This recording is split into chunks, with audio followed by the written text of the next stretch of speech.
Yahusha's healing it. Yeah. We are now live. We're going Oh, live. good. I'm glad all that didn't get on live. That's why We I are couldn't. now live. That's why I couldn't find you there. See, I just got the notice, but somehow on my cell phone, it tells me that that it's coming up. It's Yeah, I hate when I do that. I forget to hit the live button. You just didn't want me on. Nah, that's not true.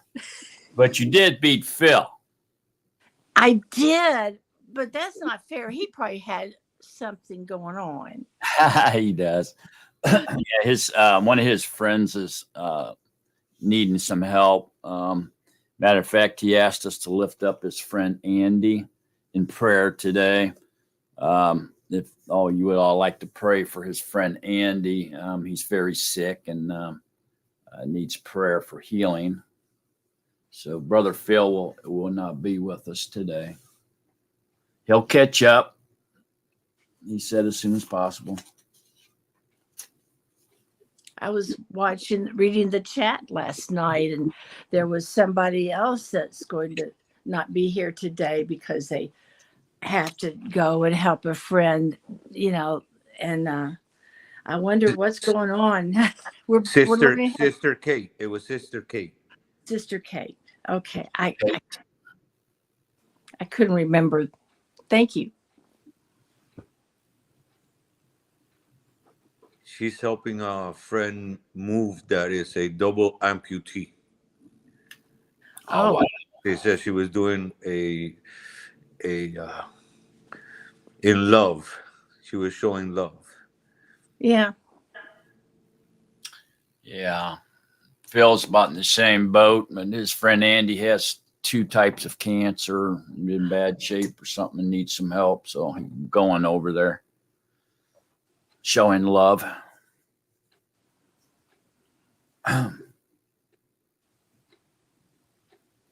Come on in, Natsarim. Fill up the broadcast, the live broadcast. I see some smiling faces. Come on. Valerie girl, come on in. We ain't seen you in a while. Ridge Hill Jelly, come on in. Lee, if you're watching, what you have to do is go in the chat and click on the StreamYard link, and then just follow the orders as you come in. Here's the link. I'll see you when you come to the backstage and let you in. Hey Mark, good teaching last night. It's Chance. I was praying about Ruach like stuff being stronger and Ruach and everything, and I always go to First Corinthians and read about the Ruach like gifts because I feel like I'm missing something there. So I was praying about it all the time, and there you go, and you pop in and there's a whole teaching on Ruach like stuff. It's truly amazing, man. That was a good one. Yeah, all esteem to Yahusha. It's amazing how he answers prayer. Yeah. Mark, you taught me something last night during your lesson. It wasn't necessarily the subject, but you revealed something to me that was so mind-blowing. I can't remember it now. This chemo brain isn't what it used to be, but I'm going to ask Lewis if he remembers. Yeah, Yahusha was sure revealing some stuff last night. It was just coming out, I said a lot of times, during those Shabbat talks, I don't even have some of them things planned to say. They just start coming out, and I even wonder, where did that come from? Of course, we all know it's coming from Yahusha, but it's just amazing. I remember what it was. Oh, what? And it's something that it's pretty obvious, but I never opened my eyes to it. You said outside of Yahuwah is nothing. I know that's what we've always known, but I never actually got a picture of being inside of Yahuwah and being outside of Yahuwah. It just gave me a focus on. I can't explain it. It was just mind blowing the way you said it. Do you remember how you said it? It was just wonderful. Yeah, I recall the segment you're talking about. I do. I can't quite remember how I said it, but I do. I know what you're talking about. Yeah. And it's an amazing thing once we can perceive that and we can actually visualize, get a little visual on it, is that nothing existed other than Yahuwah. He's the self-existing one, and there's nothing existed besides him. And then so when he chose to create, then everything was created in him, because nothing exists outside of him. There's nothing else but him. And so his creation was created in him, within his perimeter, which is a perimeter of existence, or even perimeter of life. We can look at it that way as well. And so nothing exists outside of Yahuwah. And so the Hebraic idioms that we know or familiar with, such as outer darkness or lake of fire, alludes to the non-existence, being outside of Yahuwah, non-existence, that this just doesn't exist. It was something to that effect. I don't know. Somehow I just always had a picture of him being in a place and pointing out and creating outside of himself. But that's not right. That doesn't make sense now that you've cleared me up on that. Thank you for doing that. I'm telling you, I've really been affected by that. Yeah, that's amazing when you come into that realization. It helps you in understanding the magnificence, the excellence, that is Yahusha. It does. It really does. You see my little kitty. Kitty, kitty, kitty, kitty. This is my emotion support cat, which means I have to support him.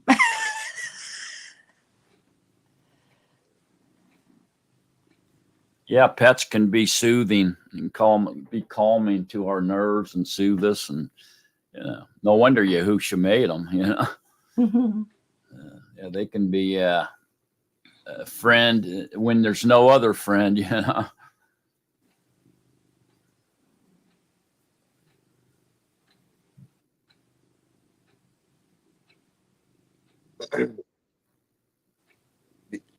Well, I'm wondering if I'm going to get my coffee anyway soon. Yeah, I'm drinking mine. We got 4 more openings, folks. We need some people to come in and fill this up. Have any of you brothers and sisters been under any kind of like attacks lately? Is that I've been going, this last week has, from Monday all the way up until now, it's been back-to-back attacks for me. Like, first it was my mother.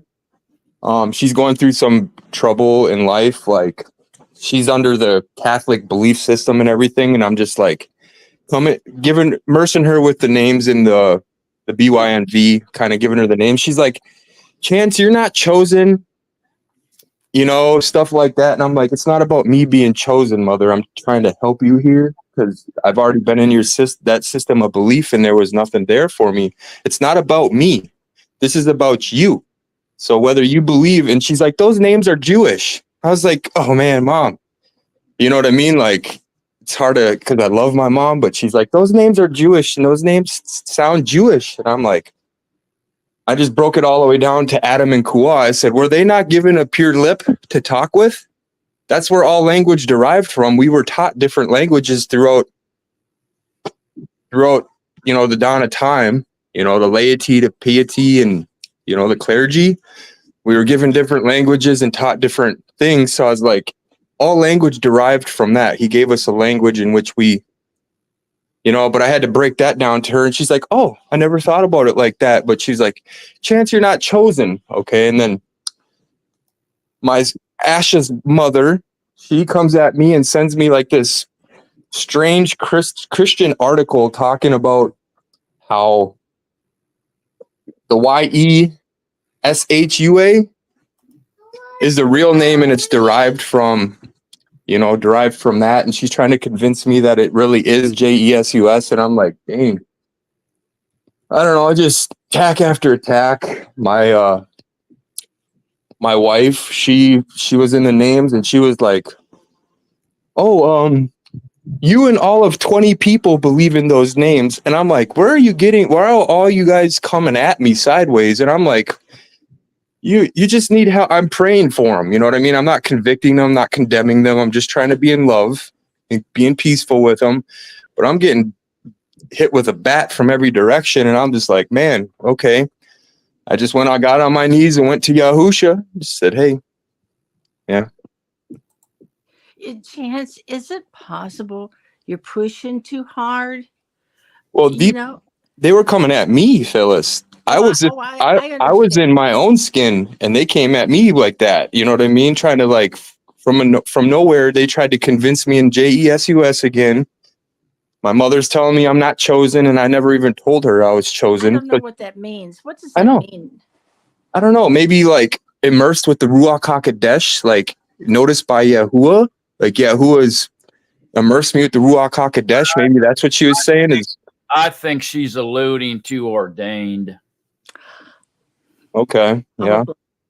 She's Catholic. She's like, they have that apostolic succession, and they feel like you have to be ordained, by the priest in order to be licensed to teach Christianity. What? That's probably what she's alluding to, Chance. But you don't need to be ordained by man or given a certificate or license or diploma, but from man to spread the Basora. See what I'm saying? So you come in the name of Yahuwah, right? Yeah. Not in the name of a man or a religion. So that's probably what she's alluding to, that you're not chosen through the apostolic succession line. Phyllis, you putting whipped cream in your coffee? I can't hear you, sisters. My husband spoils me. Yeah, whipped cream in my coffee for the afternoon coffee. It's Sabbath. Oh, that must be some kind of what do they call that? Latio or something like that. What do they call that? A latte. Yeah. Cappuccino or cafe latte?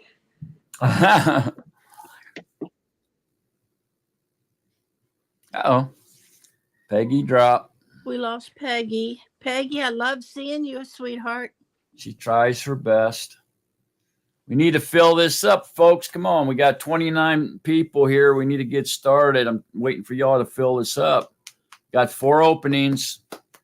Let's go. Let's go, Natsarim. Go, Natsarim. Go. Wow, brother, you're in a rare mood. Love it. I love it.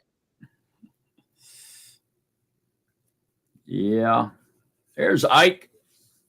Come on, Ike and Sharon. We need you to fill it up. Brother Raul, you're looking good today, too. Hi, Ike. Come on. Yeah, you look like you feel a lot better. I am. Oh, good. I was going to say, I hope you do. Passing judgment on you, and I don't even know. No. I've been going to physical therapy, and it's helping. It's helping. I after I sit at a certain position for a while, then it'll start bothering me. But for now, I'm okay. It's good. And Sister Sandra, I hope I get to see your face sometime. Hey, she'll be on. Yeah, Raul, my brother has that same problem. sciatica, and they said they got some kind of table from Walmart that I don't think it turns you totally upside down or anything, but it kind of brings you, inclines you like that. And he says it takes all the pressure off of that and kind of stretches it and helps out quite a bit. He says, I don't know, I've never tried it, but he says it works for him. Yeah, Dougie told me about that, and he uses one. Yeah, my brother says it helps a lot. I guess you can get them at Walmart. That's what he said. Maybe order it online or something, they ship it to you. Yeah, thank you. I'll look into that.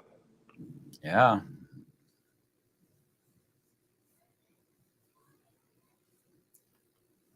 Funny, you had that problem. Dougie's got that problem. My brother Mike, I had it. I went to a chiro though, and he straightened me up on that, put me back in alignment. My mother's got it. So I don't know what's going on. Let me chime in. I had it too. My chiropractor worked with me, and it still comes off and on sometimes, but she can always get it lined up. Stretching helps a lot. So I've been doing my routinely stretching. Hey, John's got the same issue. Brother John says it's called inversion table. Got his off Craigslist for $40, like new. Yeah. He was working on me. It's called inversion table at Rotwell. John and Yahuwah's working on me. I'd love to see you all join. Come on and just let us see you and talk to you. Yeah, y'all should come on. Valerie, you too. All of you. We got four openings today. We've got several people that are helping others today, badly in bad need.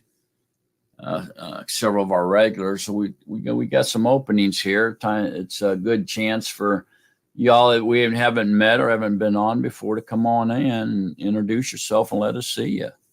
We'd love to see you, get a visual of you.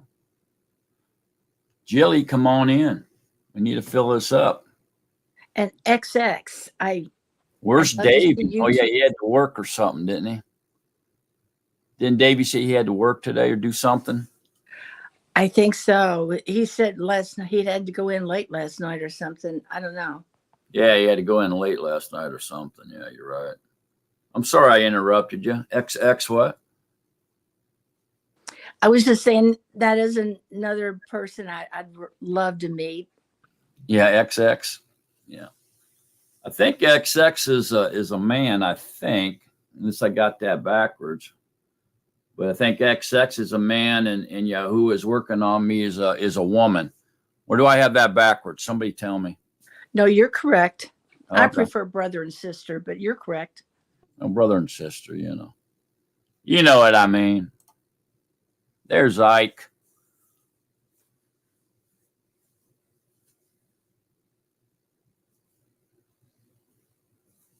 Not you, too. There's Sister Jelly's saying her RA is bothering her. Need to keep moving around.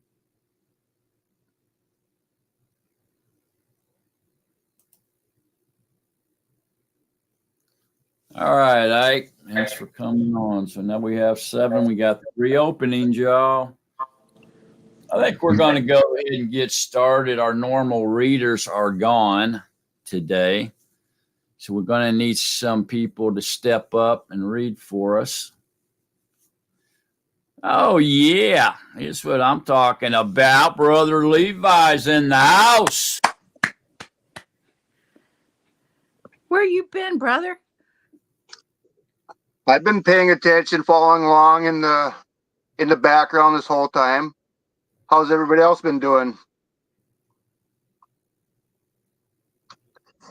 Can you hear me? Yeah, doing good, Lee. Yes, Levi, we're doing good. fine. Nice to see you. We're all Absolutely. doing well.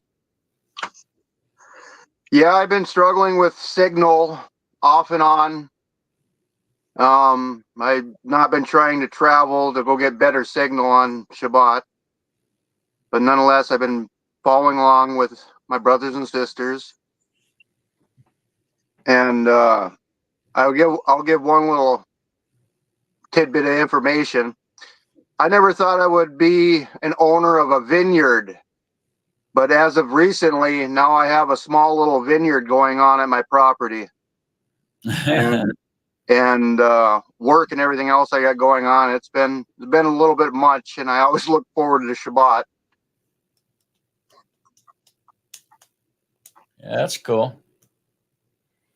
And we had vineyard when I was a kid, and boy, we used to couldn't wait till the grapes turned ripe, and we'd go out there and just eat on them grapes all day long. And of course, after they would harvest them, my grandmother would make jelly out of the grapes. You know, mostly what she used them for. But yeah, we ate on them all summer long, basically.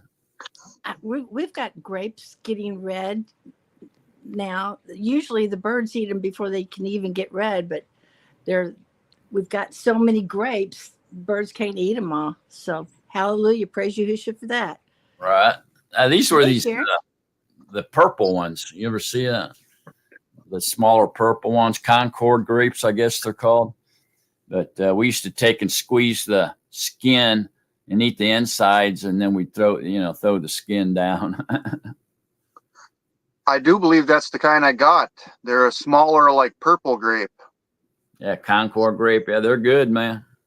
They're good to eat. When I right before I moved out of Thief River Falls, there was a guy who was going to cut down the big grapevine, and it was right while we were in the middle of Yahukanon that it kind of dawned on me to get cuttings off in it. So I asked him if I can get cuttings. He said, yeah, go ahead and help yourself. So I cut about 44 or 40, somewhere around that number, little branches, and rooted them, and they all took hold. And I gave away as many as I could, and then here I had, I don't know how many I had to put in my yard and put up trellis for them. But I have a small little vineyard of like that Concord grape, and I can't wait till my first harvest. I can't wait. I'm kind of savoring and drooling at the mouth here, waiting for it. I hear you. Well, Shabbat Shalom, everybody. Hi, Sharon. Sorry we're late. We were sleeping in. Yes, I love the grapes too. I grew up on a farm, and we just squeeze them out and throw the skin away. Yeah, I've heard y'all talking about sciatica. Yeah, I had sciatica, and it's the hip girder is not strong enough. And so now it's stronger because the physical therapy has worked with the hip girder to pull back those muscles that are in that hip girder where the sternum is. I mean, not sternum, that's up top. The sacrum is to hold up the back where the the sacrum is. So now I don't have it anymore. It's building that muscle back up on your hip girder to hold up that so it doesn't have pain. Yes, they told me first they first try to stretch the muscle out, and then they build it up to hold that area, because that nerve goes through so many muscles that it's incredible. Right. I've been at it for about 2.5 years because of my the fall that I had, but also my ankle. I was peg legging it like a pirate on my left leg, so I'm learning to walk forward again, and that is just taking a lot of time, and I'm grateful. Okay, let's get started, y'all. We got people waiting to study Mark 4, getting impatient on us. Okay, so we're in Mark 4. Now, I'm doing something a little different here. I was talking to Sister Phyllis, and realized that it was too hard to find out past lessons by the way that I was titling these sessions. And so what I'm going to do here is in the title, instead of putting Natsarim Assembly Scripture Study Group, I'm going to mark the actual chapter that we studied. So you'll see that when we're starting to do that now. So like today is going to be, Mark 4, 5, and 6. And if I have to readjust, I can always change it, and at the end. And so that'll make it easier for us to go back and reference past studies. And so we can quickly, identify some study and get to it a lot faster. Okay. So we're going to try that. And then I'll just slip down to where it says more on the description, and I'll put in the Natsarim Assembly. But you won't have any problem with that because you'll see everybody's face on the live broadcast. Okay. So thank you, Sister Phyllis, for coming up with that. And I think that'll help a lot of us when we try to reference past studies. Revelations that we did like 10, 11 months ago, we did do that. And as I looked at it, I said, well, that makes it a lot easier to reference certain chapters in our study. So we're just going to do that from now on. Okay. So that's one change y'all can look forward to. All right. We're going to get started now. Our normal readers are gone. So I need somebody to step up real big here, take a huge step, and volunteer to read. Phyllis, go ahead. We're in Mark 4. And he began to teach again by the sea, and a large throng was gathered to him, so that he entered into a boat to sit in the sea, and all the throng was on the land facing the sea. Okay, stop. Okay, now I want to get this straight, this visual straight in our minds. Okay, so let me share something with y'all here, share screen this, because this is important. And I think we all need to really get this. Wait a minute. I got to open it up first. Okay, hang on a second. Okay, who dropped out?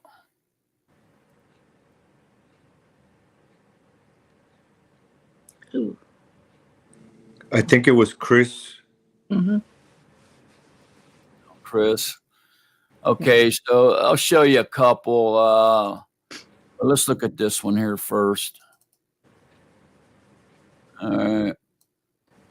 If this will work. All right. Let me share screen this.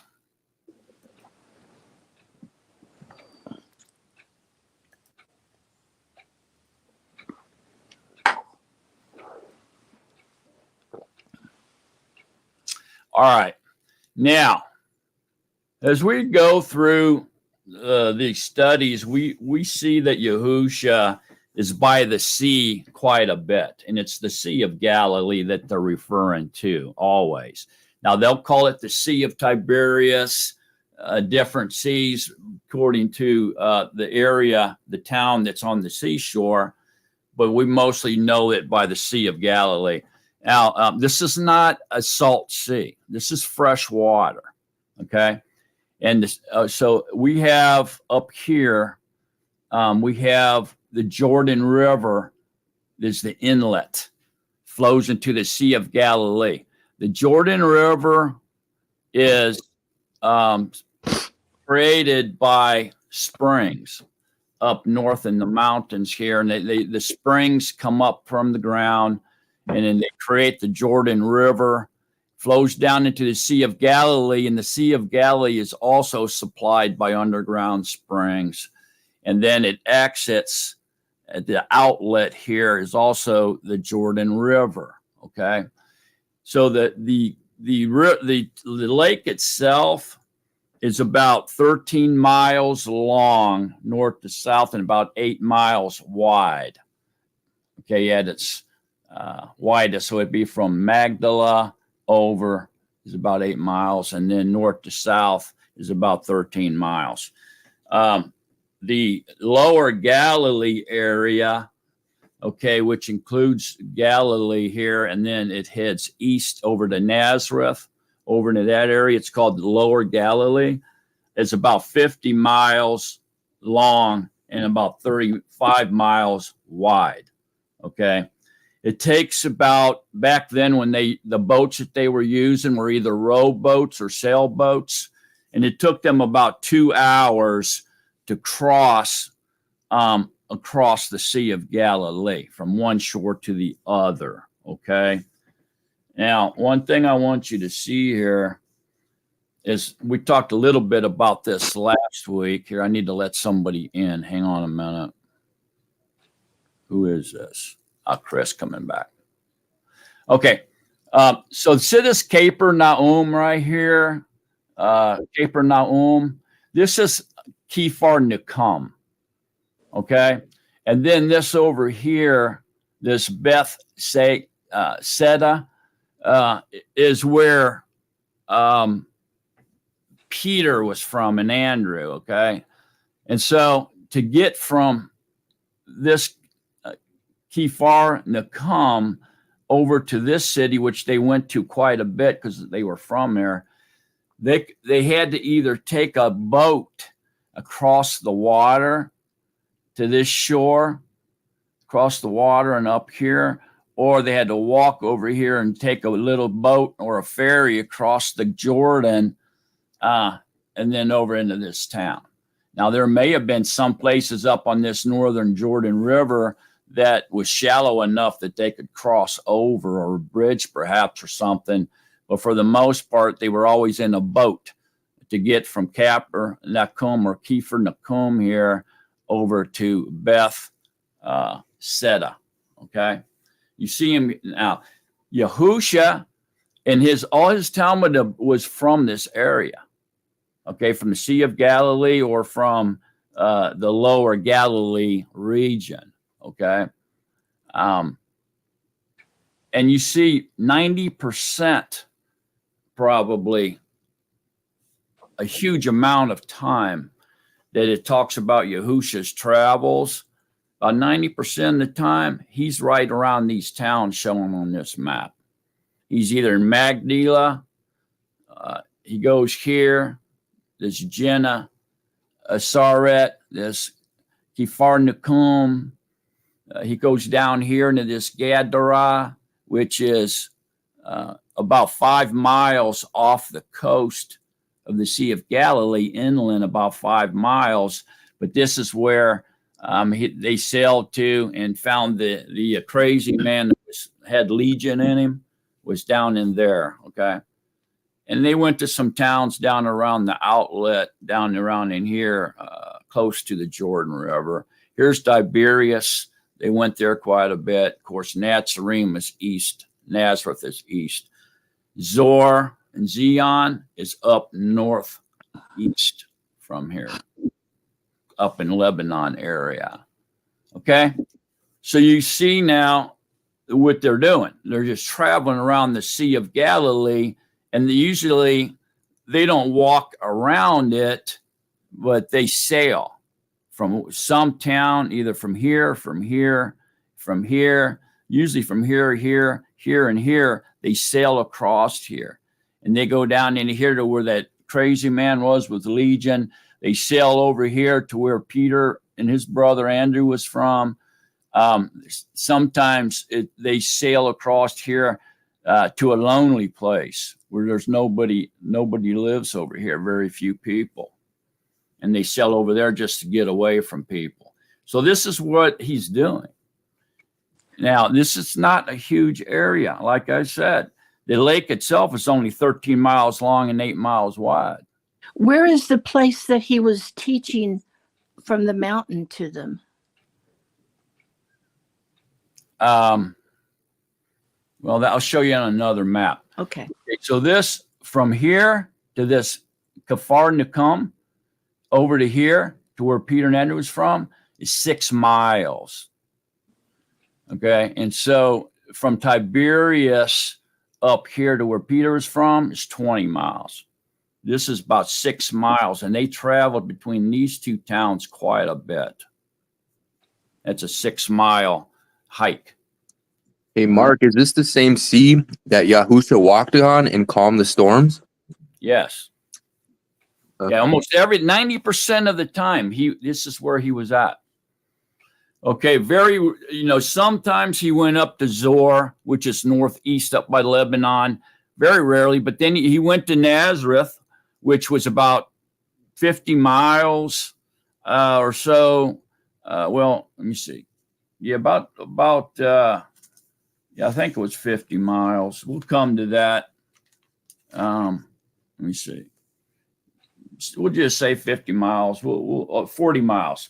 Okay, it was 40 miles from Kfar Nakum to Nazareth, to where he lived as a kid, where he grew up. Okay.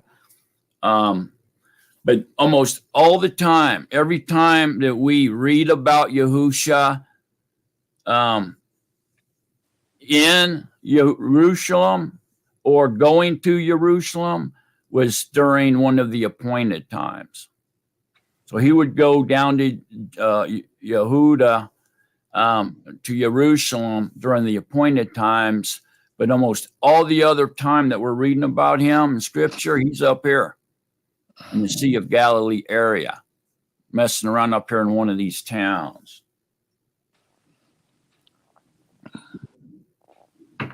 Okay? Just so we know that. And so from Kfar Nakum to Bethsaida, where Peter and Andrew was from, it was a 6-mile hike. So the average people walk about 2 miles per hour, right? So that would be a 3-hour walk, right? Now, back then, everybody walked. And so their leg muscles and back muscles were more developed than modern people. Plus, they had more energy, and they had more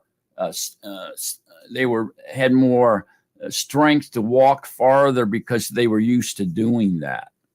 Okay, and so they could some of them could walk about 3 miles per hour back then because they were accustomed to walking. Okay, so their stamina was much better than modern people who's used to driving a car everywhere they go. Okay, on the average, I'm talking.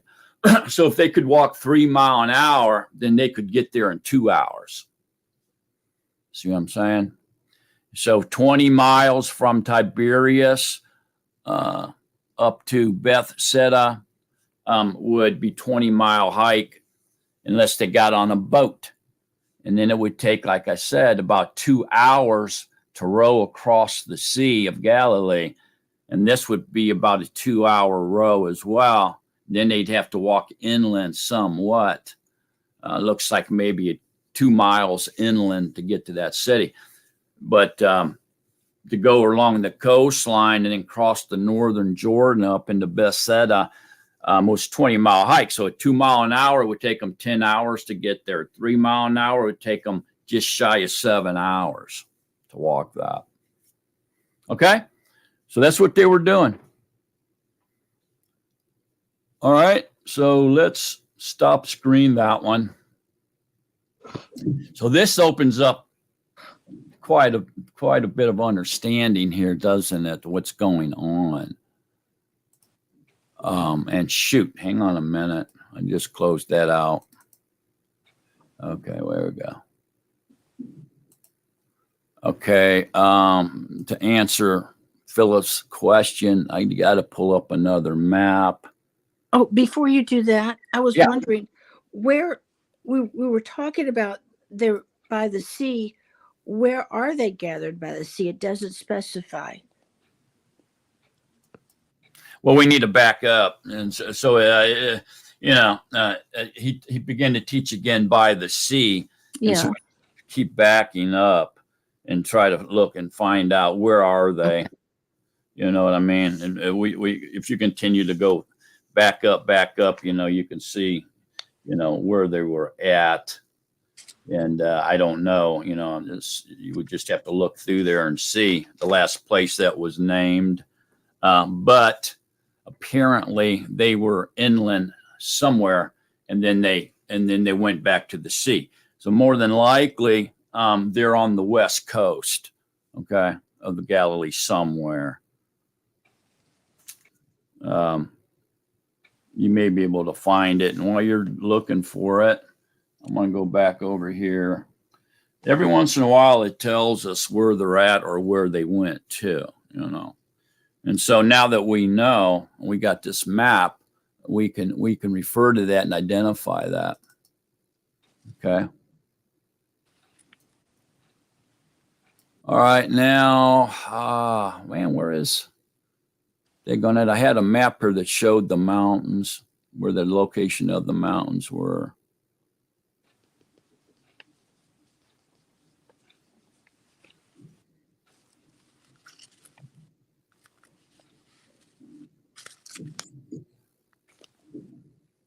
I don't know. Maybe some of you might recall, but I don't recall if it tells us where they met him on the mountain in Galilee. Does it actually tell us that? What the name of the mountain is? I'm sorry, I don't know. I thought you know. Well, I got a map that shows where some of the location of some of the mountains up in that Galilee area are, but I'm not real sure if it tells us where he met them after his resurrection. I think it just says a mountain in Galilee that he had told them beforehand. And like I say, the Galilee area, that lower Galilee, where now there's a northern Galilee area, that we could add to this, was about the same size. But the lower Galilee area where Yahusha grew up in Nazareth is 50 miles long and 35 miles wide. So you could probably double that if you want to include northern Galilee. See what I'm saying? So we don't really know but I'm assuming the mountains in the lower Galilee area. Okay. As far as I can see, Market, they entered Capernaum, Mm-hmm. and it was heard that he was in the house, and I can't see where he left that area. Okay. So he must be in Capernaum, or I can't pronounce it the correct way. Yeah. Kiefer Nakum. And and if that's where they're at, then they probably they went down to the seashore. Teach again by the sea and see. And there was such a large throng that he had to enter into a boat. So the boat would be pulled up on the shore, right? Or docked there and to sit in the sea. So he was in the boat sitting in the sea. And the throng was on the land facing the sea there. So it probably was around Capernaum because they were there a lot. Okay. They were in that town a lot. All righty. Everybody hip to what's going on now? Everybody picking up what I'm laying down with this little map? This tells us a whole lot more so we can get a better vision of what's going on. All right. Let's continue on then. Thank you for that geography.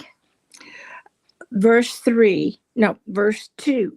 And he taught them much in parables and said to them in his teaching, listen, see, a sower went out to sow, and it came to be as he sowed, some fell by the wayside, and the birds of the heaven came and devoured it. And other fell on rocky places where it had not much soil. And immediately it sprang up because it had no depth of soil. But when the sun was up, it was scorched, and because it had no root, it withered away. And other fell among thorns, and the thorns grew up and choked it, and it yielded no crop. And other fell on good soil and yielded a crop that came up, grew and yielded a crop, some 30-fold, and some 60, and some 100. And he said to them, he who has ears to hear, let him hear. Okay, hang on a minute. Okay, so here Yahusha just taught them a parable, which he always did speak in parables to the public. And he's talking about 4 different types of Hebrews, okay, in this parable. And he's given the 4 different types of soil, if you will. And of course, humans are made of soil, dust, right? And clay, dust, whatever, minerals. And so he gives them this parable about, and it's about the 4 different types of people, of Hebrew, okay? And of course, they don't know what he's talking about. So this is one of those parables that Yahusha goes on and explains, interprets for us. And so let's go ahead and listen to his interpretation of this parable, and then we're going to elaborate on it. Okay? Go ahead, Phyllis.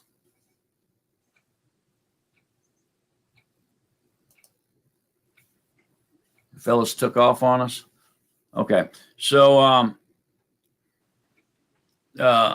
it says here in the next verse, we'll wait for her to get back, that he was alone. Oh, go ahead, Phyllis. Okay. But when the sun was up, wait a minute.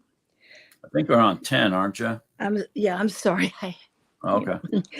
And when he was alone, those about him with the 12 asked him about the parable. And he said to them, to you, it has been given to know the secret of the reign of Yahuwah, but to those who are outside, all are done in parables, so that seeing they see, but do not perceive, and hearing they hear, but do not understand, lest they turn and their sins be forgiven them. Okay, stop.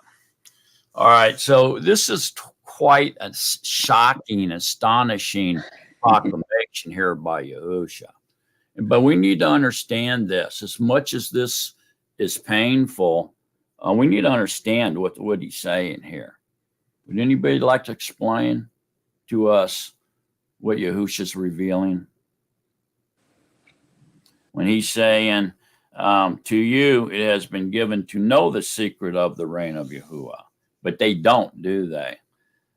But they will, because they're chosen.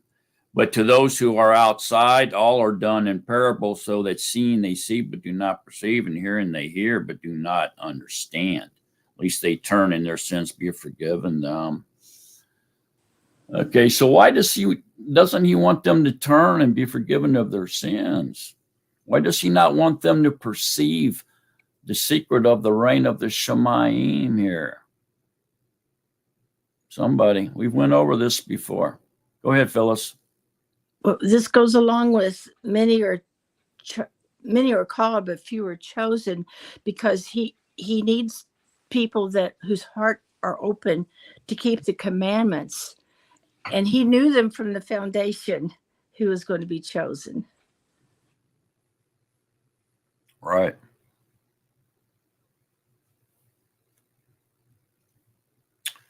Okay. Up here in verse 9, where it says, and he said to them, he who has ears to hear, let him hear. What's that mean? That's a Hebraic idiom. It's idiomatic. What does it mean?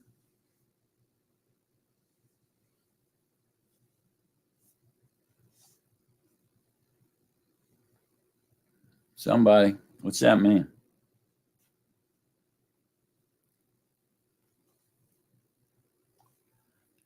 Chance? Perhaps some sort of like a ruach like understanding, or it's being able to not abstractly discern what's being said, being able to hear the true meaning behind what's being said. instead of just abstract discerning. Yeah, sort of. And so the first half of this idiom, Hebrew idiom, it says, "He who has ears to hear." That means understand. Okay, pretty simple. It means to understand. And then the comma in the next part of this idiom says, "Let him hear." And so he who has ears to hear, understand, let him hear, let him obey. So it means understand and obey.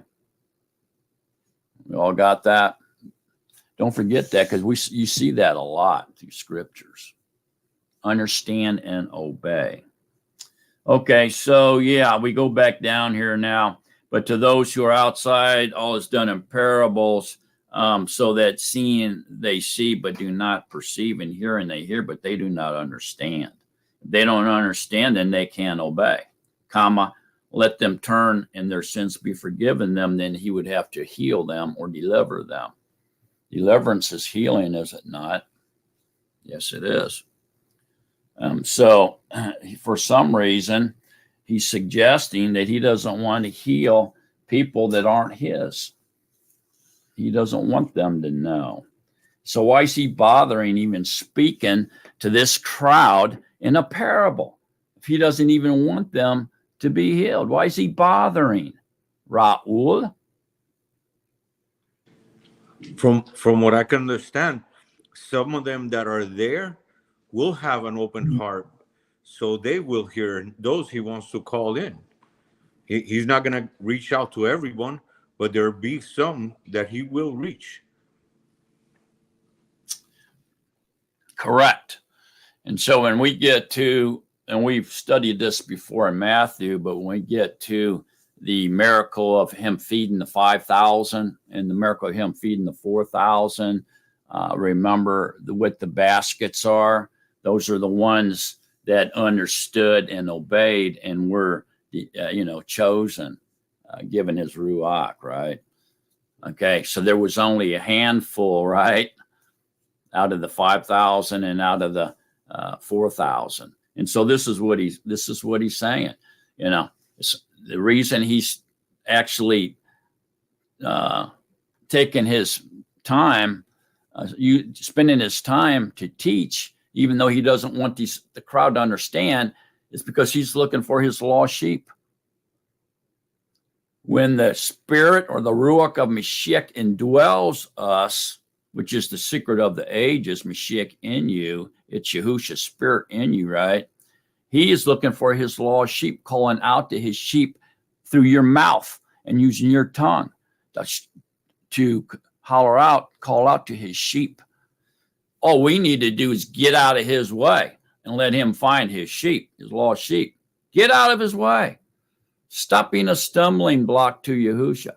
Go ahead, Raul. It should remind us of the story when he talks to the shepherd about that one sheep, and that he will go out searching and be worth just saving that one sheep out of that whole group. It would be worth it to him. Yes, that's correct. So that's why he's actually talking to them in these parables. He's not wasting his time. He's looking for that one lost sheep out of that 5,000. Okay? I'm just using that as an example. Okay, that's correct. All right. Look at Colossians. We can further understand this. We hit on this last week, and it was such a prominent proclamation last week that a lot of us were confused. And I could tell even some of us were beginning to get angry over it. But then, unbelievably, Yahuwah sends us an example of why we don't waste time on those he have not chosen, and how quickly we should discern between his lost sheep and the vessels of destruction. If you recall the man coming on here with the beard, in the dark room. Yeah, Yahuwah sent that example for us to understand the study last week. And that's why I backed off and let it unfold.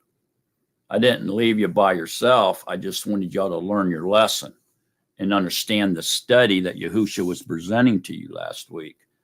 Yahusha does that from time to time. So recognize it, understand it, and recognize it as what it is. It's a teaching from your master. Go ahead, Phyllis. I think I got confused because I thought you were saying don't even bother trying to go out and teach others. And that I didn't read, I realize now, but because you see, you don't know who you're going to reach that is high, that is meant for Yahushua wanted that person. You never know. So how can you say, I'm not going to teach that person because I don't know if, I don't know. But I understand what you're saying. Some people, there's no point. And there's no point in casting your pearls before swine, people who are just going to throw it back in your face. But you throw out a suggestion, toss it out to the crowd, and maybe one person will get it and come to you. That's where I was confused. I thought you didn't want us to even try. I'm sorry. No, but what you just said was spot on. Okay. What you just said, spot on. And so the example here is Yahusha. Okay. He's throwing out the bait, if you will, or planting the seed, trying to find that lost sheep out of this large throng, that one lost sheep. But he's not trying to save the world here. He knows that it's fallen on, mostly his teaching here is fallen on deaf ears and blind eyes. And he knows that. But yet he's still taking the time to put the parable out there in hopes that one of his lost sheep is among that throng and will hear his voice and come running and be delivered, if you will, in the long run. So this is what we were saying, okay? And so if you go out and you get in Yahusha's way and you're brainwashed to do this through Christianity, and you try to save everybody you come across, and you waste all that time and effort and energy on the energy suckers, then you might just end up walking past one of the lost sheep because you're tuckered out. You've wasted all your time and energy, okay, on someone you should not have, okay? So all of us, as we progress, as we become more mature, and we're able to discern between good and evil, we should have no problem recognizing a lost sheep from someone that's not his within several minutes, man, or faster. Is what I'm trying to tell you. There's clues, okay? If you can't recognize and you think, well, I'm going to waste my time on this person because you never know. So you spend an hour or a half hour or 2, 3, 4 hours on this person and they're still arguing and quarreling with you. Hey, the light should be coming on, man. I'm not talking to one of his people. I'm talking to one of the children of darkness. That's just the way it is, folks. Go ahead, Chance. What do you think about meeting somebody that you can discern they're under the delusion, the delusional ruach, where they mean well, they're trying in life, they got their belief system, but they're just under that delusion. That's all around me right now. So it's really good that we're touching on this, but I'm noticing, I've been praying for discernment, and I noticed that they're just believing in the delusion. I can't get through to them, so I do sometimes guilty of this laboring in vain. Like Paul said, I fear I'm laboring in vain. Yeah. Well, like I said, man, it's at a certain time you should progress and mature enough to where you can discern evil good from evil. Okay. It shouldn't really be a problem. Now, with that said, you plant the seed, okay, and then Yahuwah works on their mind and their heart. If they're his, he's going to wake them up, okay, and he might not shock them. Somebody's in a deep sleep and you sneak up on them and shake them and wake them up. They jump, and you frighten them. Could even give them a heart attack. He's not. He ain't going to wake them up like that. Maybe he will. Maybe most of the time he doesn't. He wakes them up gently and slowly if they're his. And you'll know because these same people will start asking you questions. And then, like Phyllis said, don't give them too much too fast. Don't push too hard, because you'll just put them right back to sleep after Yahuwah's trying to wake them up. And that's why I say, get out of Yahusha's way and let Yahusha wake them up. Call out to them. They'll know his voice. They'll hear his voice, and they'll know him when they hear him. Well, that's awesome, Mark, because I was just reading from Paul. He says, I can plant them, I can water them, but Yahuwah gives them growth and increase. You can try to plant and you can try to water, but Yahuwah is the one that'll bring the increase, or Yahusha, you know what I mean? The growth. So, yeah, I'm brushing up on that.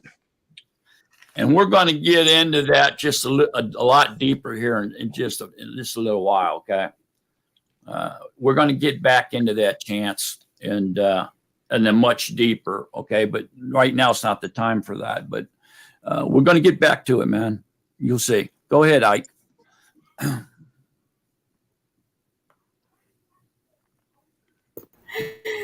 Okay, so I got to say this so I understand myself. So for almost 6,000 years, Yahusha is basically bringing his bride, just his bride, his chosen ones forth. Is that basically what's going on? Say it differently. No. Yeah, in a way. Okay, the first resurrection is the bride. Okay? And then there's going to be a lot of people saved through the tribulation years. Okay. There's going to be so many delivered in the tribulation years, coming out of the tribulation years, no man can count them. Okay, so the first resurrection would be the bride. That's basically who we are. The chosen ones are going to be the bride. Yeah, the Natsarim are the bride. They're the branches off Yahusha's teaching. Yeah. Okay, I mean, just the thought of this is just blowing my mind away. So, but yeah, okay, thank you. Okay. Davey? I am so sorry. I completely overslept. I came right in on Phyllis's question. Can you remind me like what her question was, what your answer was? Because I wanted to make sure that I was getting this right. Because personally, I mean, and I want to make sure that I'm not off. Like I just go out and I like to sort of sit and read, and people start conversations with me. Like I even went to that same coffee shop the other day, and there was this pastor in training who like he came up to me again and gave me a hug and like, just how are you doing? You know what I mean? And and it's funny because I had the Wormwood book out, like right next to me, and what I do is I always bring that. I bring one of their CSB Bibles right next to me, and then I have the BYNB, and then I have my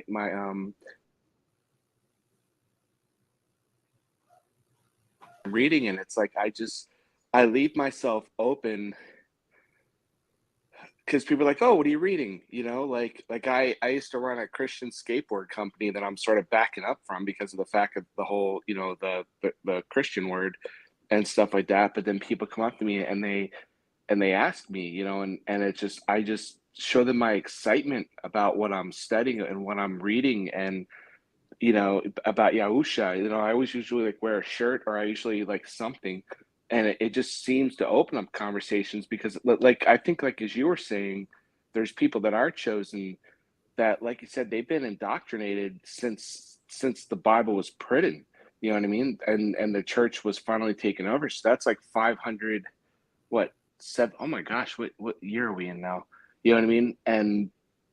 And so I just think that's like everybody's truth.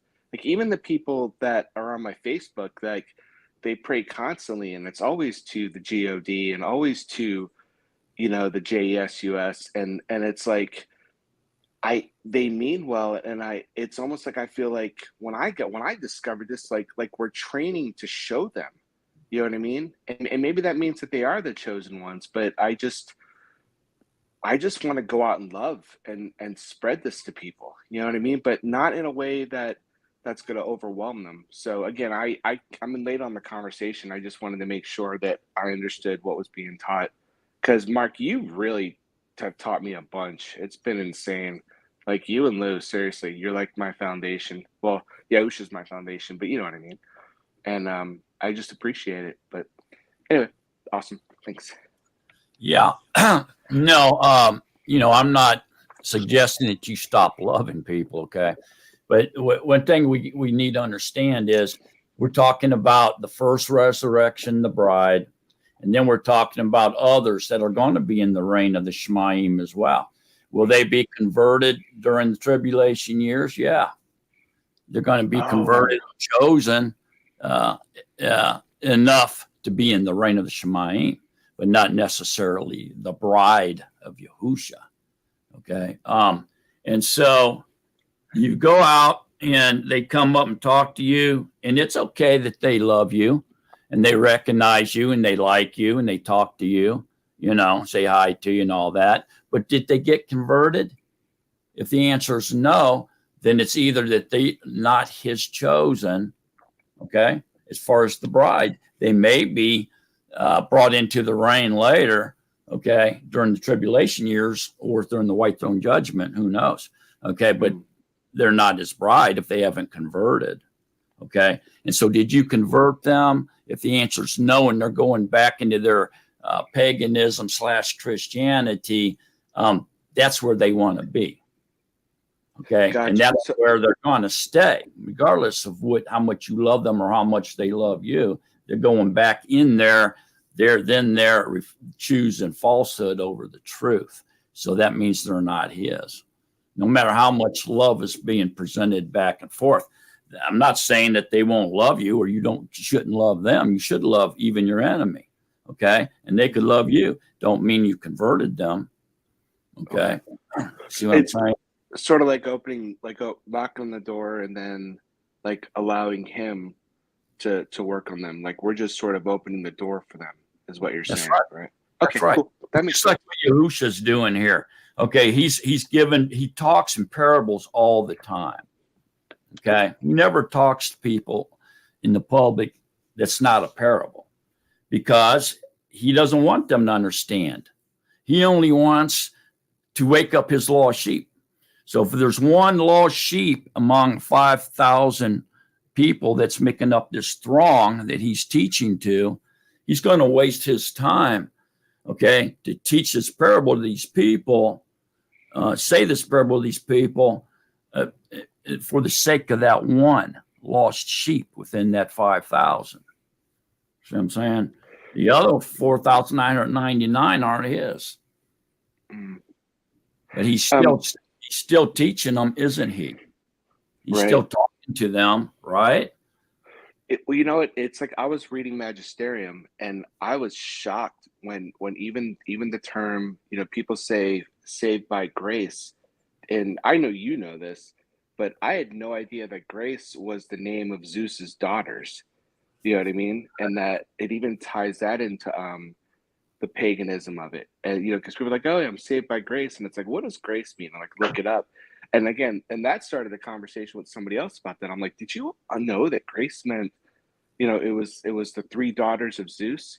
And it's like there's statues of it too. And it's like people, and I don't mean to use the word, but it's just fascinating. But like it's those kind of conversations that, like I tell everybody, if you just look this stuff up yourself, you can see it. You can see, you know, the tribalism that they're sunk into, and it's just fascinating. But a lot of them don't really care. You know what I'm saying? Right. They listen, they hear you, but they don't care. They go right back into saying we're living in the age of grace, just like faith. when they say you keep your faith or whatever, that's also a name of a pagan goddess, faith. And so is Bible, Biblica. That's also a name of a goddess, pagan goddess. Okay. And so you can tell them this, it doesn't, and you don't convert them. They don't care. They're not his. Right. Either they're not his or he has not chosen to wake them up yet. They're still dormant and asleep in the delusion. Gotcha. Okay. And I so you appreciate can't do nothing about that. You know what I'm saying? Yep. You And just- I appreciate your mind, man. I really do, because I learn a lot from you. So thank you. Definitely awesome. Okay. All right. Listen, and Phyllis didn't have any questions about that I can think of. Did you, Phyllis? No. I don't think you did. Okay, go ahead, Chance. Sorry. I was wondering too, since we're on this subject, sometimes when I'm speaking about the names and stuff, I'll get this like overwhelming warming sensation on me when I'm talking, maybe even like a tingling in my arms, the goosebumps or something when I start bringing up the names or talking about the commandments. What do you think about all that? Or is that like I don't know, I can't quite put my finger on it, but if I be talking to somebody at my work or something, and like I was talking to a gentleman last night about the commandments, and I had this like overwhelming heat tingle come upon me, and I was talking and I was telling him about the names and telling him about all the falsehoods and these religions and getting out of religion and stuff, and I just was getting overwhelmed with some heat on me. I'm wondering, and I don't think he was one of the lost sheep, because he just kind of was looking at me in a daze, and I kind of caught on to that after a while. But I was telling him about the commandments, and just simply obeying them makes you a good person. And he was hearing it, and I was like, I just started getting really warm. I said, if you're a thief and you go out and steal and you get away with it, what are you going to do tomorrow? Since you got away with it, you're going to do it again. And I said, where does it end? So literally the commandments are teaching you to be a good person. You know what I mean? And they're protecting us. But yeah, I was getting these warm sensations, and it's just like sometimes when I'm talking about these, I start opening up, I start getting these warming, tingling sensations all over my body. So I'm just this is a sensitive subject for me here. Yeah, when you talk about the 10 commandments and you get a negative reaction, that's pretty much letting you know that that's not one of his. Okay, that's discernment between good and evil. Okay, Phyllis, did you have your hand up? Phyllis, did you have I misunderstood what Chance was saying. I thought he was talking about the tingling that comes with confirmation. Sorry. Well, yeah, it's kind of I guess you could say that it's confirmation, Phyllis, because I'll say the names and all of a sudden, woof, some heat comes on me, like tingling and goosebumps. So I guess maybe I wouldn't describe it heat, but if I'm teaching somebody, especially if they're over the phone and I'm not really sure if I'm right or wrong, and I'll tell somebody, I just open my mouth and I'm telling them this, and I'm like, I don't know if I'm right or wrong, but Yahusha will give me confirmation. I'll feel the tingling, and it starts here and it just kind of goes down, and that's confirmation that I'm speaking what he wants me to speak. I can agree with that. Wow, thank you for that, Phyllis. Okay, I kind of want to get back into, we're way off subject here. Are you going to turn your camera on, Mike or Mark? Oh, I guess I probably should, huh? I never even realized. Okay, so Ridge Hill Jilly here. It says, so Yahusha doesn't want to speak the truth to those who aren't his lost sheep. His sheep will step forward to seek the truth. No, that's incorrect, Jilly. So Yahusha doesn't lie. But the reason he speaks in parables, with his parable is truth to those who can understand the parable. Okay? It's not, he's not speaking truth to people. It's just they don't understand what he's saying. But he's still speaking truth to those who understand. It's still truth. And so what's the moral of the story here? It's that truth is a secret. And it's only truth is only revealed to those who belong to him. Right? Because Yahusha said, I am the way, the truth, and the life. And so therefore, it's obvious then, since he speaks in parables all the time, that truth is a secret. It's only revealed to those whom he chooses to reveal it to.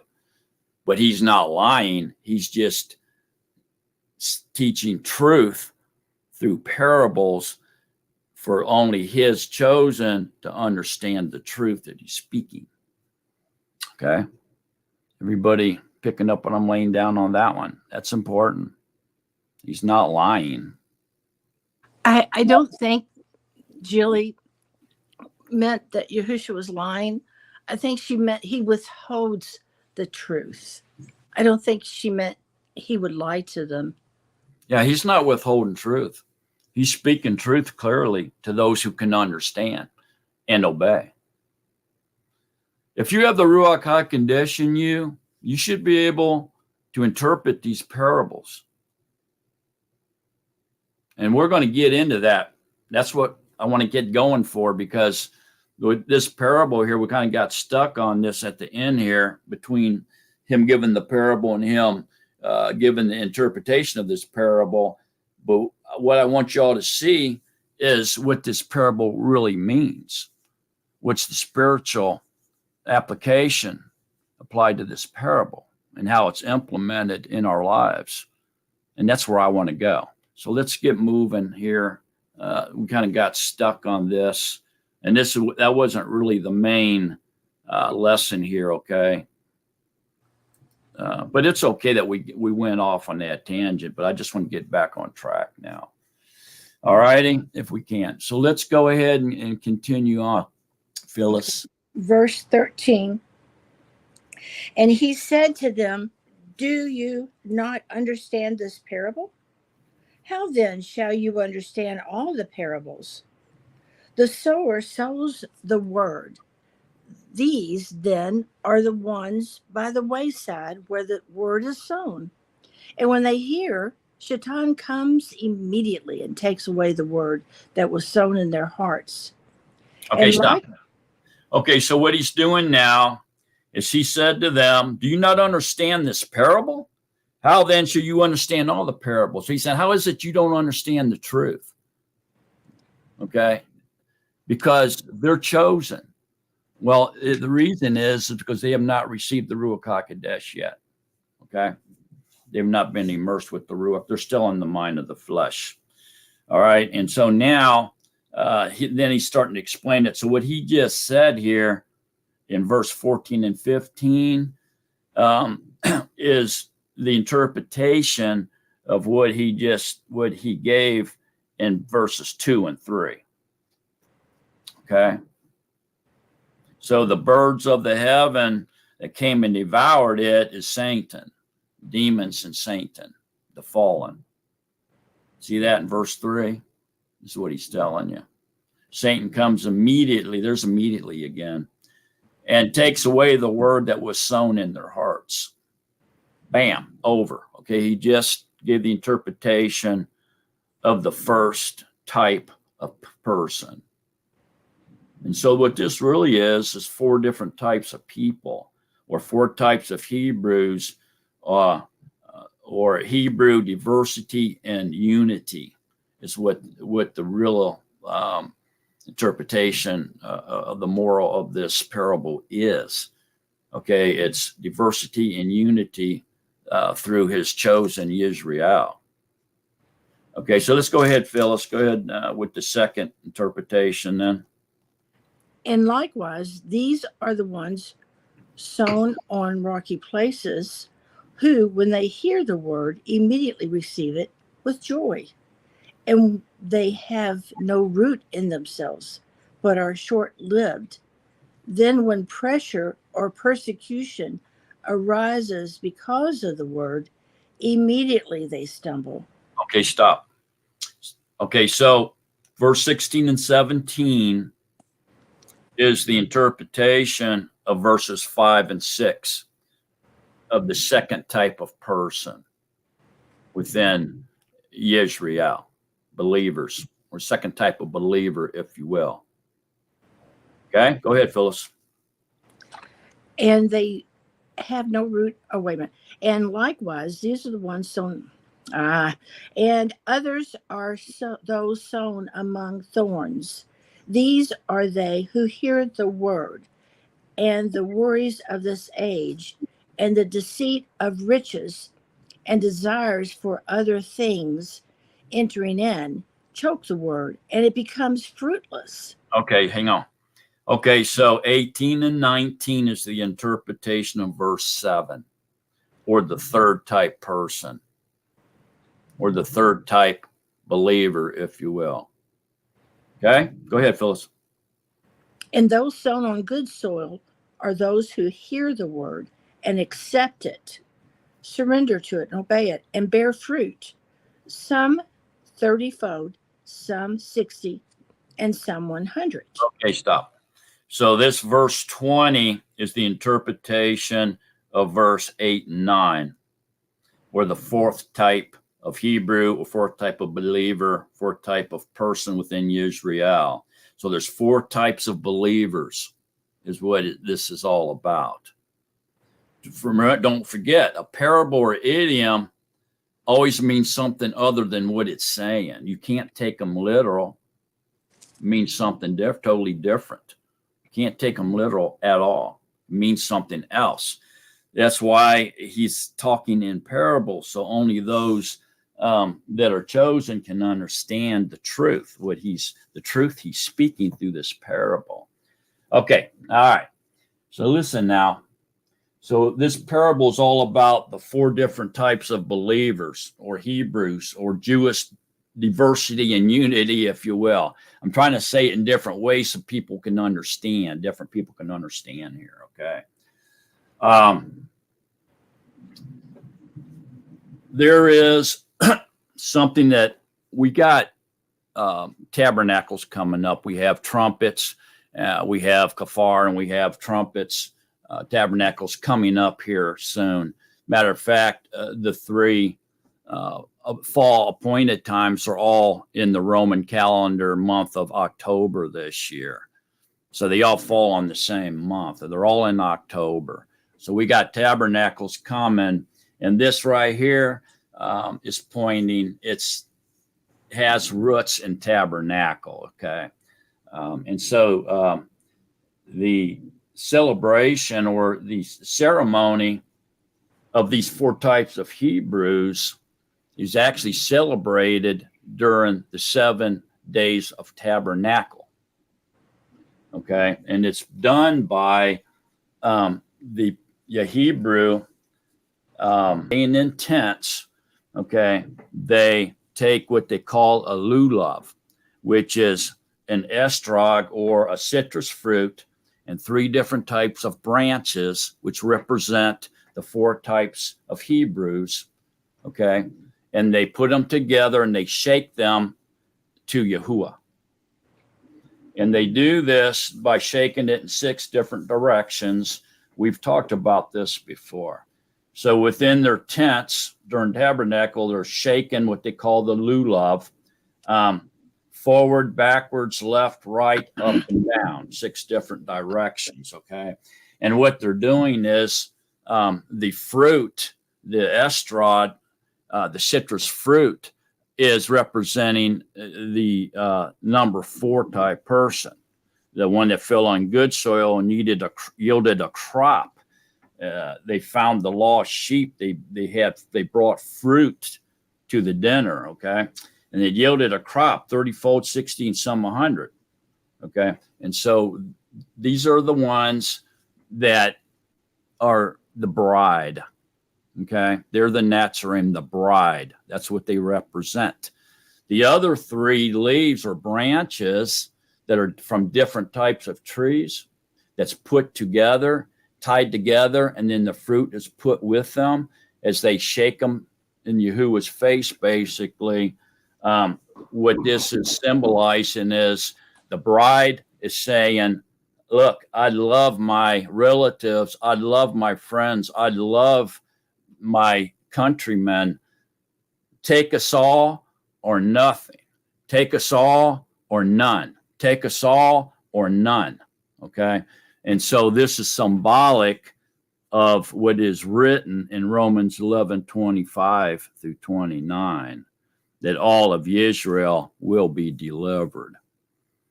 So what does that tell us? It tells us that Yahuwah takes them up on the offer.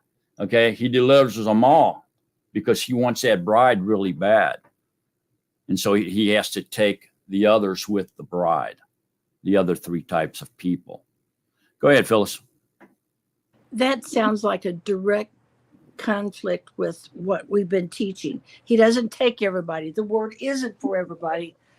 I think that Jewish tradition is kind of irresponsible, trying to force the Creator to do something that He's already said He's not going to do. Okay.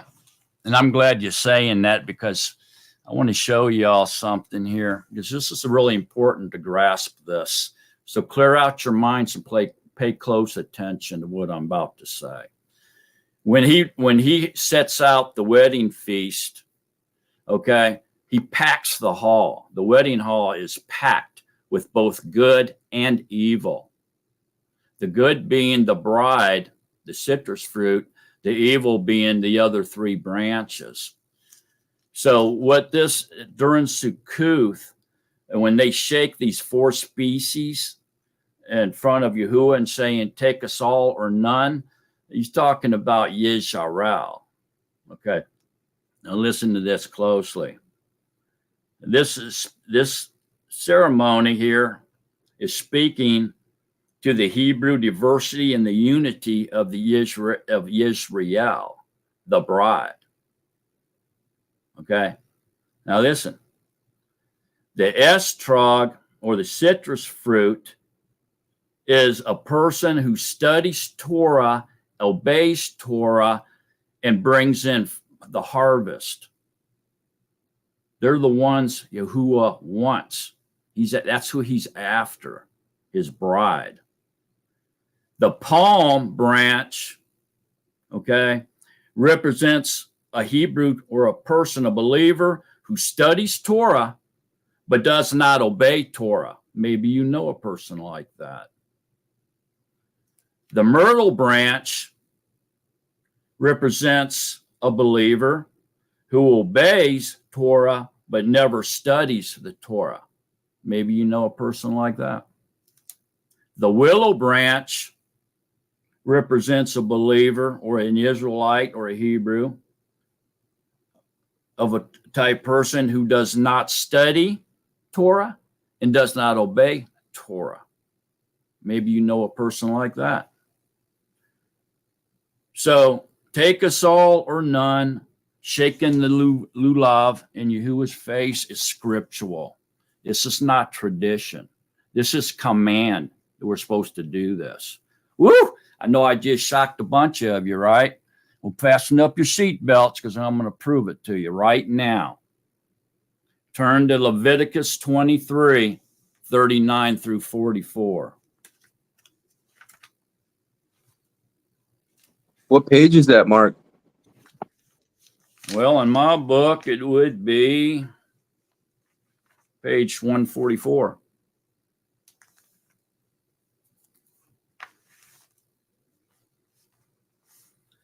What chapter and verse? Leviticus 23, starting in verse 39, and I'll read through 44.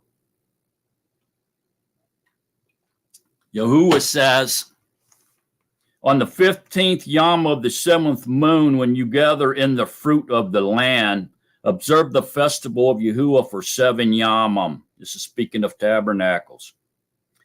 On the first yom is a rest, and on the 8th yom a rest. The first day and this 8th day are Sabbaths.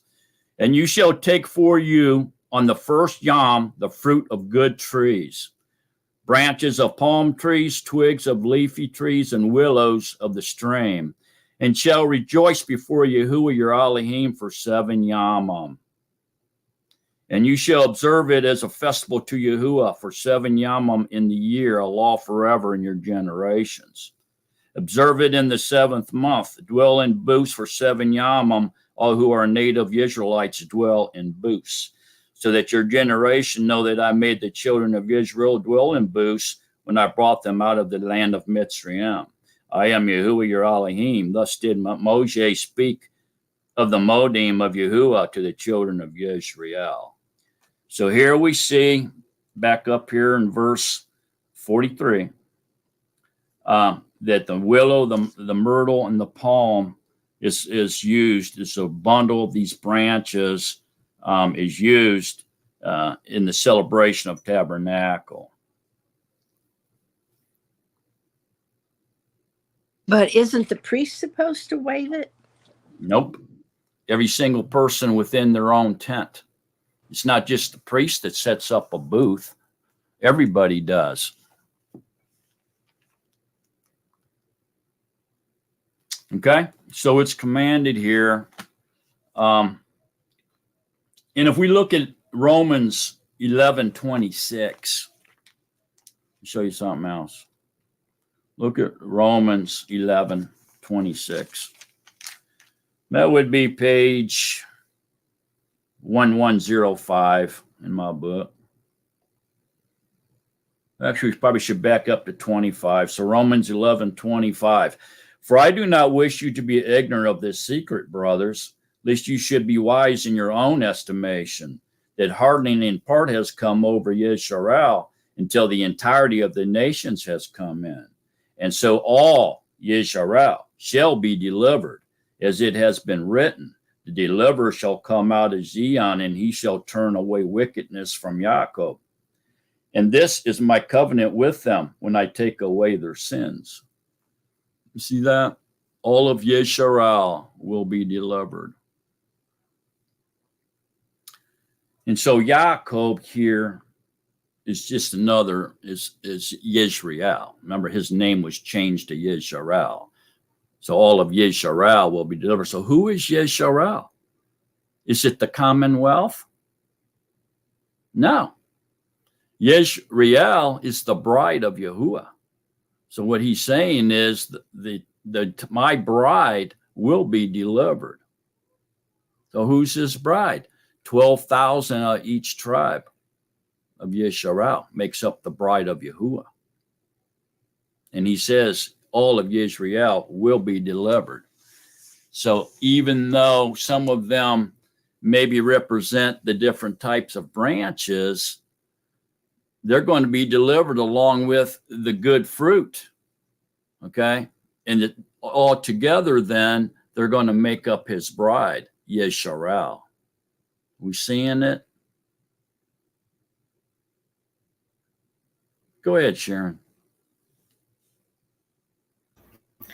And I'm thinking, I almost used another word. I'm thinking at that time, that is also when Yehuda will already be come back and grafted into Israel. Is that correct?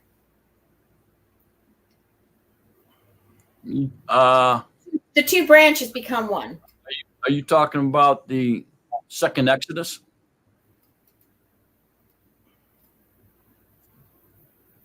When the bride comes, that the two will be one. The two branches will be one at that time. Is that correct? Will they now believe or no? At the end, at the millennium reign, okay, Israel will be one. That's after the 6,000 years. Correct. But my thing is that I'm saying that they'll be included. They also can be included as the bride, right? Because they will be Israel. Is that correct? We'll all be one. Mm-hmm. Okay. Who? Yeah, who? There's going to be 12,000. Okay, go to here. There's going to be 12,000 from every tribe, not Buddha. Okay, all the tribes make up Yisrael. Okay, see what I'm saying? So look at Revelation 7. Go to Revelation 7. And after this, I saw 4 Malachim seen at the 4 corners of the Eretz, holding the 4 winds of the Eretz. that the wind should not blow on the earths, nor on the sea, nor on any tree. And I saw another messenger coming up from the rising of the sun, holding the seal of the living Yahuwah.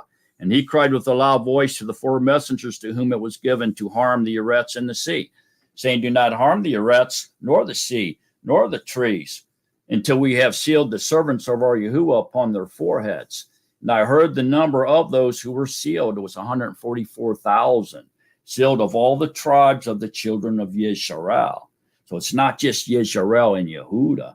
See, back in the day, after King Dawood's reign, the kingdom was divided, and there was two kingdoms. There was Yehuda, and there was Yisrael, or Ephraim is what Yahuwah called them.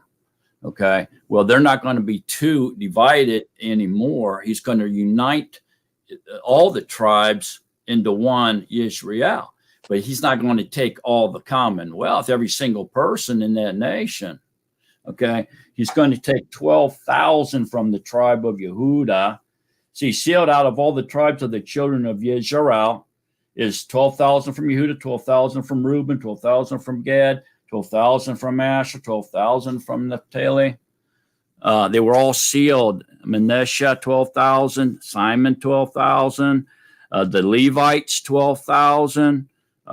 Yissachar, 12,000. Zebulun, 12,000. Joseph, 12,000. Benjamin, 12,000. We're all sealed. This is the bride. And so therefore, representation of all 12 tribes making up Israel will be delivered.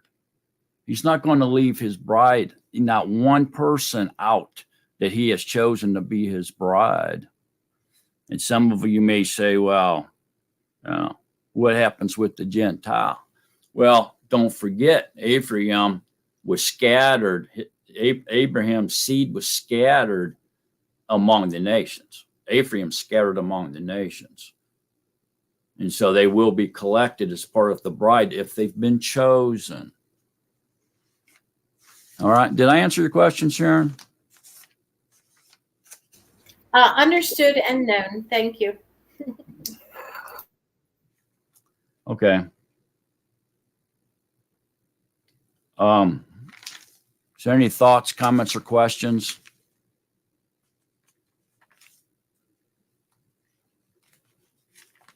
I can't remember where I read it somewhere, but Yahuwah was saying Yisrael is my inheritance. Somewhere kind of ties into that. Yeah, and also the firstborn. Their inheritance and the firstborn, his firstborn as well. All firstborn belongs to Yahuwah. Okay. To further understand this, once that he's identified the bride, Yisrael, which is just another name for his bride, so it was Yisrael is.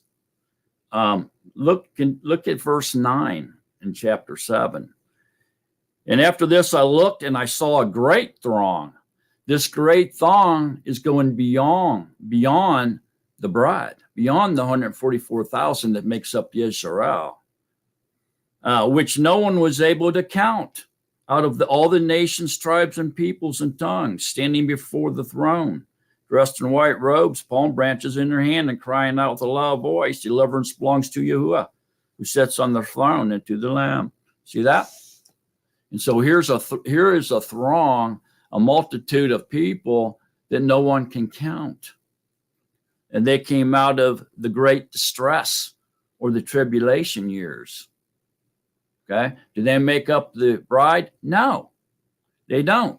Only the 144,000 makes up the bride. So this great number, this multitude that no one is able to count out of all the other nations, tribes, and tongues, who are they? They're the friends of the bride. They've been invited to the wedding feast, right? As friends, family, friends, associates, neighbors, things like this, loved ones. And how did they get there? Well, through the Great Tribulation years, but we got to remember that not only does the bridegroom get to invite have an invitation list, but the bride gets to have an invitation list to the wedding as well.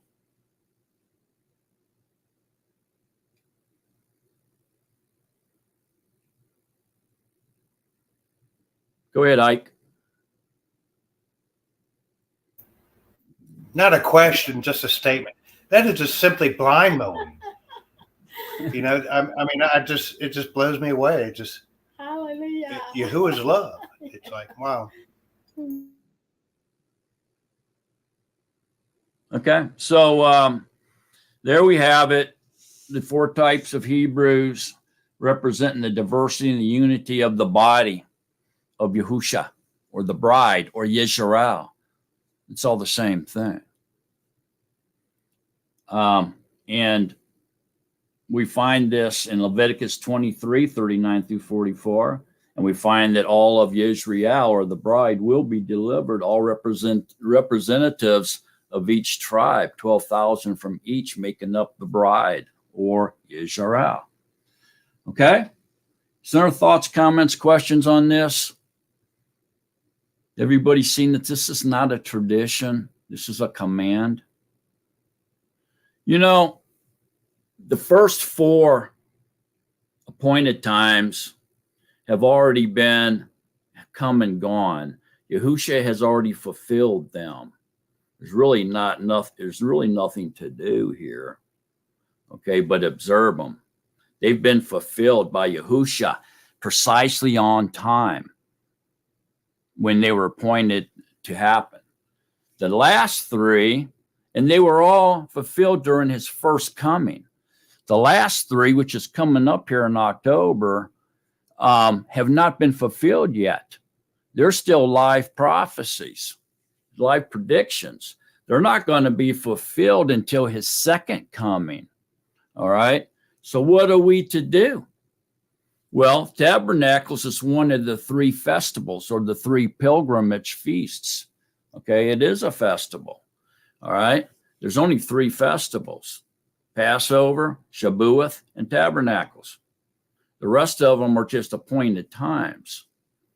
Okay, so what are we to do? They're modim. Okay, these are rehearsals. We're together, and we're to rehearse for what's happening. And so if we're going to rehearse for what's coming, what should we do? Well, according to Yahuwah, we're supposed to wave the lulav in his face in all 6 directions.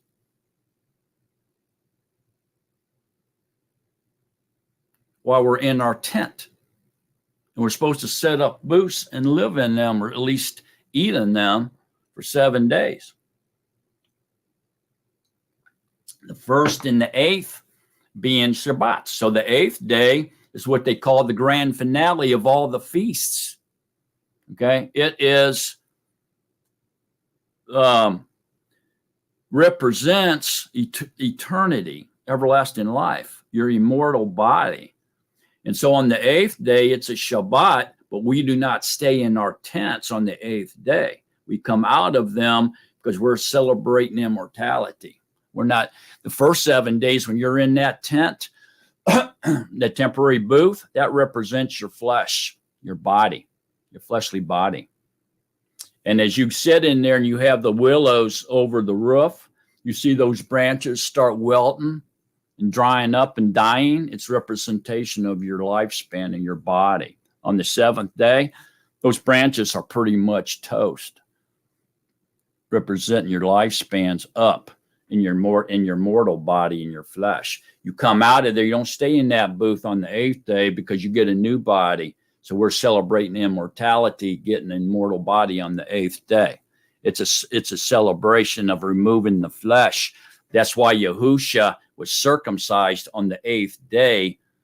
He was born on the 1st day of Tabernacles, and he was circumcised on the 8th day of Tabernacles, removing the flesh and living immortal, receiving your immortal body.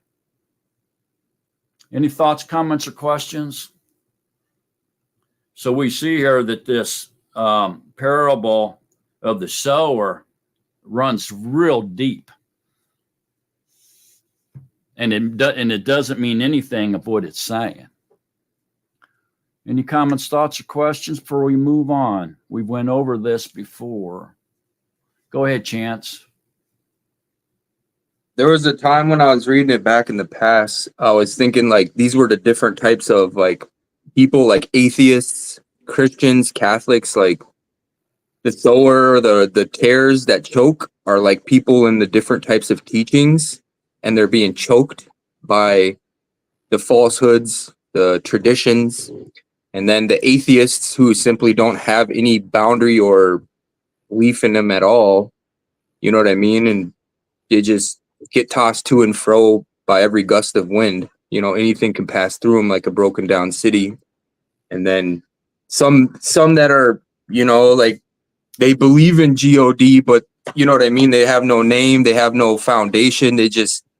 They realize somebody has built the arets, but they have no understanding or anything. And then you got the ones that are immersed with the Ruach HaKodesh and have their firm foundation.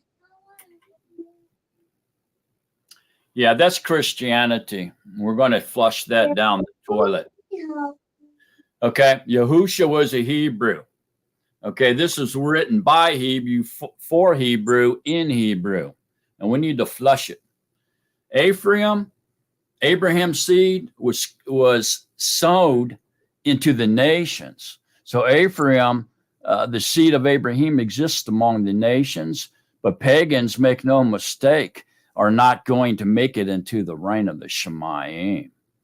Only Ephraim, when he calls them out of the pagan nations and wakes them up, and they begin to obey Yahuwah and worship Yahuwah from where they're woke up at in the nations, okay, will he listen to them and hear their prayers and call and wake them up and call them back out of the nations. But he's not going to bring them out until the second Exodus occurs. That's when he'll bring them out. Okay, so let's not make this type of mistake or confuse anybody, okay? All right. Any other thoughts, comments, or questions? We have to unlearn what we've learned before we can take in the new wine, folks. Okay, let's continue on then, Phyllis. Verse 22. 21. 21. Okay, thank you. And verse 21. And he said to them, would a lamp be brought to be put under a basket or under a bed? Is it not to be put on a lampstand? For whatever is hidden shall be revealed, and whatever has been kept secret shall come to light.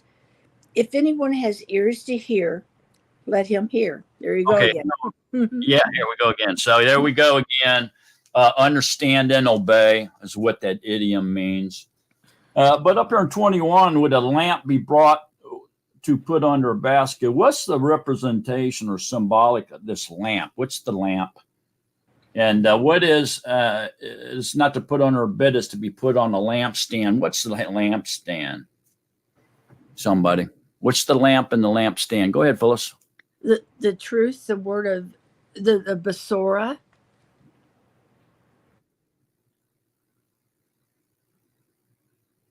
I think in 22, for whatever is hidden shall be revealed, and whatever has been kept secret shall come to light. Maybe we could put Basora under that category more than up here. And so, would a lamp be brought to be put under a basket or under a bed? Is it not to be put on a lampstand? Think about what happens during our conversion. What's the lamp and what's the lampstand representing? Chance? What I'm kind of thinking, what it's got me thinking about is like receiving the light, the Ruach HaKodesh, and coming into the foundation, the teachings and obedience. Well, that would go along more with what Phyllis is saying there. Okay, so to figure out who the lamp is, okay, go to Revelations 21:23. when we speak of a lamp. Revelations 21:23 says, "And the city had no need of the sun nor of the moon to shine in it, for the esteem of Yahuwah lightened it, and the Lamb is the lamp." Everybody seeing that? So here the lamp is the lamb, okay? And so would be Yahusha. And so the Basora of the lamb, if you will, or the witness. Remember, we have the witness of Yahusha. Yeah, and then it's not to be put on a lampstand. So go to Revelations 1 on that. So Revelations 1, 12 and 13 says, "And I turned to see a voice which spoke with me, and having turned, I saw 7 gold lampstands." Well, this is representation of a menorah. A menorah represents Yahusha. Okay, so here we go. You wouldn't put the lamb of Yahuwah, the lamp being the lamb, in a basket or hide under a bed. So it is not to be put on the lampstand. It's to be put on the lampstand, which is representative of the menorah, which lights up everything. It's the light of the world, right? And so,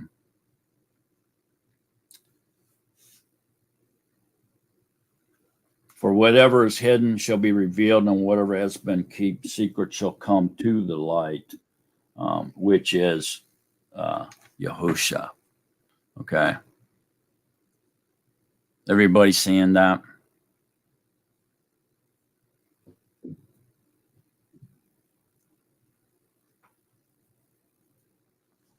So to further confirm that, look at Revelations 12:17.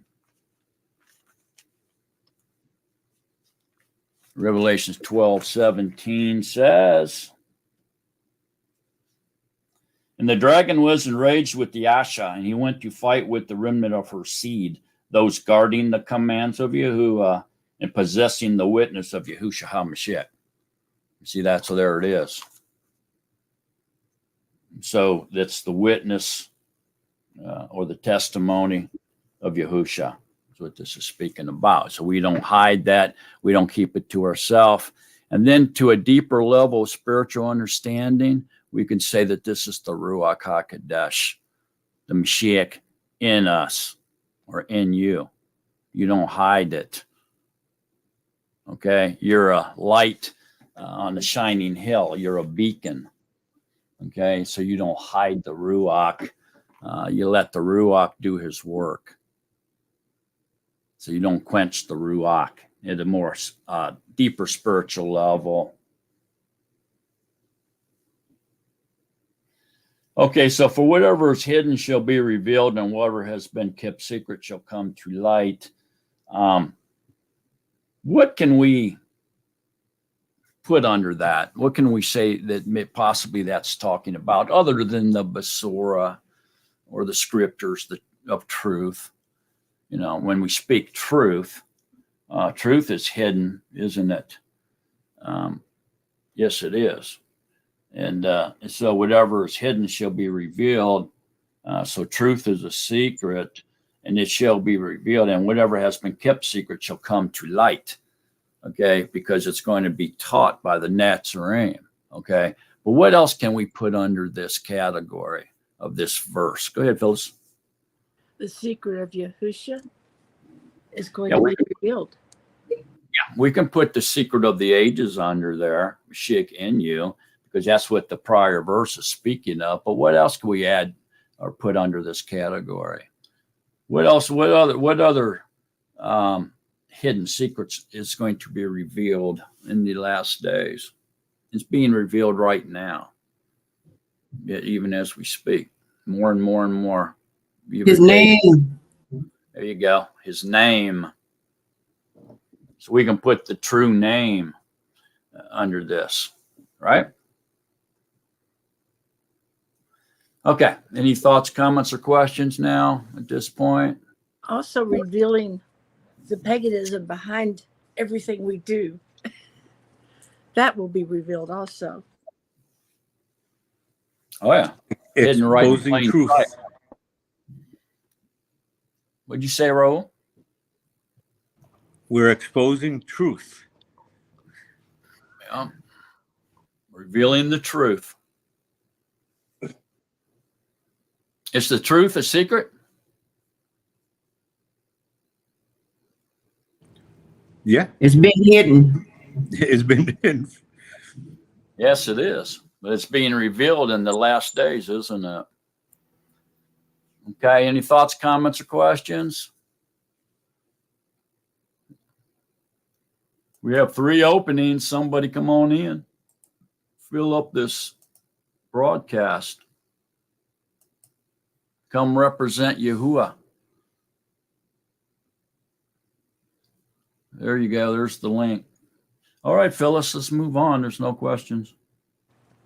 And he said to them, take heed that what you hear, with the same measure you use, it shall be measured to you, and more shall be added to you who hear.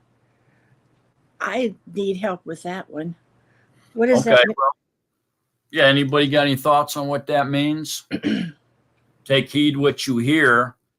With the same measure you use, it shall be measured to you, and more shall be added to you who hear.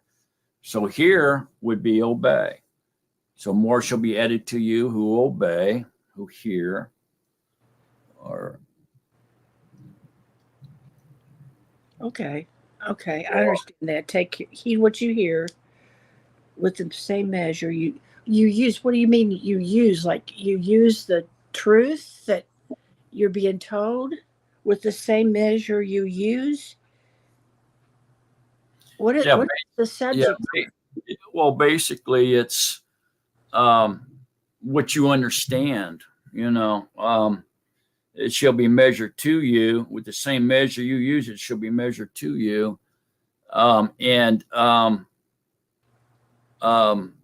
basically. Oh, I get it.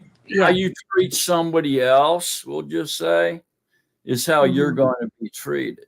How you judge someone is how you're going to be judged. Okay. See what I'm saying? It also says that the more and more you shall be added to you who hear. And you just answered my question. Hearing means go and obey. And so the more you obey, the more he's going to give you to hear. Yeah, that's right. The more you obey, the more you understand. That's correct. Okay. Thank you for indulging me. Okay. For whoever possesses, to him more shall be given. But whoever does not possess, even what he possesses shall be taken away from him.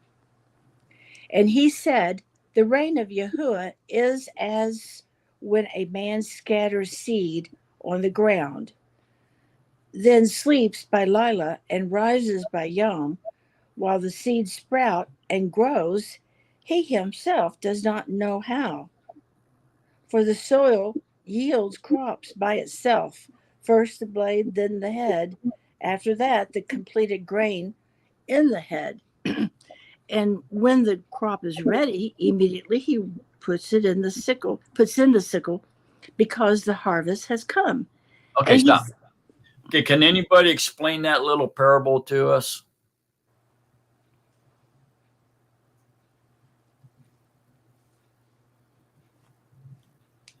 Go ahead, Chance.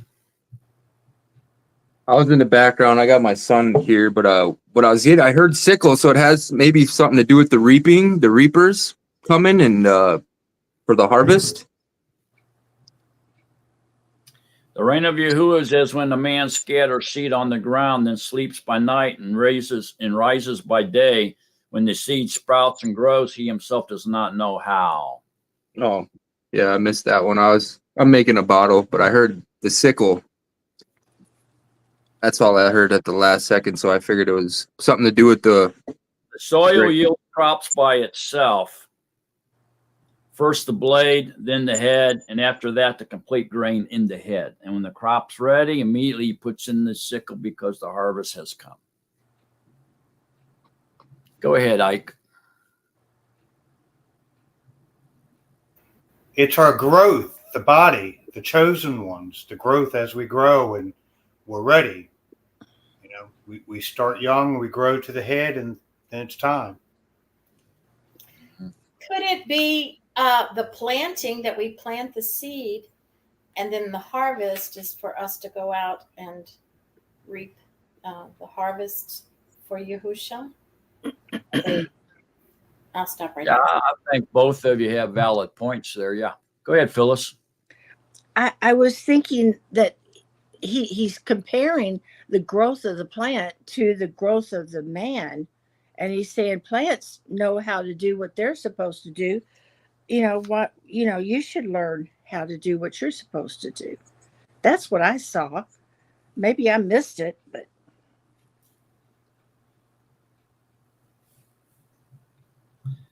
Yeah, I find it interesting that he sleeps by night and rises by day while the seed sprouts and grows, and he himself does not know how. mm-hmm. I find that interesting. Mm-hmm. You got any thoughts on that, Raul? You go out and you sow some seeds, and Yahusha makes it grow. That's what. And then when you come back and see that person again has knowledge, you go, "Wow, how this happened?" And it was Yahuwah. Yeah, I think you're really spot on there, Raul. Yeah, I think the explanation for this is found in John 4:38. Want to look at John 4:38? It says, I sent you to reap that for which you have not labored. Others have labored, and you have entered into their labors. And so if we back up to 35, it says, do you not say that there are 4 moons and the harvest comes? Say to you, lift up your eyes and see the fields, for they are white, for the harvest is red already. And he who is reaping receives a reward and gathers fruit for everlasting life, so that both he who is sowing and he who is reaping rejoice together. For in this the word is true. One sows, another reaps. I sent you to reap that which you have not labored. Others have labored, and you have entered into their labors. So Yahuwah does all the growing, and he allows us to reap the fruit which was sown by others, so that we may be accepted into his kingdom. See what I'm saying? And so I think when we get back over here to Mark, Yahuwah is when a man scatters seed of the ground, the reign of Yahuwah, and sleeps and rises, while his seed sprouts and grows, he himself does not know. Okay, and so the increase is given by Yahuwah. All we got to do is get out of his way. Go ahead, Raul. Just had a thought come to me, and you go out and you sow, and maybe in the 10 days from trumpets to atonement, people remember what you said or what you sowed, and they turn and become part of his body, because they remembered something that you sowed in them before, that maybe you never saw it. And then when they see or they hear the trumpets, they remember what you said and turn to the correct ways. All right. So he himself does not know how, because it was Yahuwah that did it. Right? Yeah. So yeah. Yes, correct. Yeah, that's it, man. Anybody else got any thoughts or comments or questions? This is extremely interesting, really, isn't it? Go ahead, Chance. Yeah, I remember you were saying we were going to get into what I was saying earlier about planting and watering, but Yahuwah brings growth and increase. I was reading that with Paul. I can't remember if I was reading that at Corinthians 1 or Corinthians? Yeah, Corinthians has something about Paul saying, I bring to you, planted and watered, but Yahuwah will bring increase and growth, So that also stuck out to me. It's been on my mind for actually for a day or so. You know what I mean? It's really sticking on me. I've been immersing into the Basora a lot lately because of all these attacks that I was telling you about. Let me see if I can see here.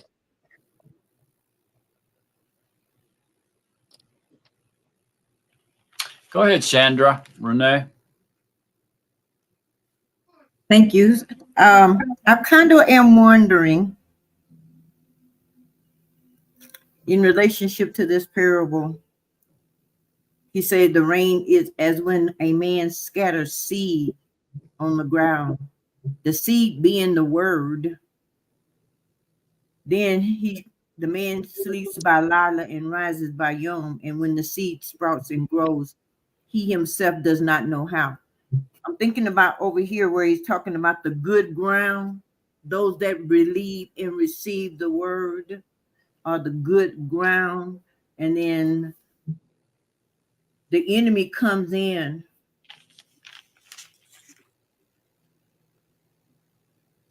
The enemy is saying that this soil then begins. We are soil because we're made from the dust of the earth, crops by itself.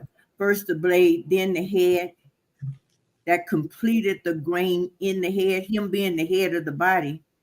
And when the crop is ready, immediately he puts in the sickle because the harvest has come. So this is sort of like prophesying about the time of the harvest. We go out and we sow the seed, we possess him too. Because in above verse 25, he said, for whoever possesses him, more shall be given. So we are possessing him like the Natsarim, the Natsarim chapter Yehukanan 15. If we abide in him, then we do bring forth fruit. All we do is sow the word. All we do is give it and be an example of it. And he takes the veil off of those that are blinded, that are of his, and he opens up their eyes to see, just from reading fossilized customs and BYNB and coming and attending to these meetings and listening to each and every one of us share, it just gives you an enlightenment. It takes just taking taking the fold of darkness and reveal the light of truth, just automatically magnifies and removes the darkness from our hearts and from our mind, because it's really him that's drawing them unto him. He knows those that are his. We don't know. He knows where he wants to put his name. So this is kind of like reminding me that it's like, because he said the word is a lamp to our feet and a light to our path. And he say he is the word. He is the light. The light is everyone that comes into the world. So during the time of the harvest, he will put the sickle. It says, I said it's in Revelation too, about that sickle.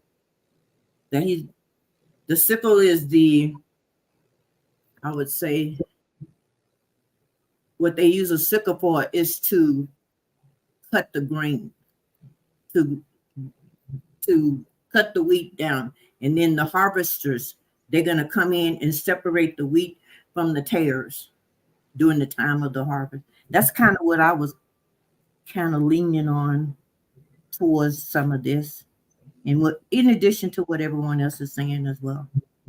Okay, so you brought up a lot of good points. Okay, you brought up a lot of good points.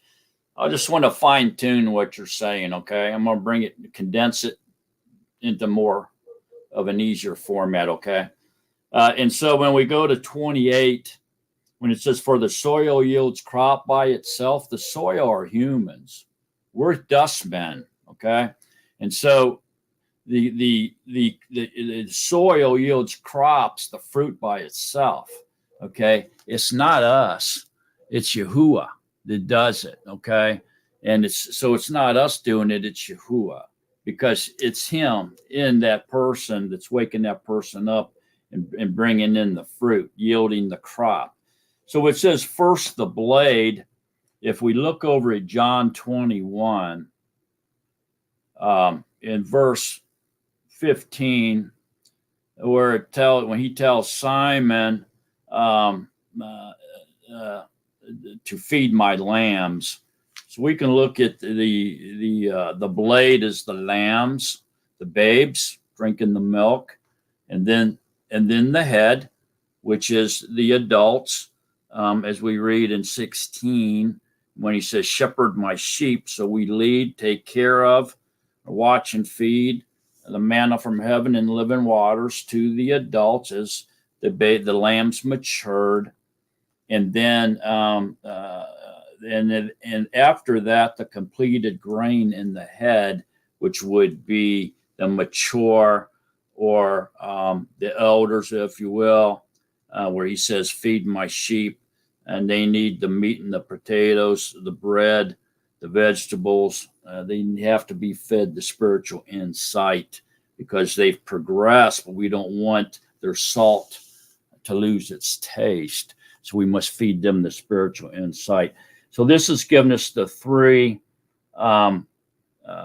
periods, if you will, or whatever, of growth in the soil, which they're just the blade, the head, and then the completed grain in the head, which, and don't forget, the humans are the soil or the dust. And when the crop is ready, when we've all matured to the point that we're, good, solid believers, we represent the good fruit, the estrog. Okay, we've become the bride because we've progressed, matured to that point. Then he puts in the sickle and reaps the harvest. Okay, which means you've been brought into the reign of the Shemayim, into Yahuwah's reign. And he's chosen you to be his bride. Everybody saying it? Did Sandra, do you picking up on that condensed version there? Instead of being all over the place, we could just condense it just a little bit, okay? So basically, it's a time of growing. It's the growing season. We're in the growing season. We're in the time where we work before it gets too dark, before anyone can work. Some have matured, and they have completed grain in the head, okay, which means they've been chosen. They've been reaped. They've been harvested and brought into the body, into the bride of Yahuwah. They made it. They've made it. And so he harvested them. So he put in the sickle and he took them. See what I'm saying? Now they're part of the harvest. There's more than one harvest. But here I think this is talking about the growth of the people that are in the body, what they go through. And I think that's what Yahushua was telling Peter when he said, "Feed my lambs, take care of my sheep, feed my sheep." That was the progression of people working their way to become the bride. Just face it, man. To be the bride is hard work. Okay, it's not easily obtained. Even Paul was worried about achieving the higher calling. He said, "I don't even know if I've making it, if I made it or not." All the things that Paul did, he was worried about it. It's not something that's easily given. There's only 144,000. The remnant becomes the bride. So to be the bride, we have to work hard and we have to achieve the higher calling. And to me, to put it simple, in a nutshell, it means to learn to love others more than yourself. So your degree of love accelerates beyond the command to love others as yourself. You actually start to love others more than yourself, putting them first. Powerful stuff, man. Go ahead, Ike. Now, in verse 21, it says, then sleeps by Lila and rises by Yom, while the seed sprouts and grows, he himself does not know. Now, to me, not knowing is not understanding why Yahusha picked us. It just blows me away. That's good, Ike. That's real good. I like that. Anybody else? Go ahead, Chance. I'm right here in Corinthians 3, where it's talking about pretty much where we're at right now. I'll just try to condense it a little bit, but it says, and he who plants and he who waters are one, and each one shall receive his own reward according to his own labor. For we are fellow workers of Yahuwah, and are the field of Yahuwah, the building of Yahuwah, according to the favor of Yahuwah, which was given to me as a wise master builder. I have laid the foundation, and another builds on it, but each one should know, or should look how he builds on it, for no one is able to lay any foundation except which is laid which is laid of Yahusha HaMashiach. So yeah, I mean, pretty much right there. I was searching for it, but I found it. Yeah, that's good stuff, Chance.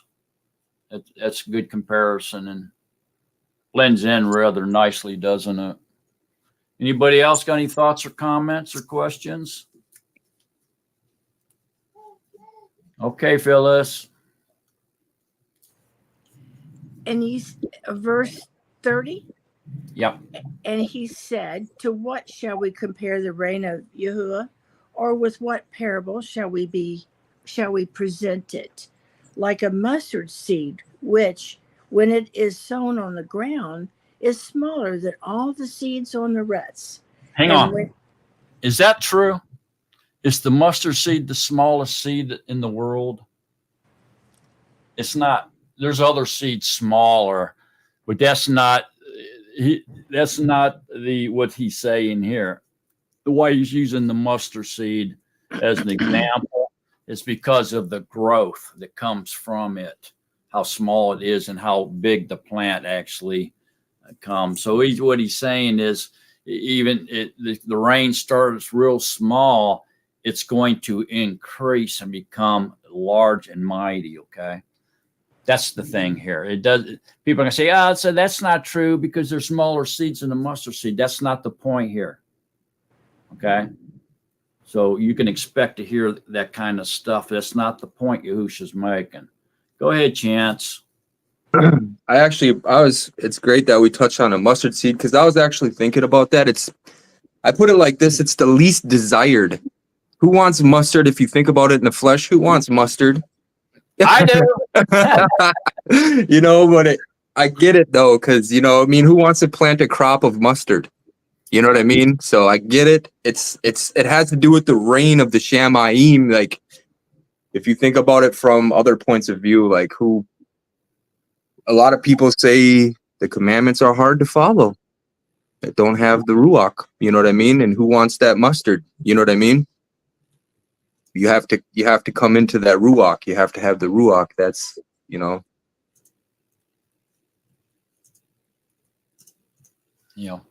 Go ahead, Chandra. Oh, thanks. This is a question. So I'm thinking that in relationship to the fact that Abraham, he said, my seed, your seed will be like the stars, like the sand. That one seed, and that seed being Yahusha. And it's more in relationship to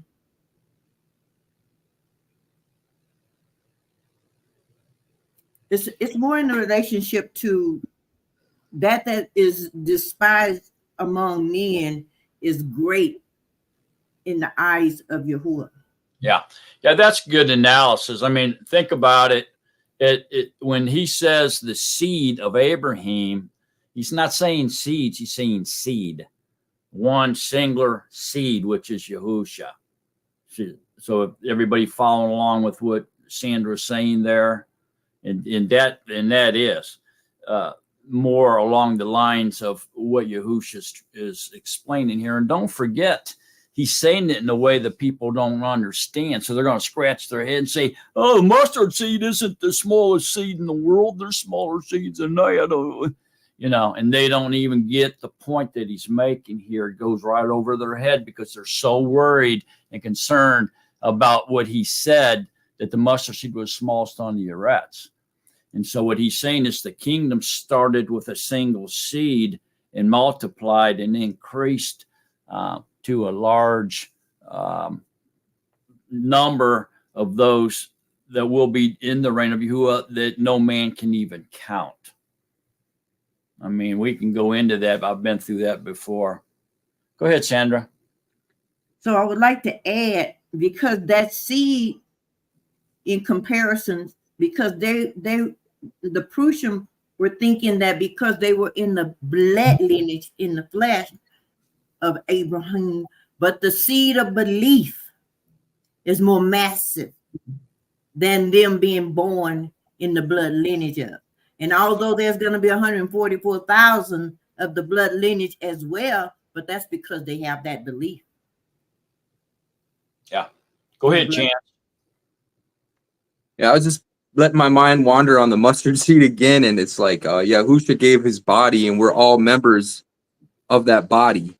So we all live in that body. As the mustard seed, when it grows in everybody, it's even the fowl of the air can live and have their nests in that body. You know what I mean? So it's like we're all growing, in that, wow. I don't know, just having that revelation come upon me. It's just like we're all members of one body. That's like the mustard seed. And yeah. Okay, that's all I had.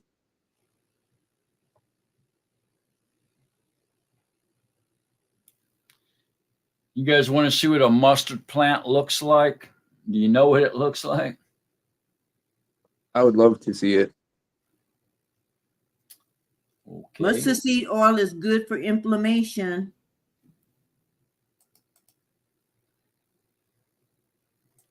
Hang on a minute and I'll pull it up.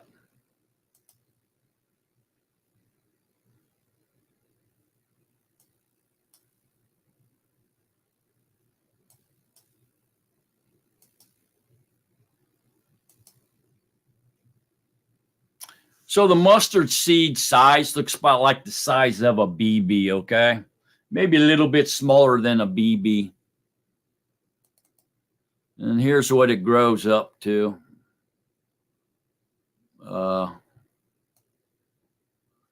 the heck why is that like that? Hopefully I can do this. It's acting weird.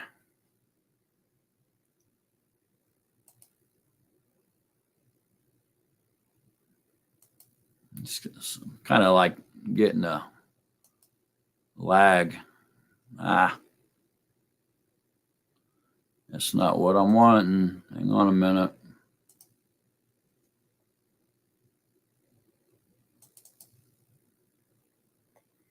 Hang on a second. I don't know why that's doing that.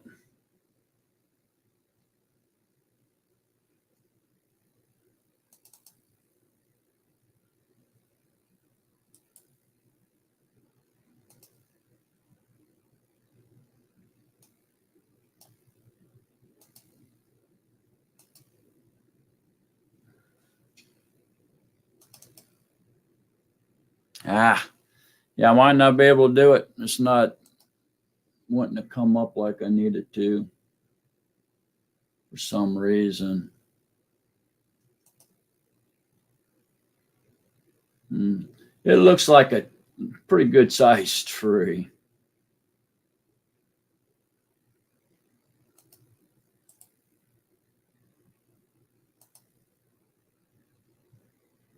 Try one more.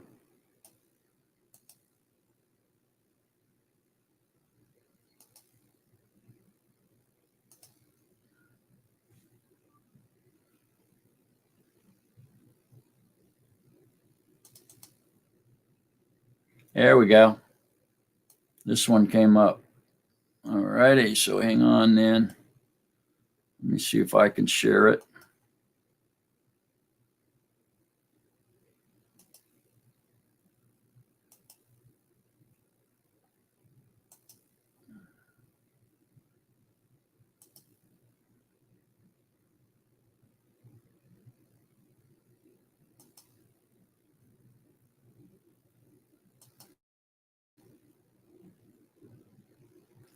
So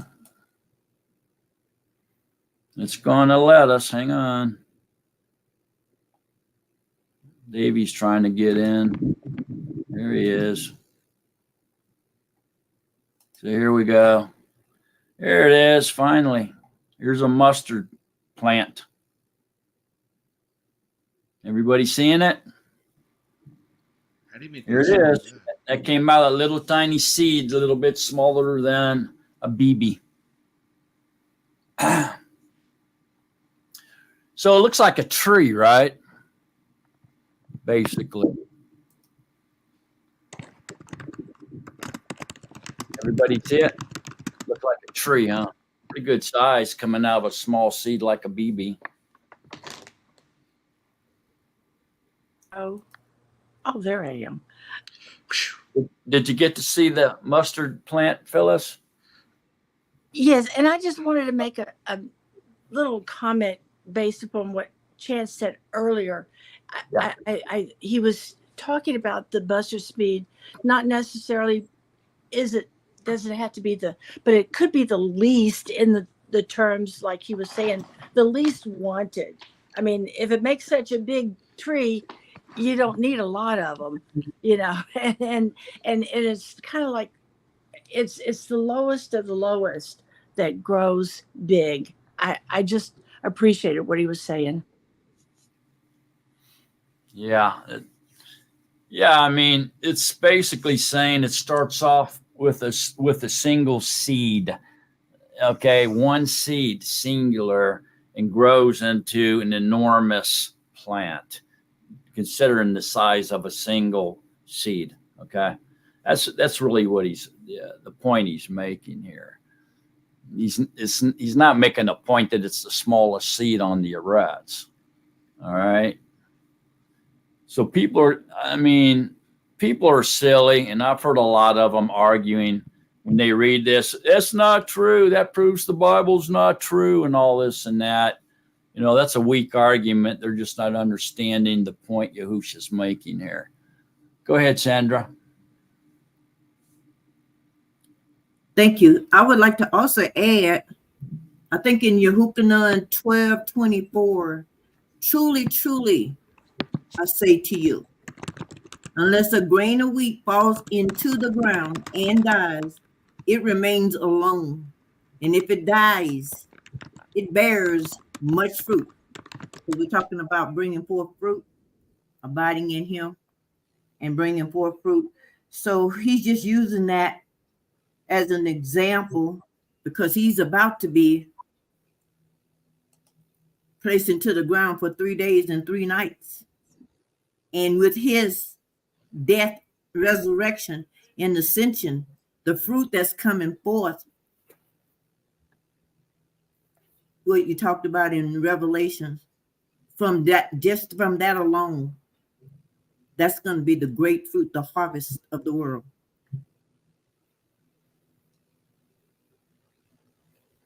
We have 2 openings. A couple more people want to come in. Come on in. Like to meet somebody new. Since we have openings today, it'd be a great time for you to come in and introduce yourself and give us testimony. I got 2 new people with me, Mark. Isabella and Zion here. I see that. Can you say Yahuwah? Oh, look at that. Can you say Yahusha? Yahusha. Oh. That's awesome.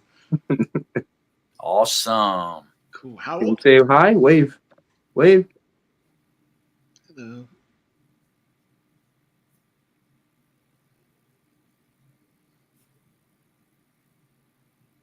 Okay. Any more thoughts, comments, or questions? I love this. Move on here. Sharon? You got something, Sharon? I said, Oh, no. No, she was waving at the baby. Oh, okay. Anybody else got any thoughts, comments, or questions? Davey? I love this discussion. I really do. And I'm sorry the cable guy was here, so it was crazy, but I was listening. I love that you're going over all this. It's amazing. So thank you. Appreciate it. All esteem to Yahusha. Got somebody wanting in. Here we go. Follower of the word. How you Hey, doing? y'all. Yeah, you introduce yourself and give us a little bit of background or testimony. Oh, okay. Yeah, I don't want to interrupt or take too long, but Okay. yeah, I've been on this walk probably, I don't know, around 4 years or so. Yahuwah called me. I wasn't in ruin in my life. Like I wasn't really seeking that, but he just called me. And, I mean, there's been times in my life where, I cursed God, said there's no God and then this and that and all that, but he just called me and I started going to church. I started taking my family to church. We were going to a non-denominational church and I just was really digging into the word and everything. And I could see all the contradictions with the church. I found brother Lou White's material, started studying that as well as just really digging into the scriptures myself. Translating and back into the Hebrew and things like that. And yeah, I mean, Yahuwah revealed his name, to me, and that just like that changed my whole life. I mean, it changed everything, and I've been spreading the word, spreading the truth. It's caused a lot of hardship. Everybody knows that. Everybody knows how that goes. You start spreading the truth, and you get those fiery darts coming at you left and right. The rest of my family, they're Christian. I renounced or denounced, I guess, Christianity. It's just another religion, just another false religion, man-made teachings, all that stuff. And I'm just a follower of the word. That's it. I mean, I'm a follower of the Messiah. Just try to live according to the commandments, believe in keeping Shabbat. And that's funny too, because, my job, I couldn't keep Shabbat, and I prayed and prayed about it, and I repented, in my heart, I repented. I knew I was supposed to be doing that. And Yahuwah made a way. Yahuwah made a way for me. So even if you're in sin, you're breaking that commandment, unwillingly or unwantingly, I guess you could say. If you repent, Yahuwah will make a way. Because he knows your heart. He knows your heart. So and that's a term a lot of Christians like to use, to be able to break commandments or whatever. But that's not what I'm saying. I mean, you got to be repentful, and you want to walk in the truth and be obedient to the commandments. I believe in, not eating the swine and all that stuff.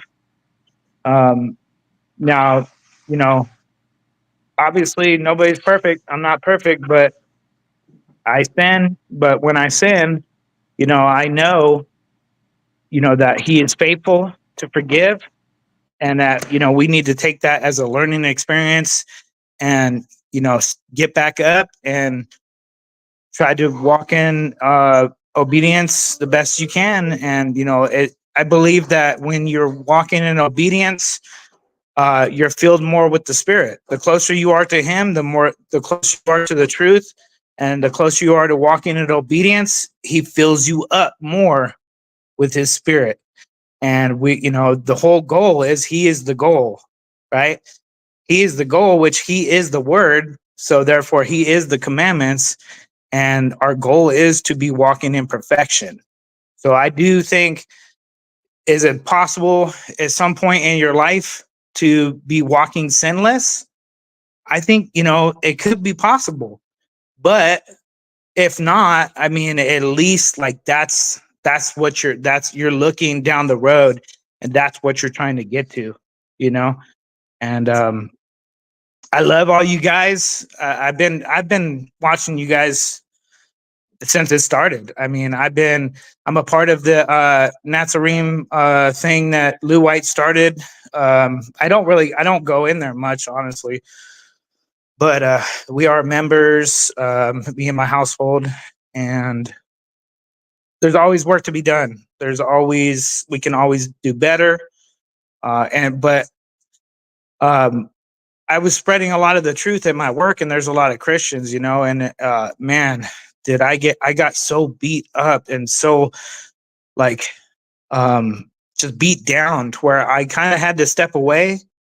I just had to step back for a little bit and take a break because my spirit was weak. My spirit was getting weak from just so much hatred, you know, so much hatred.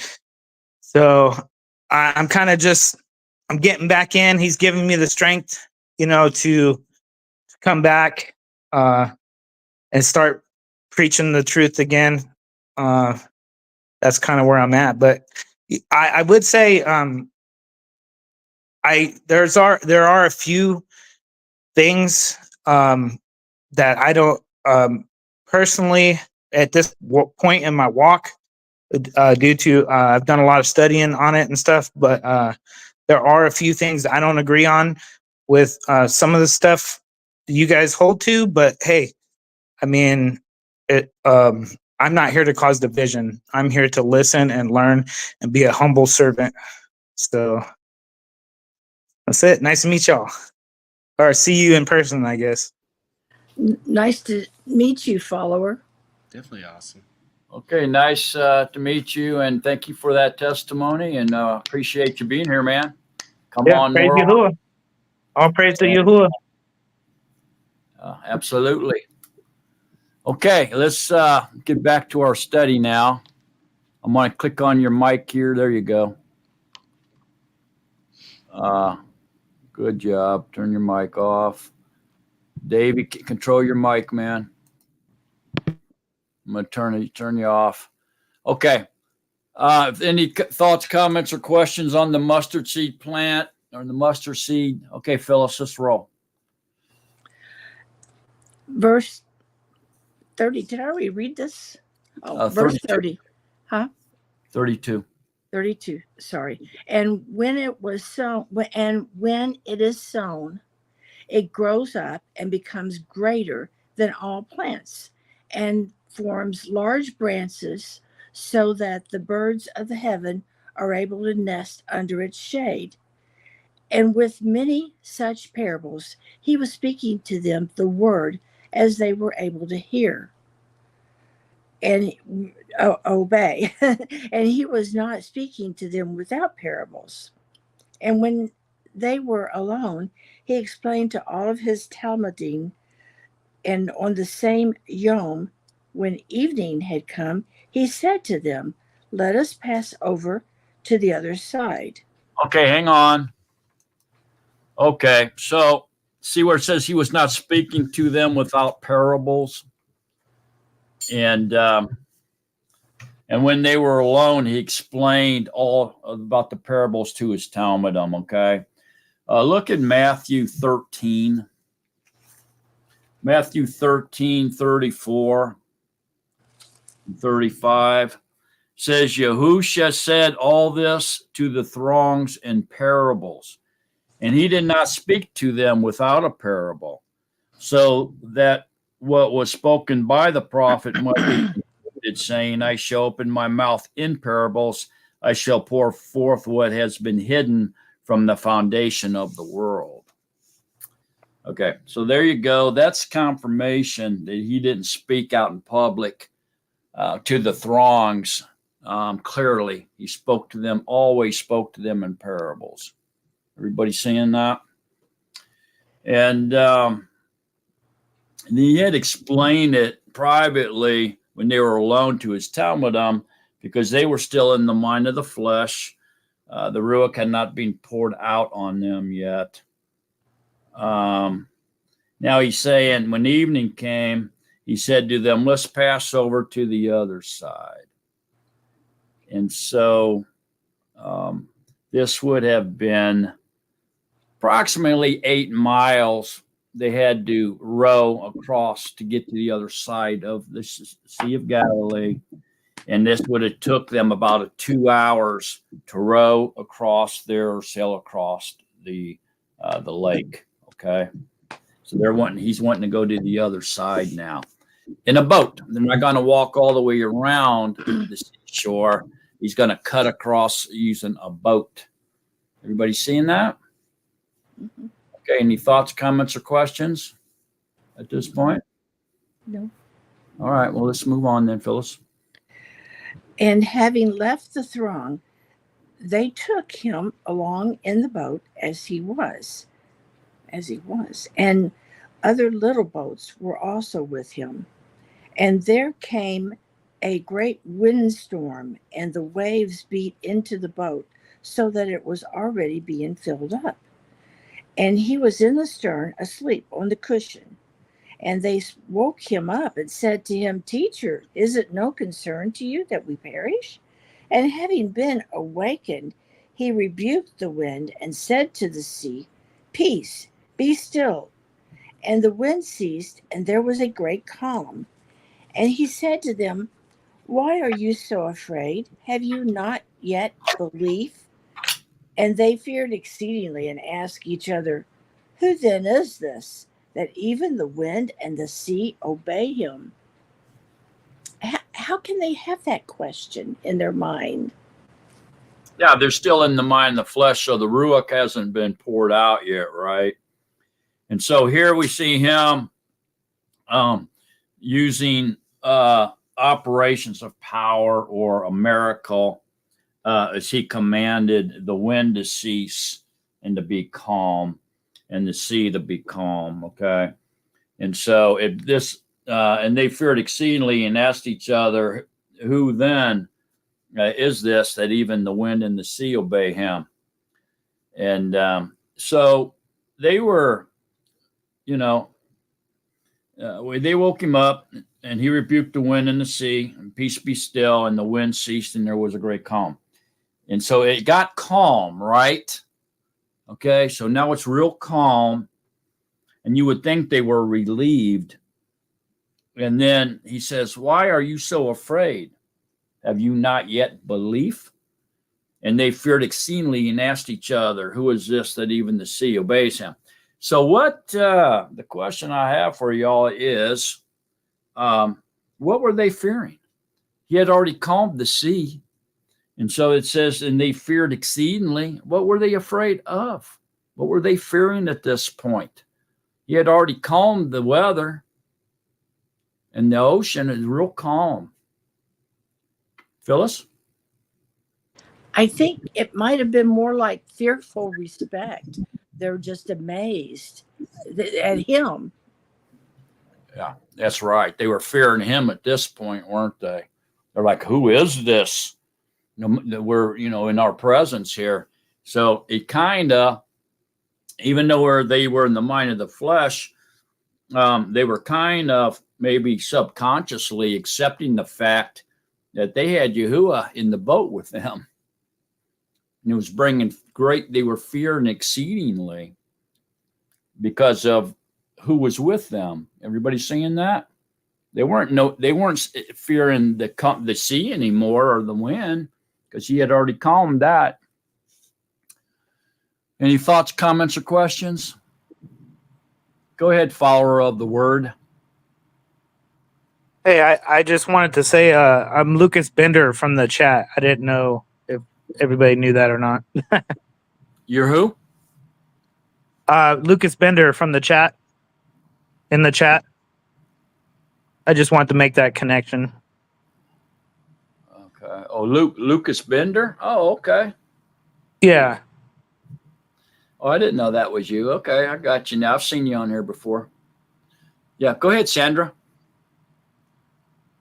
So I was going to add to what you're saying, like when that cloud came down upon Moshe, I think it's in Hebrews 2. He said, I both fear and I both tremble. Was that sort of like their reaction while they were fearing? They realized that this is Yahuwah. And I also wanted to make a comment regarding the speaking to them in parables. I think in Yashayahu verse 6, he says, he said, go, starting at verse 9, he said, go and you shall say to this people, hearing you hear, but you do not understand, and seeing you see, but you do not know. Make the heart of this people fat and their ears heavy, and shut their eyes, lest they see with their eyes and hear with their ears and understand with their heart, and shall turn and be healed. And I think it's also in Psalms 78 verse 2 that his speaking in parables, it says is declaration of him speaking is proof of it was Yahuwah speaking. I open my mouth in a parable, I utter riddles of old. But I also wanted to elaborate and say, remember when he confounded them when they was building that Tower of Babel after the flood? He confounded them because he said, lest man in himself become one and also partake of the tree of life and live forever. So that's the essence of what that's speaking in parables is about. He don't want no unrighteousness or flesh or works of the enemy accessing to life and be forever. He wants to eliminate it. It's kind of like how I wanted to say that. I hope I'm not too confusing here. Thanks for listening. Okay, so you're quoting Tanakh, which is prophecy. And then so here we're seeing the fulfillment of that prophecy, right? Go ahead, Davey. I was going to say, and is this mic better? I changed the USB. Yeah, it sounds better. Cool. I was going to say, like, I know that there were a lot of false prophets before him, right? So I'm sure that everybody questioned everything. And I mean, I try to put myself, like, what if he was, like, sitting right in front of me? You know what I mean? How difficult that would be to comprehend, as much as I'd want to and love him and stuff like that. And it just, and like from what you were reading before, it just seems like they're going to constantly question, because it's almost incomprehensible. You know what I mean? That's what I'm getting out of it. Yeah, and then we can see why they were exceedingly fearful. Yeah. You see him command the wind and the weather and the sea, and everything got just totally still and calm. Would make you wonder, man, who is this? You know, wow, is this really Yahuwah?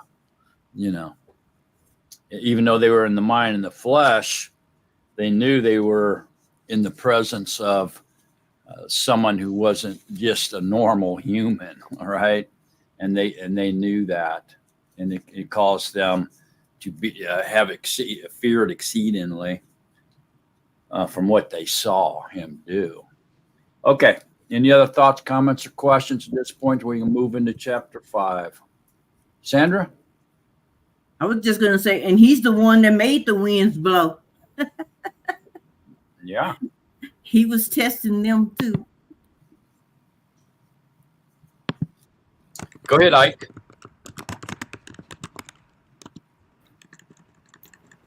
I'll read chapter 5 if you want. Yeah, go ahead. Okay. And they came to the other side of the sea of the country of the Gardenians. And when he came out of the boat, at once there met him out of the tombs a man with an unclean ruach, who had his dwelling among the tombs. Okay, hang on a minute. Okay, so here this Gardenius is about 5 miles from the Sea of Galilee. So it's down south of the southeastern part of the sea. It's on the other side, okay, opposite of Magnolia and all that, Magdala.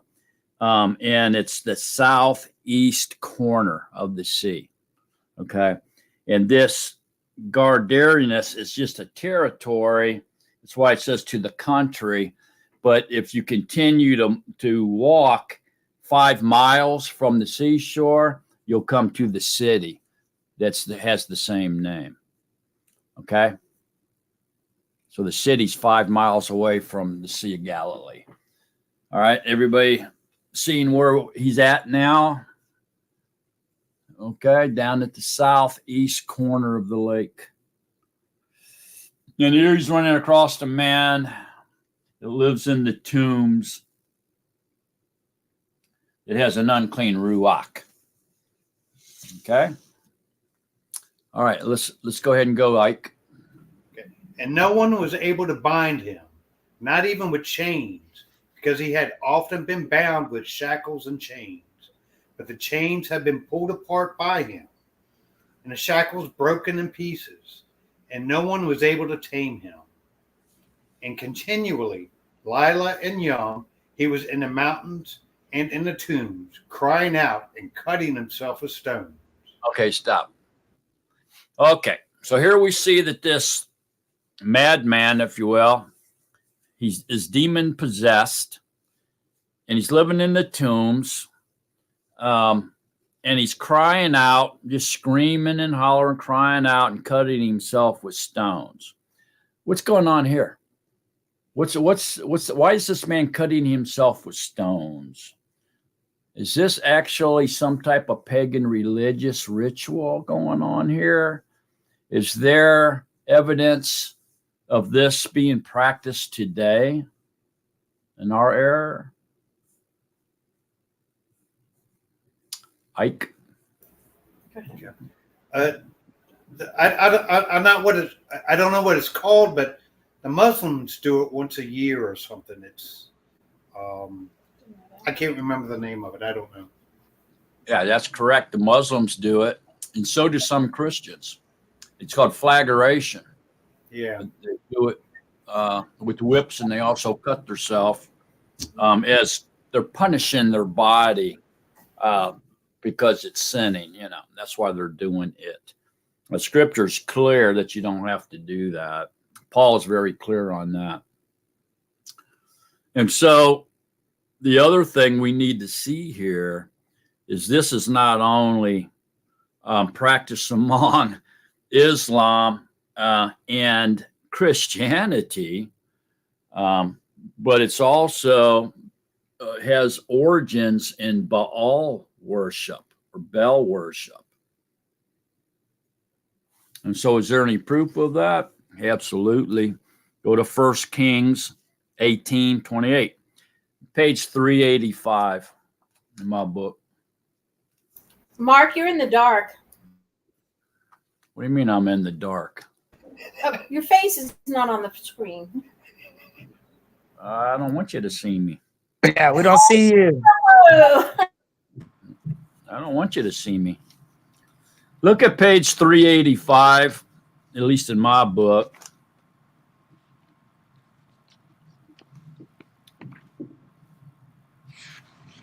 And it's 1 Kings 18:28.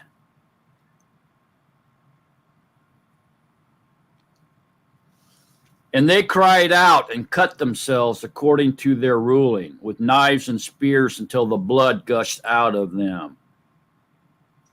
Everybody seeing that? Okay, so what this is, if you look over at verse 18, and he answered, I have not disturbed Israel, but you and your father's house, and that you have forsaken the commands of Yahuwah, and you have followed the Baalim. Okay, so Baal worship. Down in 26, so they took the bull which was given them and prepared it and called on the name of Baal from morning even until noon, saying, O Baal, answer us. You see that? So this cutting ritual here is also part of paganism, about all worship. Everybody seeing that? And so now look at 2 Kings 4:42, page 397. Page 397, 2 Kings 4:42. It says, now a man, somebody has their mic on. You guys got to control your mic. People can't hear us, especially if they rewatch this. We don't want them to be listening to a bunch of noise. Okay, so 2 Kings 4:42 says, now a man came from Baal Shalasha, meaning Baal is 3, and brought the man of Elohim bread of the first fruits. See that? So this was no evil matter in the pot. This was poisonous stew. Okay. And now a man came from Baal Shalasha, meaning Baal is 3. So we see here that this Baal worship, okay, is based on 3 deities. What is that? Well, that's a trinity. So you see, when they brought the Trinity in into the monotheism belief, they brought in 3 deities with it. Okay, and so this paganism has 3 deities in their Baal worship. It's where the cutting of the flesh comes in. It's part of worshiping Baal, which is 3. Everybody seeing that? It's huge. Go ahead, Ike. Wait a minute. Go ahead. And seeing Yahusha from a distance. Hang on a minute. Hang on a minute. I thought you had a question. Oh, no, I was waving to the grandkids. I'm sorry. Oh, anybody got any thoughts, comments, or questions before we move on? Go ahead, Chance. Yeah, I've been just listening to it, and I was wondering too, even with maybe these unclean ruachs or unclean spirits do actually come from the BAAL, because there's people in the world, like in treatment programs or some traumatic experiences as children, you find themselves self-mutilating for attention, cutting their legs and arms and doing harmful stuff to their body. So I'm wondering if like these spirits are passing through people and still infecting them today, even without like BAAL worship. You know what I mean? They're just in the world. Because I've been praying a lot for discernment, and that's why it's come to me, is some people don't even really know the difference between certain religions or aspects, and perhaps there's no protection upon them, and they're just self-mutilating. And my little sister, when she was younger, she had that it's like that Gothic red rum belief. You never heard of red rum? And they write it on like a red ink on their mirror, and she's like wears spikes and has gauges in her ear, like really big holes right here. Well, she always wore long sleeved, and on her arm there was a bunch of cut marks, like. And I asked her, and what's the deal with that? And she wasn't suicidal, and I said, what's the deal with that? And she never really had an answer. And I looked at it, and my mom was like, I think it's for attention. And I'm like, okay, just to be honest, that actually was in my life at one point in time with my youngest sister. And I'm pretty sure she just probably till this day doesn't even really know who BAAL is. So I'm wondering, does this all stem from an unclean ruach? It's floating around. Yeah, I mean, it absolutely could be. And it's, all this body piercing and tattoos and trying to change themselves to look like a bird or a cat or something with plastic surgery and all this crazy stuff that we see going on nowadays is all part of paganism. It's nothing new. It's just been woke up, and it's coming forward, and it's here in our era now as we get closer and closer to the end times. All the slashing and cutting you're seeing these kids doing, sometimes it's adults doing it down their arm and all that stuff, on their side, on their legs. It depends on what part of the body they're doing it on. Is they're basically punishing themselves for not being good enough or doing something wrong. And so they're really emotional basket cases is what they are, man. You know, they can't handle their emotions, and they're very soft. So if somebody calls them a name or says something to them, you know, they go home and they cut themselves, you know, because they weren't good enough or something. And so this person looked down on them. And so it causes their emotions to punish themselves. And it just depends on where they're cutting themselves, means a whole lot, and tells psychiatrists a whole lot about where they're actually cutting themselves at. But it's really part of hooked into this Baal worship.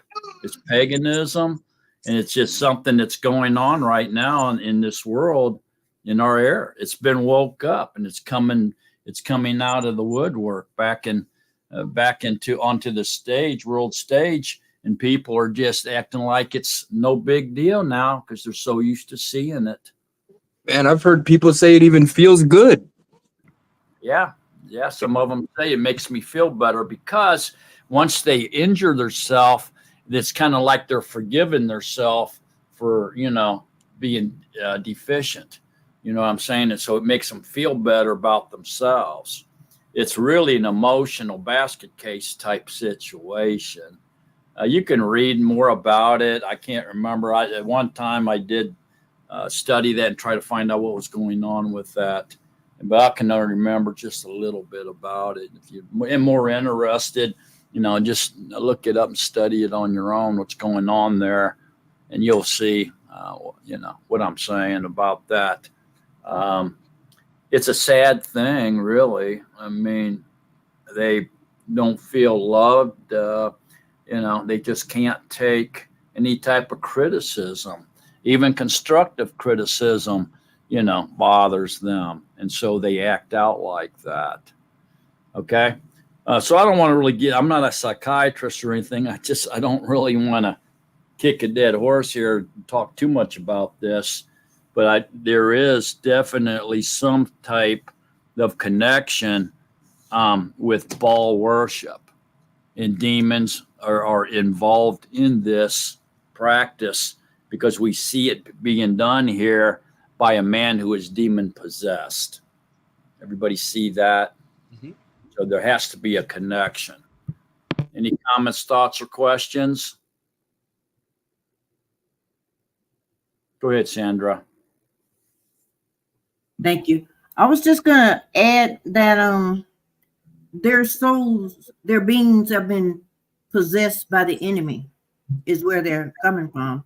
And it's just because it doesn't say the word Baal, it still is pagan practices, because they somehow in their life, it could have come through television, it could have come through any type of association where a wicked ruach got into it, because wicked ruachs are spirits, and they need a body to be hosted into.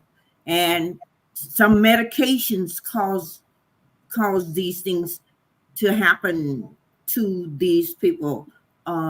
Certain things that they did when they were being born and stuff put their bodies in susceptible to being possessed by these wicked ruach.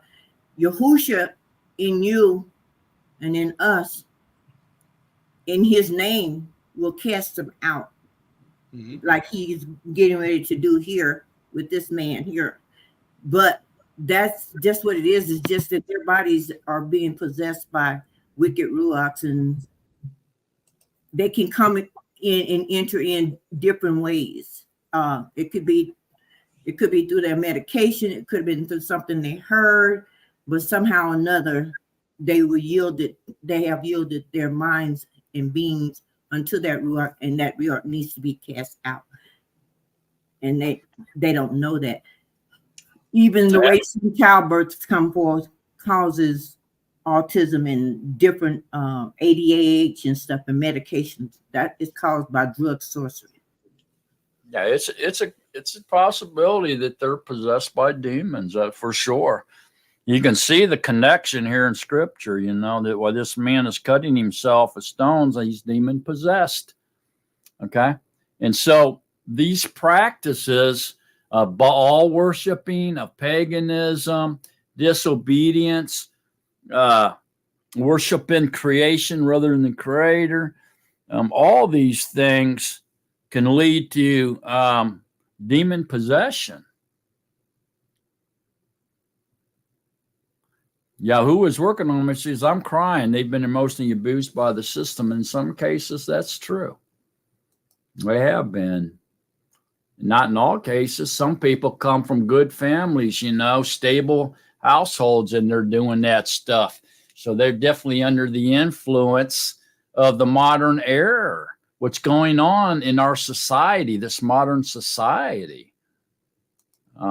Really quickly, I want to answer Judy here. Our new moon days, a Sabbath, not unless they fall on the 7th day a week, they're not. Okay, so that would be, basically the first day of the month, the new moon, when it's a dark disk hanging in the sky. It's only a Sabbath if it falls on the 7th day. In itself, it is not. Anybody else got any comments, thoughts, or questions? Davey? On that note too, is that why people are celebrating the holidays coming, or the day coming up on different dates, because some are lunar Sabbaths and some are not? Or we'll talk about that later. But the one thing I wanted to say on this was it's the dopamine rush. Like, I loved going to the circus because I was playing bass in the band, and I loved the feeling of it, right? And it was such the rush, but I always felt empty when I left. So then I was just looking forward to next week to do that. And I was talking to somebody today that said, yeah, I just really like the music of this one, circus that she goes to. And I'm like, yeah, it's like feeding that dopamine drug. You know what I mean? Because we're not really getting, I don't know, it's like disguising, not really attaching ourselves to Yahusha. So I'm glad you made that point. Thanks. Yeah. Any other thoughts, comments, or questions here? Okay. Just get off of that and move on then. And seeing Yahusha from a distance, he ran and bowed down to him. And having called out with a loud voice, said, "What have I to do with you?" Yahusha, son of the Most High All, pledged to Elohim not to torture me. For he had said to him, "Come out of the man, unclean Ruach." And he was asking him, "What is your name?" And he answered, saying, "My name is Legion, for we are many." And he begged him very much that he would not send them out of the region. Okay, hang on a minute. Okay, so here you see Yahusha having a conversation with the demon. Okay, and even asking him what his name is, and he says it's Legion because we're many. So a Roman legion back then was roughly about 4,500 people. And it could be anywhere between 4,000 and 6,000, but we'll just say 4,500 soldiers in a Roman legion. So then him saying his name's Legion because we're many means there's around 4,500 demons in this one man. So they must have been just driving him totally mad. Obviously. And my question to you is this. If you don't have the Ruach HaKodesh, should you be trying to communicate with demons like Yahusha's doing here?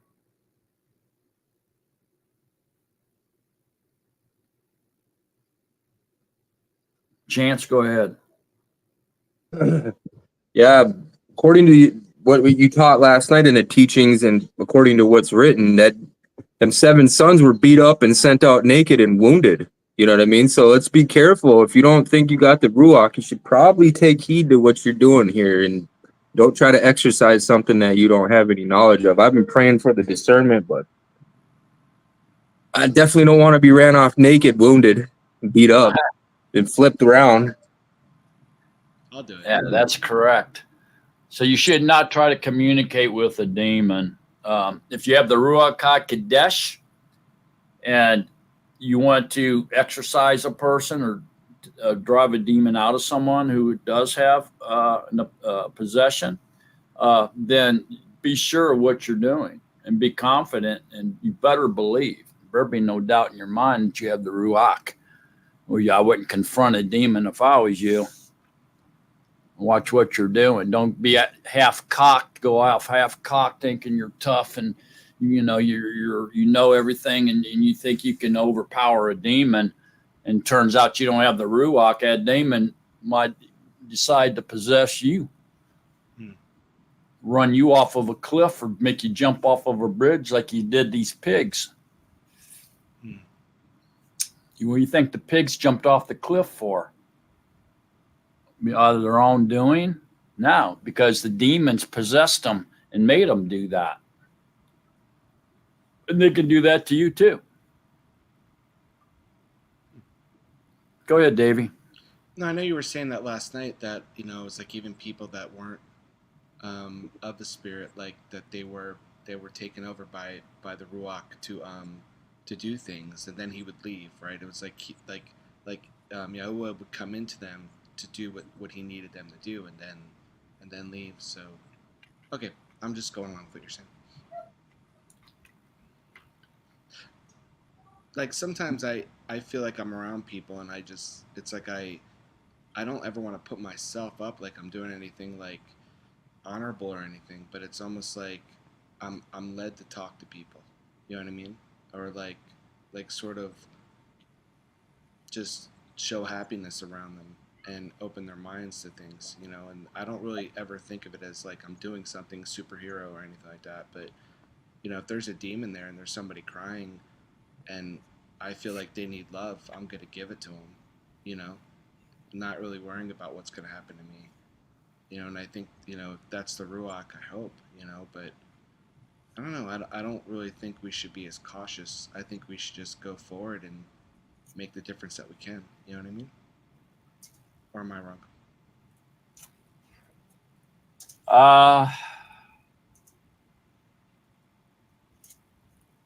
I would be very cautious to confront a demon.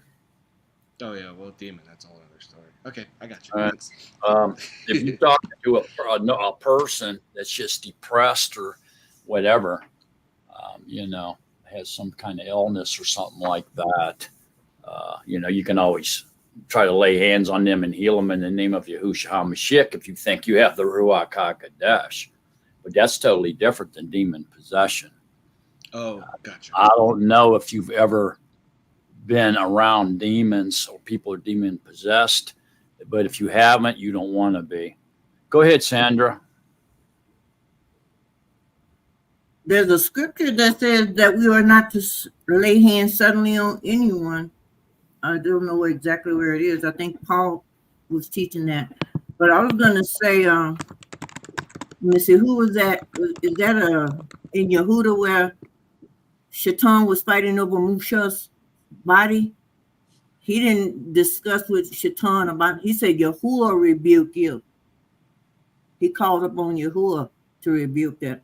And that's what you do is in prayer.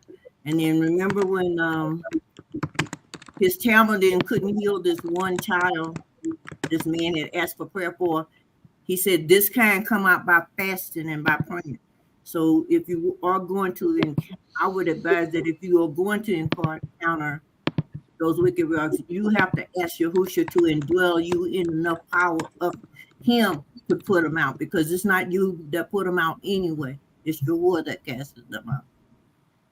So you can't have your passion or no doubt or anything. You got to really believe, and you got to know it's not going to be you doing it. It's him doing it. Yeah. Yeah, you were reading my mind, man. I was just thinking about Jude 1:19 or 1:9, I mean. Go to Yehuda or Jude 1:9. It says, but the Michael, I'm back up to 8. In the same way, dreamers defile the flesh and reject authority and speak evil of esteemed ones.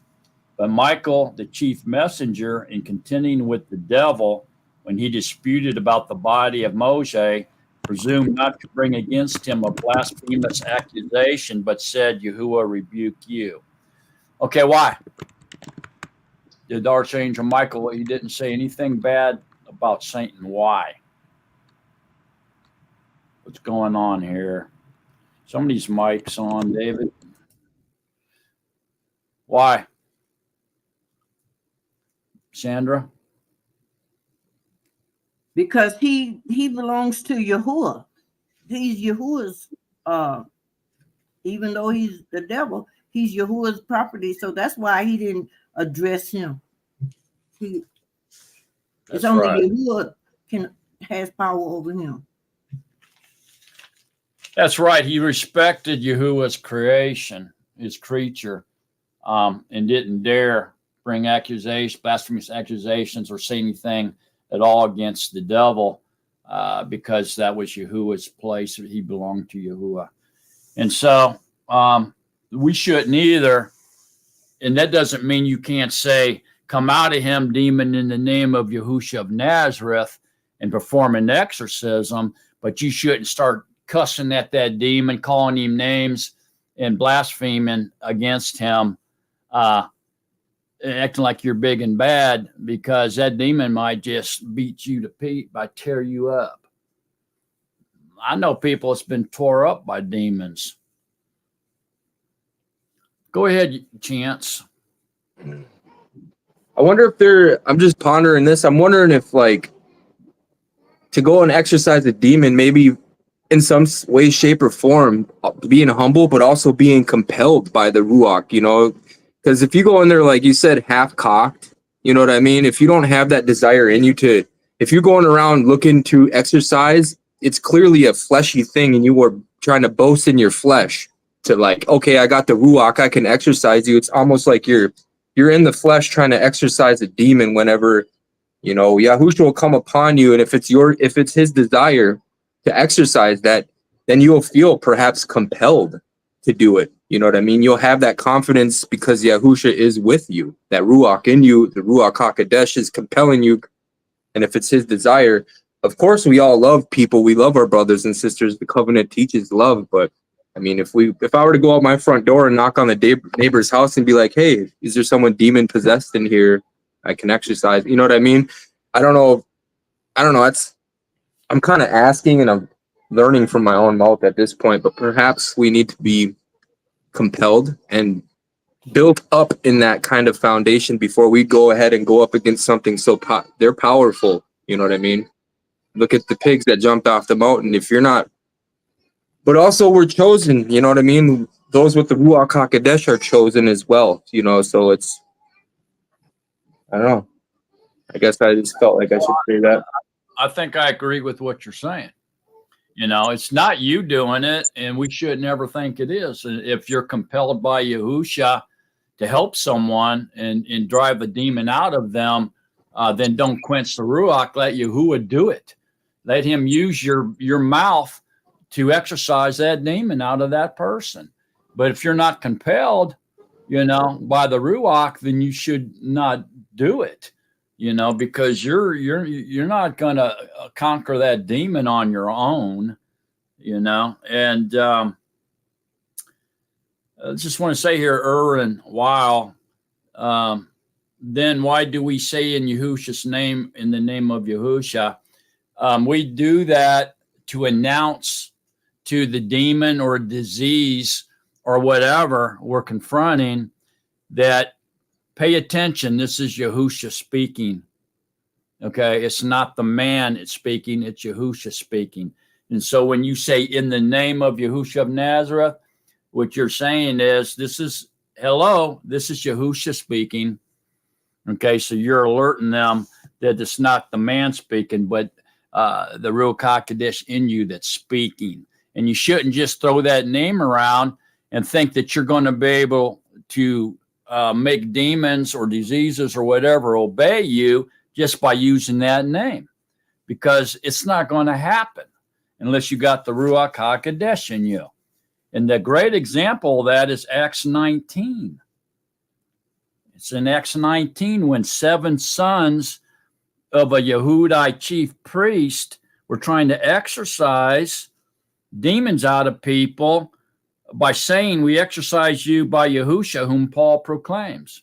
And so they thought by using Yahusha's name that they could control these demons and make them come out of people. But what really happened was this. And the wicked Ruach answering said, Yahusha I know, and Paul I know, but who are you? And the man in whom the wicked Ruach was leaped on them, overpowered them, and prevailed against them, so that they fled out of the house naked and wounded. Why? Because they didn't have the Ruach HaKodesh in them. They were just using Yahusha's name, thinking it had power, and it doesn't. Because when you say in the name of Yahusha of Nazareth, you're not using it as a weapon of power. Okay, it doesn't work that way. What you're doing is you're announcing that Yahusha's spirit is in you, and this is Yahusha talking. Obey me. Okay, so you're allowing Yahusha to use your mouth and your tongue to talk, as King Daud clearly expressed and gave testimony in his last words. Okay? So that's why you say in the name of Yahusha of Nazareth, if you have the Ruach HaKodesh in you, you're announcing who's doing the miracle. Okay? It can't just be you using his name. That name will beat you to pieces. Go ahead, Chance. I also was thinking too, I mean, maybe there's certain vessels that we're in front of in our path, you know, like to be esteemed to Yahusha, you know what I mean? So if we're compelled, some vessels are prepared for compassion and to, you know, chase off some of these demons whenever we're compelled, I'm guessing, you know, like I'm just thinking if we're compelled. I read in somewhere in scripture where some vessels are chosen for destruction, some vessels are chosen for compassion, and some vessels are chosen for the esteem of Yahusha and the power. And if you're in an assembly with, you know, let's say 30, 40 people, and you walk up and you exorcise a demon in front of these 30 people, how many baskets will you know, attain from that? Wow, I want what he's got. Wow, you know, to the esteem of Yahusha, you know? I don't know, I was just thinking that too. Yeah, I think you're starting to blend things together a little bit too much there, Chance. Go ahead, Sandra. Thanks. I was going to ask, isn't the Ruach HaKodesh the testimony of Yahusha in us? And that's why in Acts 19, those 7 sons of Sceva, the wicked Ruachs, were saying, I recognize Paul, because it wasn't Paul, it was Yahusha in Paul. Yeah. And that's what we have to make sure Yahusha is in us, doing it through us. That's where you have to discern between, is this me operating in my flesh, or is this what Yahusha, is this your will right now? Would you have, is this where you want to put your name? Is this where you want to demonstrate your power of authority today? When you praying, it's Yahusha talking through you. It's not you making up those words and using his name, or you're going to get knocked on your butt. Okay, well, he said, Yahusha I know, and Paul I know, meaning, when he said Paul I know, meaning that he knows that the Ruach HaKodesh is indwelling Paul. That's what he's talking about when he said that. You know, and so it's not you saying in the name of Yahusha of Nazareth. It's Yahusha in you declaring who he is in you that's doing the work. Okay. And so if it's Yahusha wanting to talk through you, then allow him to speak and do his work. Don't get in his way. Stay out of his way. You know, if it's not him speaking, then you need to just not say anything.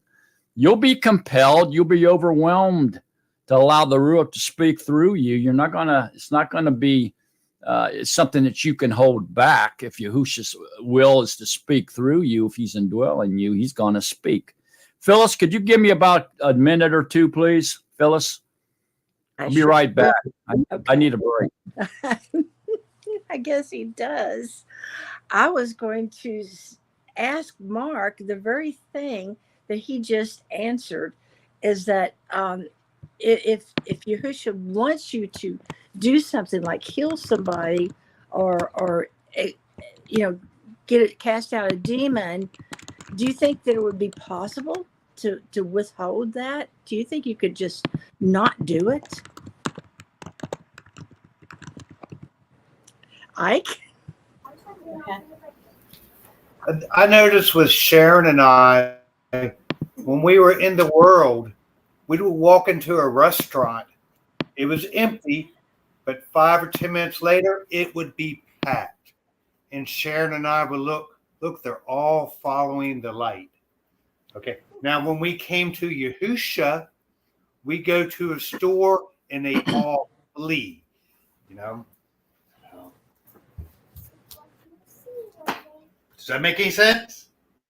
I'm not sure the last part, when you came to Yahusha, then they would all flee. Yeah, they would all get flee. They would run in from the light. Right. Got it. Kind of crazy. I just want to give an example. Yesterday, I was out, and y'all is showing me the difference in the people of who will hear, those who won't hear. You know, showing me the different people of hearing, seeing, whatever. Okay. Well, what happened was I met this one woman, and she was telling me about some young girl, Cindy Gray. She had cancer, and she's had it for 20 years, and they've gone in and taken all these organs out. Okay. I usually don't do this, but I got so compelled, and I could not hold back. And I said, I have got to pray for her. And Lottie, what are you doing? I was in Target, and I just prayed.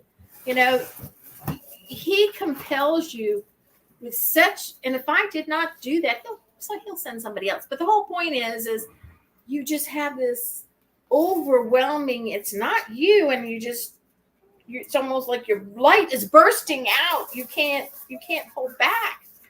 And so you know when and the one other thing is, when you say something about healing, you can speak his words. Just speak his words in prayer, or just speak his words, and them demons will run. I'm telling you, they don't want to hear his words. And I had an example today, and I don't know if I should bring it up. It was my daughter, and she wears these dark stuff. I'm not going to go into saying the word on those dark stuff. And I said, why are you wearing that? And I said the word, and then all of a sudden I go, Yahusha, Yahusha. And she just turned.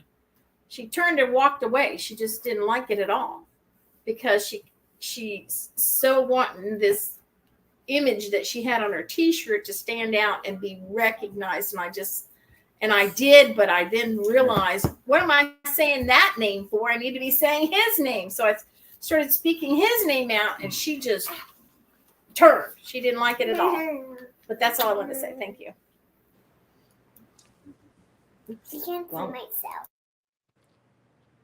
Anybody else wants to talk about their experience with sharing Yahusha, or healing, or confronting demons?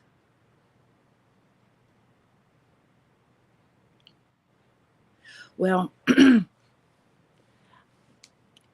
is that Lottie? Yes, this is Lottie. Say Hi, Baruch. Lottie. Hi. Say Baruch. Huh? Baruch haba Hashem Yahuwah. Hallelujah. Awesome. I know that the Ruach grows in me as I let it, and there's times where I can experience it ebbing away. I don't know. Is anybody else? Well, it's Mark's turn. Sorry. No, it's great. Yeah. Like, Phyllis, Anybody you're wanna in answer? charge of intermission. Anybody want to answer that, what she just said? Phyllis, can you repeat that in case Yeah. they didn't hear it? Does anybody else experience the Ruach being really strong inside of you sometimes, and then other times you don't feel it so strong? And I think it depends upon how much you concentrate and think upon his word. Anybody want to answer that? Go ahead, Ike. Yes. For example, last week on the meeting, man, I was just so compelled to heal somebody. Where's my I mean, book? I've never had that happen before, and I quenched it. And after I did that, I felt really grieved. And to this second, I still feel grieved, you know. So yeah, I understand what you're saying. I feel like I was being disobedient, and because I was, somebody wasn't healed. So. Grandma. Yeah, I definitely do feel the Ruach stronger at times, and then it seems to be less or weaker at other times. I definitely go through that. I think that's a normal thing for some reason, you know. David, you got something? Yeah, I was gonna say when it happens, it's like I question it. It was the same thing. It's like I had that Wormwood book with me, right? And I went to the coffee shop, and that one pastor in training, we had a long talk, and he even told me that he's even going the other way of not believing, and that was about a month ago. But it was just that I happened to bring that extra, that copy of the Wormwood that me and him talked about. And then I see him again all of a sudden. He comes tapping me on the shoulder. And it was as if I was supposed to give him that book. And I felt like I felt it, but it's almost like I'm questioning it. Is this real? You know what I mean? Am I supposed to feel that? And then I hesitated. And I'm looking back going, I should have given him that book. Because it's funny. He lives like almost an hour away. But he happens to be at this coffee shop here again at the same time that I have that book that I was telling him about, a month ago, about Wormwood and stuff like that, just so he can read it. And it's like I should have just said, hey, and given it to him. But I hesitate. Yeah. Yeah. Yeah. How do we know if we have Yahusha in us, wanting to work his gifts, his spiritual gifts through us, if we don't try? Do we not have to try? So if you walk up to somebody that needs healing and you lay your hands on, do you mind if I lay my hands on you and bless you, or give you a blessing of healing?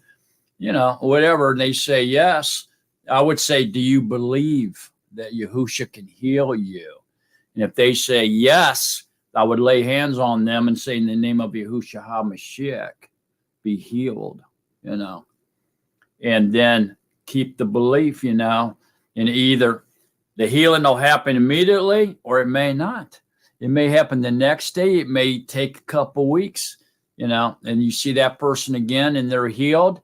Now you know for sure, and that builds your confidence will skyrocket. If not, then try it again, because sometimes it's not his will to heal the person.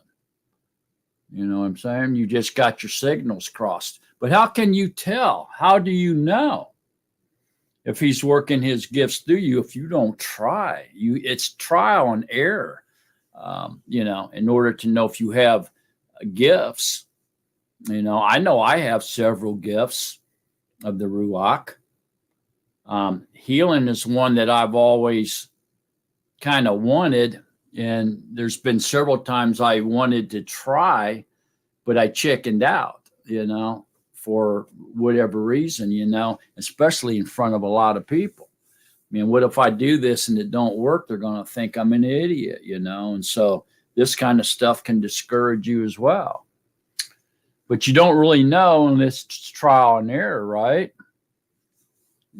Nobody, even the best healer, people that have the gift of healing, they didn't know they had the gift until they tried the first time or second or third time, right? Sometimes you have to try 5, 6, 7 times before it starts working, because if you don't lose that confidence and you continue to believe, Yahusha might just say, oh, okay, he or she really wants this really bad, and I'm going to give it to him, and he'll start working miracles of healing through you. See what I'm saying? It's like a bank. One time years ago, I was trying to get a mortgage, and the first 7 said no. The 8th bank I went to said yes. If I'd have quit before in the first 7, I'd have never got that loan. So sometimes it takes persistence. and determination, perseverance, but then after a while, maybe after 10 or 12 times, if nothing's happening, then you might say, well, for some reason, Yahusha doesn't want to give me that gift or work that gift, spiritual gift through me type thing, But there's other ones. Besides healing, there's 11. And then you can add love to it. Love is actually the greatest gift. Not everybody has the same gifts. You may have one, you may have two, you may have five, you may have them all. Everybody's different. You ever hear of Smith Wigglesworth? Anybody? Smith Wigglesworth? He had the gift of healing. He was a Christian. He had the gift of healing, and he would see demons in people. They would show themselves to him, and he would punch them in the mouth, put them in headlocks, wrestle them to the ground, punch them in the nose to drive these demons out. And then the demons would come out of these people. Even though he beat them up, they would give testimony that the demons left them and their life changed, And then he was asked, look him up, Smith Wigglesworth. And so they asked him, why are you punching people, beating people up, And he said, if you could see the demons that I see, he said, you'd be punching them too. That was his answer to that. He was like an evangelist. He went around, set up a tent, and did his thing in tents as he traveled around. But anyway, he's an interesting character. If you've never heard of him, look him up. It'll blow your mind.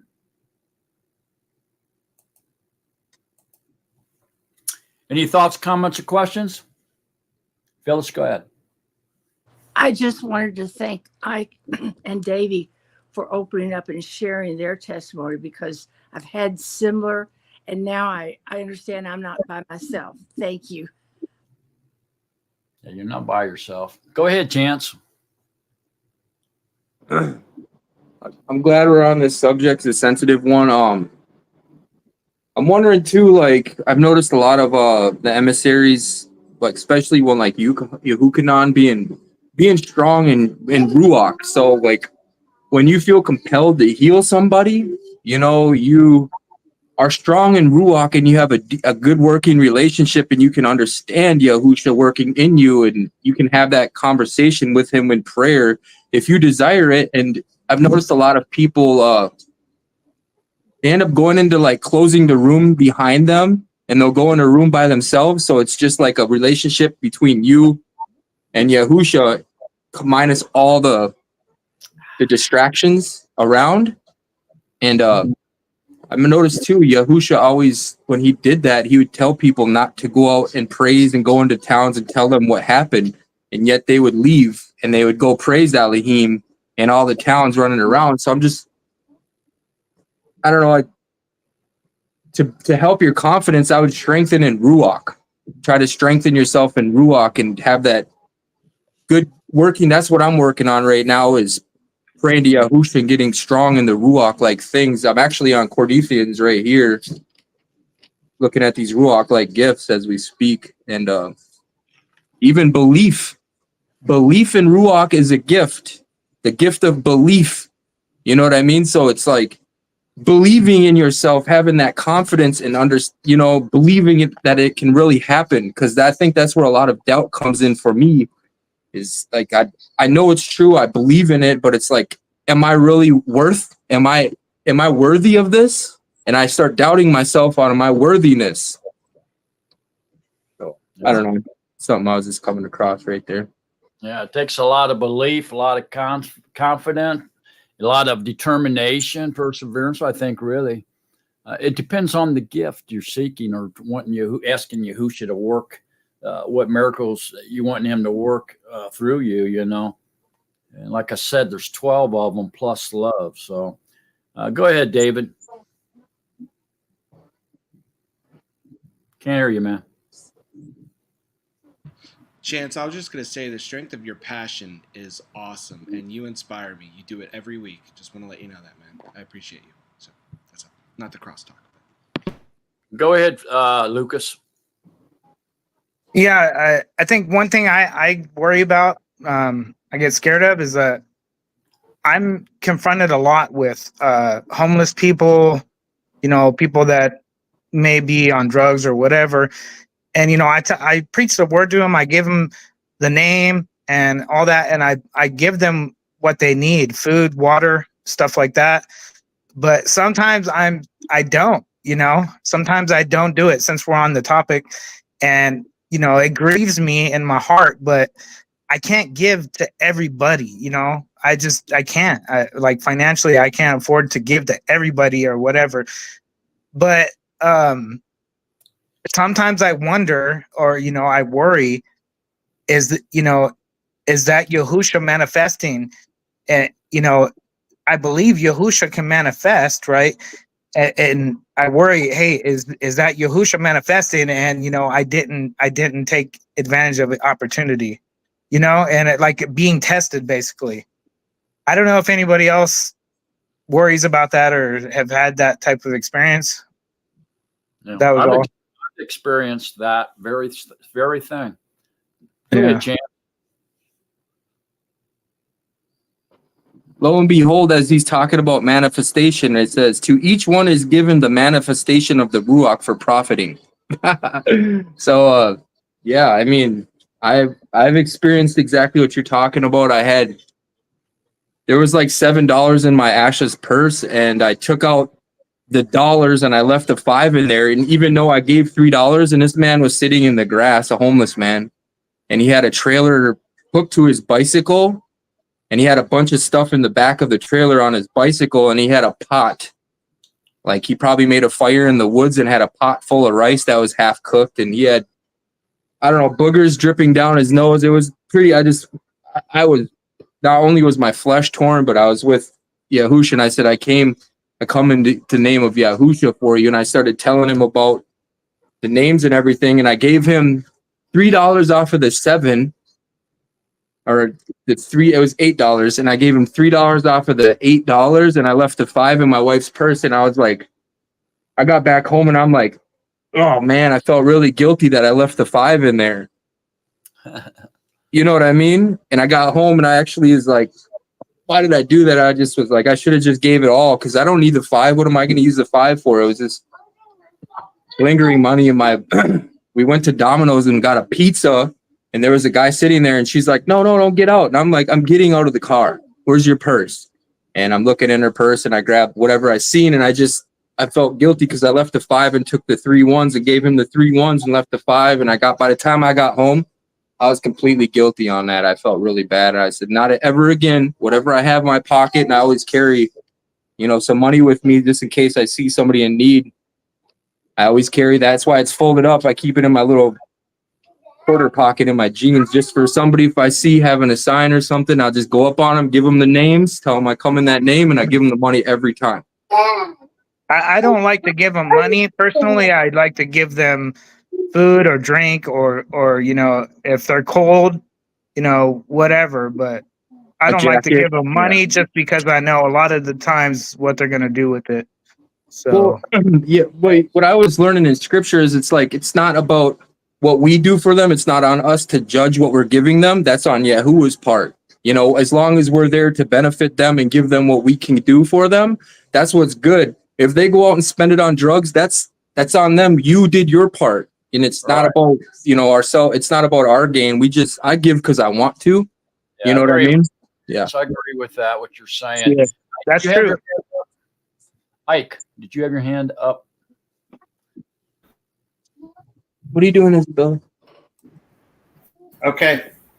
Let me tell you an instance that happened to me. It's been 2-3 years ago. But Sharon and I were going downtown. We were stopping at a store, and we turned into it. And here's this man, woman, and a child sitting there. And I said something to Sharon that was not right. We went over to the store, and I could see him on my plain sight. And Yahuwah told me right then and there, I want you to go back over there and give him every dollar you have. Flat out like that. Sharon was still in the store. I started the Jeep back up, went right over there and gave it to him. I only had $42 and some change. And I said, have a good day. And Yah told me they could have been my children. So. Okay. All right. Let's get moving on here. Ike, let's go ahead and continue.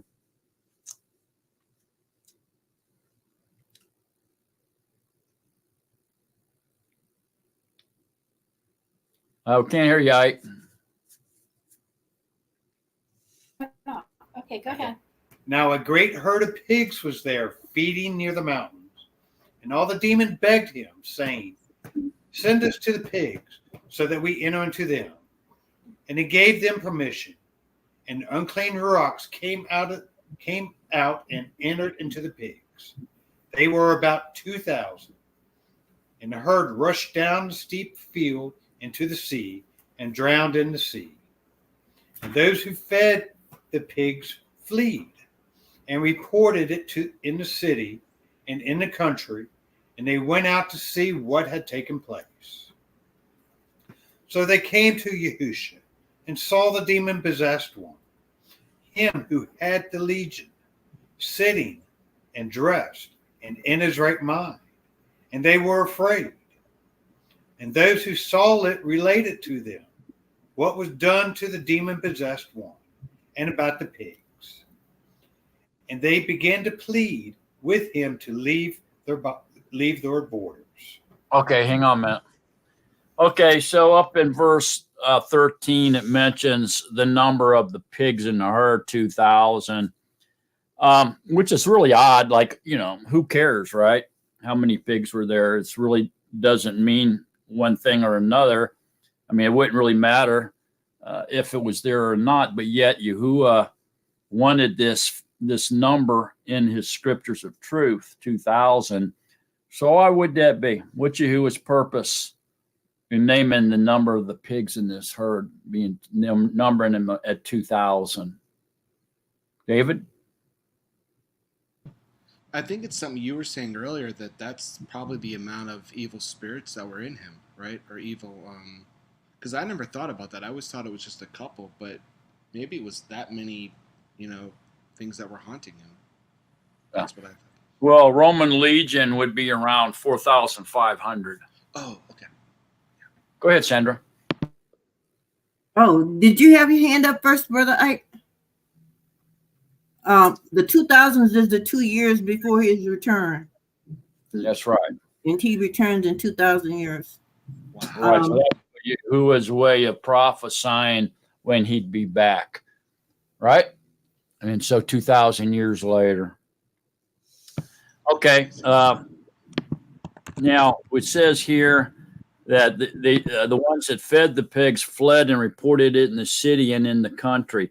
Like I said before, the city is about 5 miles from the seashore. Okay. And so they walked 5 miles there, reported in the city and throughout the countryside. And then we get down here to 17. It says, and they began to plead with him to leave their borders. Why in the world would these people plead and ask Yahusha to leave them alone and leave their borders? Ike? Because he destroyed 2,000 of their pigs. That was probably a lot of income for him. Yeah.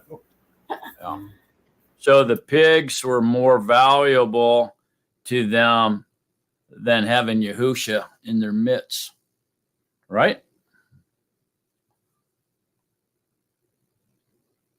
And anybody think of any other reason? Go ahead, Phyllis. Fear. Do you remember when we were reading earlier and you said, why would they be afraid? They saw Yahushua calm the sea and they're saying, why would they be afraid? And then here they are, they're doing it again. They said that the nearby villagers came through and saw it and it's a man and they were immediately afraid. Right. So that, people can't deal with such great power. Yeah, very good catch. And they were afraid when they heard about it. No, precisely. Go ahead, Sandra.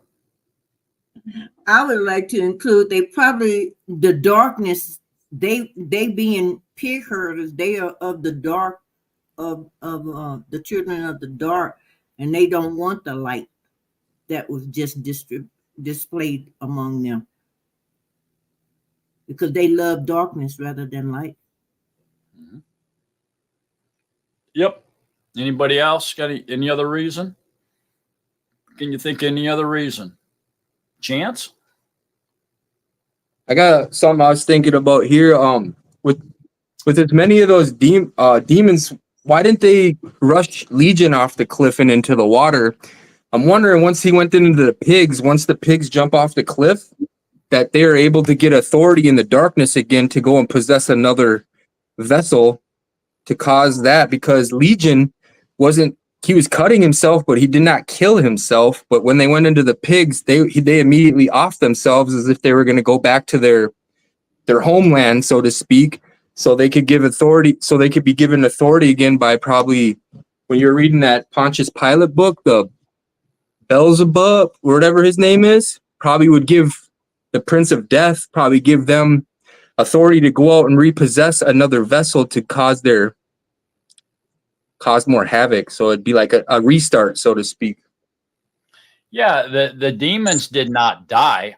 They're immortal beings, at least at the moment that this happened. So when pigs went over the cliff, the flesh died, the pig flesh died, but the ruach, the evil spirits in them, did not die.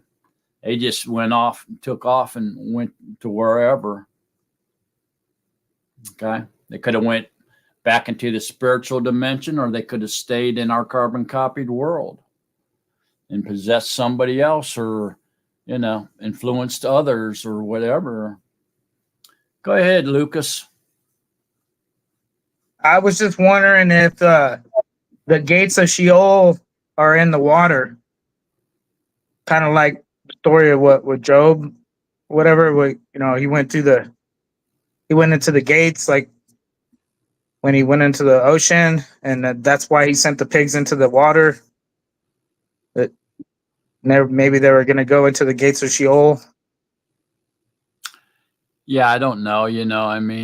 I guess we could think that, or could come to that type of understanding. But I think rather that the pig flesh died because they were killed by the demons. The demons drove them over the cliff and they died.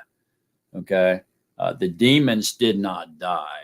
The demons continued to live, and they will continue to live until Yahuwah destroys them, which he's going to. And he throws them into the lake of fire. That's non-existence. They're not going to exist anymore. Even though they're immortal beings, Yahuwah can still destroy them.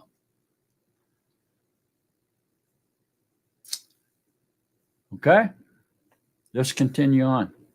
Okay. 18. And as he was entering into the boat, he who had been demon possessed begged him that he might go with him. And Yahusha did not allow him. But he said to him, "Go home to your friends and report to them what the master has done for you and how he had compassion on you." And he left and began to proclaim in Decapolis all that Yahusha had done for him, and all marveled. Okay, hang on. Okay, so here Yahusha turns around and tells this guy to go tell people. Usually he's telling them not to tell anybody, but here he's telling them to go tell everybody. So the man goes in Decapolis, which is east to southeast of the sea, and it's really close to the outlet of the Jordan River, the south end of the Sea of Galilee. That's where that's at. Okay, so a little bit farther southeast than where the man was, and he went and proclaimed Yahusha and all he did for him, and everybody marveled. Why? Well, they already went up and proclaimed up around where he lived, where he was from, and the people came out of the town and went down to the sea and saw that he had killed all the pigs and stuff. So most of the people already knew. And so he had to go further south down toward the outlet of the Sea of Galilee, which would be the Jordan River, and start proclaiming there to people that didn't hear about it yet. Okay. Any comments, thoughts, or questions? If not, let's continue on. Okay, go ahead. 21. And when Yahusha had passed over again by boat to the other side, a large throng assembled to him, and he was by the sea. Okay, hang on a minute. So here Yahusha passed over again by boat.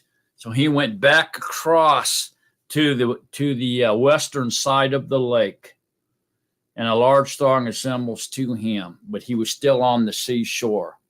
So now he's on the west end of the lake, still at the seashore. That's where he's at now. See that? So he went back to the other side. Everybody following along here? Okay, let's go, Ike. Okay, 22. And see, one of the rulers of the assembly came, Yar by name. And when he saw him, he fell at his feet and begged him strongly, saying, My little daughter lies at the point of death. Come, lay your hands on her to heal her, and she shall live. And he went with him, and a large throng was following him, and they were crowding him. And a certain Asher had a flow of blood for 12 years, and had suffering much from many physicians, and spent all that she had, and was no better, but rather became worse. Having heard about Yahusha, she came behind him in the throng and touched his tzitzits. For she said, If I only touch his tzitzits, I shall be made well. And instantly the fountain of her blood was dried up, and she felt in her body that she was healed of the affliction. And immediately Yahusha, knowing in himself that power had gone out of him, turned around in the throng and said, Who touched my tzitzits? And his Talmudim said to him, You see, the throng is crowding you, and you say, Who touched me? And he was looking around to see her who did this. And the Asha, fearing and trembling, knowing what was done to her, came and fell down before him and spoke to him all the truth. And he said to her, Daughter, your belief has healed you. Go in peace and be relieved from your affliction. As he was speaking, they came from the ruler of the assembly's house, saying to him, Your daughter is dead. Why trouble the teacher any farther? But having heard the word that was spoken, Yahusha said to the ruler of the assembly, Do not be afraid, only believe. And he allowed no one to follow him, except Kepha and Yochanan, and the brother of Jacob. So they came to the house of the ruler of the assembly, and saw a commotion and much weeping and lamentation. And coming in, he said to them, Why make this commotion and weep? The child has not died, but is sleeping. And they were laughing at him. And when he had put them all out, he took the father and the mother of the child, and those who were with him, and went in where the child was lying. And taking the child by the hand, he said to her, can you help me there, Mark? Aletha Kwame. Which is translated, Little girl, I say to you, arise. And immediately the girl rose up and was walking. And she was 12 years old, and they were completely astonished. But he ordered them many times that no one should know it, and said that she should be given food to eat. All right. Thanks, Ike. Okay. Any comments, thoughts, or questions on the rest of this? Go ahead, Phyllis.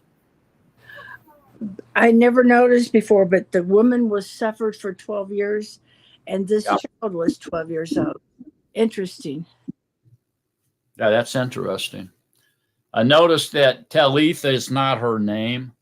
A lot of people say that they think that's her name, but it's not, is it? It just means little girl. It's not her proper name. Go ahead, Lucas. I was under the understanding of the 12 years represents the 12 tribes, and the bleeding and the 12 tribes and the healing of 12 tribes, and then the resurrection of the 12 tribes. Just something I've heard.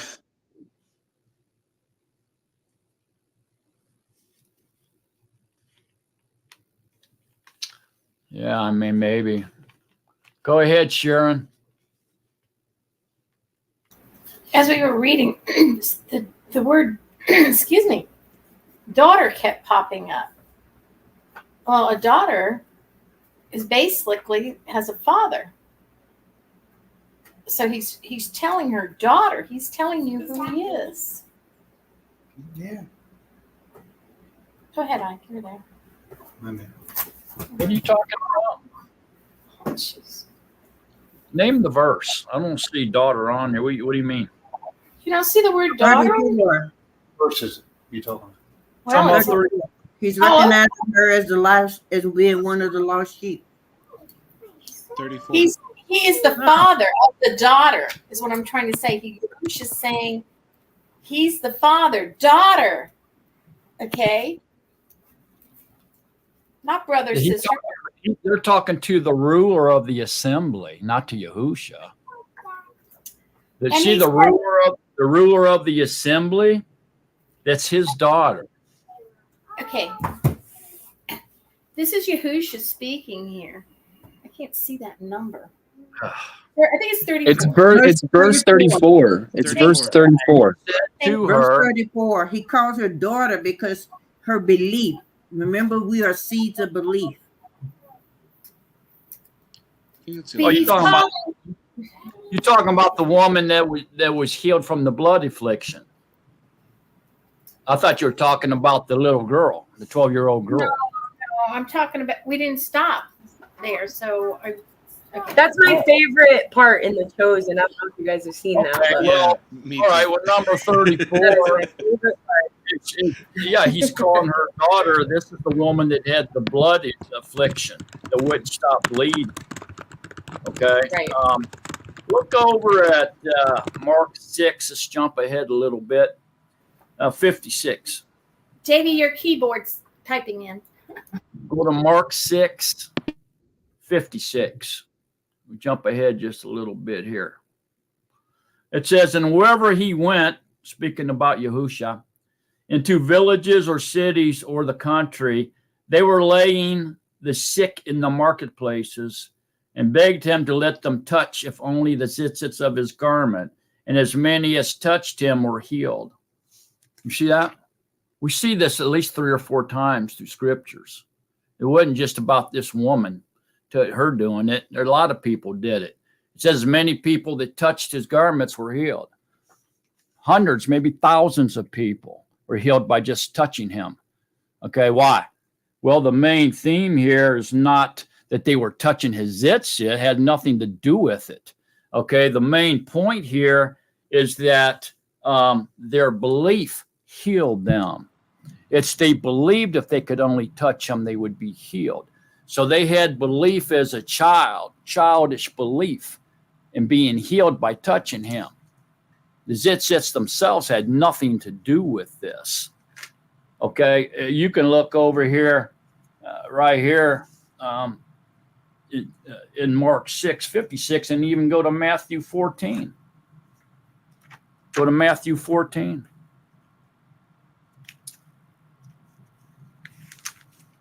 Hey, Mark, do you think it had something to do with the scent of life on there, like Paul with his handkerchief? No, it's more. It's really more of their belief, their childlike belief. So Matthew 14:36 says, and he begged him to let him only touch the zitzits of his garment, and as many as touched it were completely healed. Why? Because his itzits had the power or the sin of the Ruach? No. Because what did Yahuwah say? He said, your belief has healed you. That's what Yahusha said. He said, your belief has healed you. That's what Yahusha said.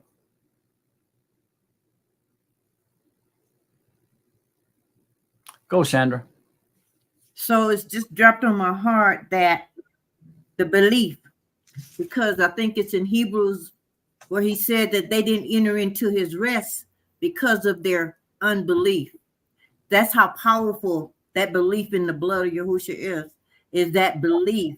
Because Yahushua, Abraham, our father, he believed. Yeah.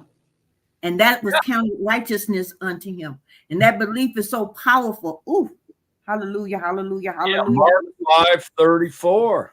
It's and so he said powerful. to her, daughter, your belief has healed you. That Go and belief. be relieved from your affliction. Hallelujah, hallelujah. It wasn't hallelujah. it was Hallelujah. Woo. the belief of a child. That's the main point here. Hallelujah. And look, as many as touched him were healed. And that could have been hundreds or thousands. We can't pinpoint that to that one lady. She wasn't anything out of the ordinary or special or isolated incident here. As many people that came and touched him were healed. And that could be tens of thousands, all we know. So can I add that the fact that it's the scripture written said that perfect love casts out all fear. It says love is the bond of perfection. Hallelujah. Belief is part of the gifts of the Ruach. And the Ruach is what? Yahusha. And what is Yahusha? Life. Hallelujah. Yeah. Their belief healed them. Yeah, I don't think Sharon was saying, referring to the zitzites. I think she was trying to get to another point. We're in totally agreement with you about that. No, I didn't say one word about the tzitzits. Okay. I said that he said, daughter, your belief has made you well. Well, that power that went out was Yahuwah showing him, and he said, daughter. Okay. I'm sorry. I didn't say anything. Yeah, he called her daughter. I mean, we acknowledged that 3 times. I mean, I'm not saying. I didn't say anything about the tzitzits. I'm saying because. No, you didn't, but I did. You just said that he called her daughter, and I said, yeah, he called her daughter. I thought you were talking about the little 12-year-old girl. And you said, no, I was talking about the woman with the affliction. And I said, okay. Yeah, he called her daughter, and then I went and threw something else. I apologize for Talking directly to you. I went into something totally different. misleading you. I'm sorry. Yeah, I wasn't continuing my conversation with you. I agreed with you that he called her daughter. I'm sorry. Go ahead, Ike. Okay, another good, interesting thing that come across of me is when he was going up to the community to heal the little girl inside that was sick. Everybody was crying and weeping and mourning because they all thought she was dead. But then he goes in and he takes the mother and father and the Kepha and Jacob and went inside and healed them. And he says, be careful, even told him many times, not to tell anybody that you came back to life. Now, why would he say that when the whole crowd is outside thinking that she's dead? You know, when she comes out, what are they, what are they going to say? I'll tell you what I think it is. Really, honestly, go to Mark 7. We'll cheat again. Go to Mark 7, 35. And immediately his ears were opened and the binding of his tongue was loosed, and he was speaking plainly. And he ordered them that they should say it to no one, but the more he ordered them, the more they published it. Okay. And so we see him telling people all the time, right? And so I think at this point, it becomes obnoxious, right? We think, why does he keep telling them that when all these throngs are following him around everywhere he goes and seeing him do all these healings. So why is she still telling them not to tell anybody, right? Because everybody already knows. Doesn't everybody already know? Yes, they do. So why is Yahusha continuing to tell you that? And I'll tell you why I think it is. I think he's using reverse psychology on these people. He's telling them not to do it because he knows they're going to go do it. If he told them to do it, then they wouldn't. So Yahusha's using reverse psychology because he knows the human mind.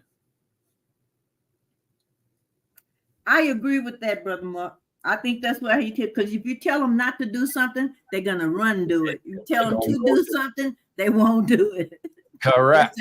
That's the way peoples do. That's just what people are, and that's their human character.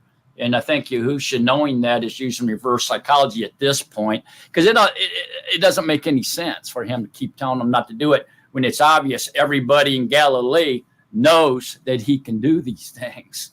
Is he's spending 90% of his time up here among these little towns and villages around this Galilee, and so everybody knows. Go ahead, Chance. It's also crossing my mind too. I agree with that as well. It's a bit of reverse psychology, but what if it had something to do with, the prophecy in which he had to fulfill, and in certain places, in certain areas and towns and stuff, that if he was made too much known, he wouldn't be able to do the work that he intended to do, because the throngs would become so large that he would have to flee from these areas. Because people, when they're healed and these kind of miracles are performed, you got to remember they're out there rejoicing, dancing in circles, hands up, reaching in the sky, praising Elohim. Everybody sees it's infectious. It's infectious. Everybody becomes, in the light. We can all agree with you, Chance. Yeah. Okay. Up to a certain point, but this has gone well beyond that point. Everybody knows now. There's no hiding it anymore. So that can't be true. Go ahead, Sandra. Oh, I think that would be the result of, if you light a light, you put it up on the lampstand for all the world to see. So he had enlightened, so it was time for all the world to see. So he was not trying to hide it anymore. Not at this point, it was. If he'd have told them to go tell it, they wouldn't go tell it. But yeah, he was exposed. At this point, he was exposed. There's no hiding it now. Sorry. Too many people know. He's traveled all around Galilee. He's went to all the towns, all the cities, all the villages, over to Lower Galilee, back over there, went back around, sailed across, sailed back across, crisscrossing, doing. It's too late. Everybody knows. There's no hiding it now. So why is he still telling them not to do it? Man, he told this the demon-possessed guy, Legion, to go tell everybody. Okay? But yet now he's saying not to. Again, why? It's too late, right, for that. Everybody knows. So the only explanation that I can come up with is Yahusha's using reverse psychology on the human mind. Since he's the creator, he knows how the human character is. It's too late, man. What you're saying, Chance, yes, at the first, but not now. It's gone way beyond hiding it. I was going to say, too, with the belief, there's somewhere in a parable it says if you have the belief of a mustard seed, you can move a mountain beyond the yonder. You know what I mean? And then there was another one where they moved all their beds out in the street, and I think it was Kepha. If his shadow passed over the beds, they were all healed, and they just wanted the shadow of Kepha to go by. So I'm just wondering, is this all tie into belief as well, or the belief of the shadow passing by would heal the people in the beds in the street? I don't remember which writing that was in. I think it was Kepha. I don't know. But the greatest of these is love. When Peter's shadow cast onto the other side of the street, and as he was walking, his shadow was touching these demon-possessed people. The demons were coming out, okay? It wasn't because they feared Peter in the flesh, but they feared who was in Peter at that point. It's always the Yahuwah. It's never the man doing anything. Nobody's afraid of Peter, but they're afraid of who's indwelling Peter. Okay. And so just that close proximity to their creator, those ruachs got scared and fled. Because if his shadow is casting on them, then the creator's in very close proximity to them demons. And them demons gone. Oh, that's too close for comfort. I'm out of here. See what I'm saying? Go ahead, Lucas.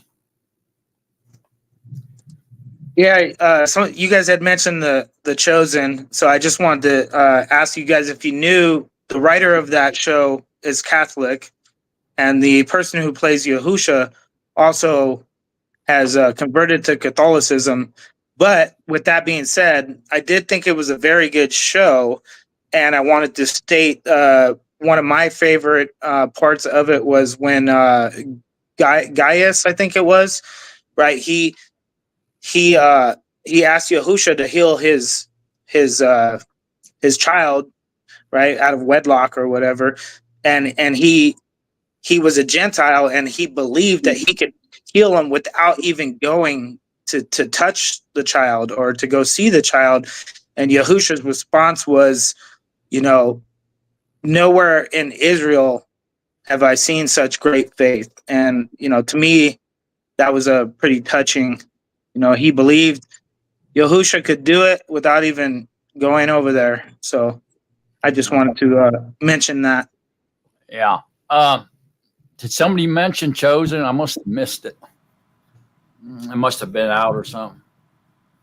Yeah. Anyway, Well, somebody was talking about it, Lucas. I mean, I must have missed that. I didn't hear it. yeah.